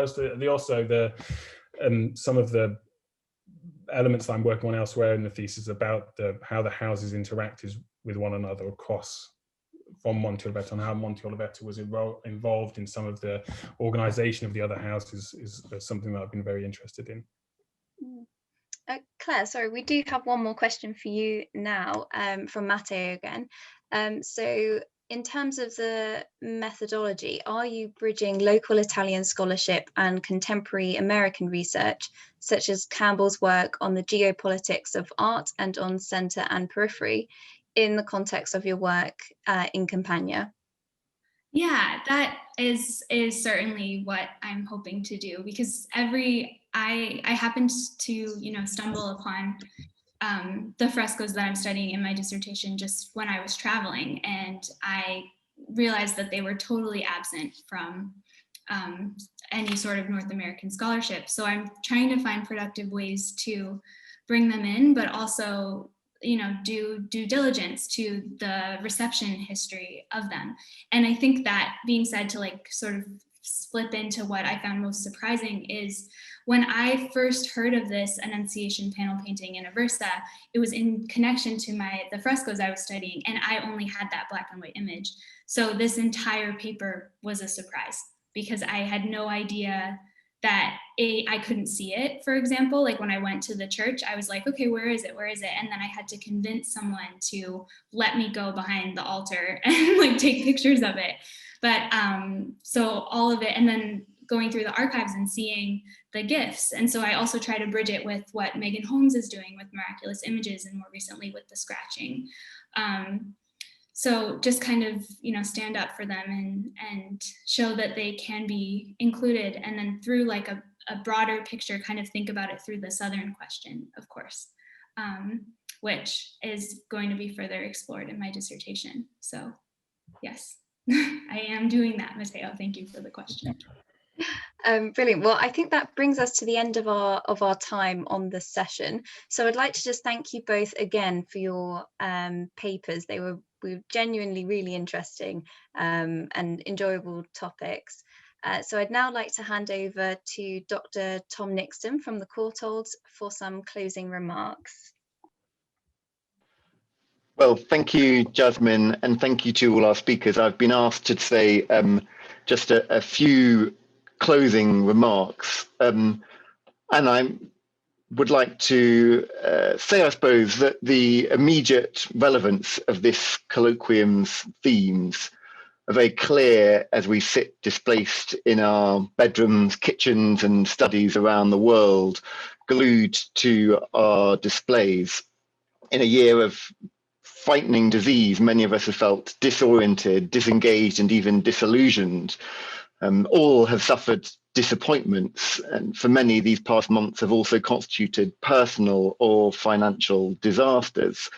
We've been disturbed by even greater evidence of disparity and discrimination across the world and in our own communities, and have been disconcerted by radical shifts to our personal and social worlds. PhD students and researchers have been affected by these events in very particular ways, and many have had to reshape their dissertations in response to changing circumstances. But I'm struck by the way that students at the Courtauld and elsewhere have also displayed remarkable resilience and creativity in finding new ways to discuss their research and disseminate it to audiences around the world. So in the past 2 days, reflecting on issues of display and displacement, we've learned how communities distinguished their stations of the cross from others, and how the distinctive character of the Olivetans shaped their attitudes towards art. We've been shown how viewing contexts were disrupted by the relocation of the Combefa Entombment sculptures, and how newly revealed wall paintings in Albarracin can be understood in the context of interconfessional disputes in late medieval Spain. Papers have described the discovery in the 20th century of medieval wall paintings in Sweden and Denmark, and how the altarpiece of the Annunciation in Aversa has been studied by scholars in isolation, despite the elaborate setting in which it is normally housed. We follow the journey of an East Syriac Chinese monk after his pilgrimage plans were disturbed by the translation of relics across medieval Europe, the fragmentation and dispersal of Byzantine holy icons, and the dismemberment of a 14th century tomb in Pamplona, and the role of replicas in reconstructing its original viewing experience. Our speakers have explored the strategies of Vallombrosan nuns in establishing their identity after the destruction of their convent, how Dominicans and pilgrims jostled for space after Santa Corona in Vicenza became an important pilgrim's destination in the 14th century, and how perceptions of the Bayeux Tapestry have been shaped by different methods of display. So I hope you might forgive me if you've discerned a number of linguistic abuses in this brief summary, and that you too have derived some pleasure from the chance to be distracted for these last 2 days. Perhaps it's just been a long week, but I have to confess that I've found it surprisingly emotional in some ways to be transported momentarily from what currently feels like a rather banal existence trapped in my house to a world of beautiful objects, buildings, and ideas. And for that, we really have to thank our wonderful speakers who've done such a good job in the last 2 days and presented so many stimulating ideas, but also to members of the Courtauld Research Forum team, without whom this would not have been possible, and who've so swiftly resolved any technical issues. But I'd also especially like to thank the Courtauld PhD students who have organised this event and chaired its sessions so professionally, but also so warmly. They are Susanna Kingwill, Josue Fabiano, Chloe Kello, Laura Mellin, and Bella Radenovic. So special thanks to them, and also to the audience for attending and for posing so many stimulating questions. We hope, of course, that we will be able to welcome many of you in person to the Courtauld next year when we once again stage this event. So thank you again to everybody, and have a wonderful weekend.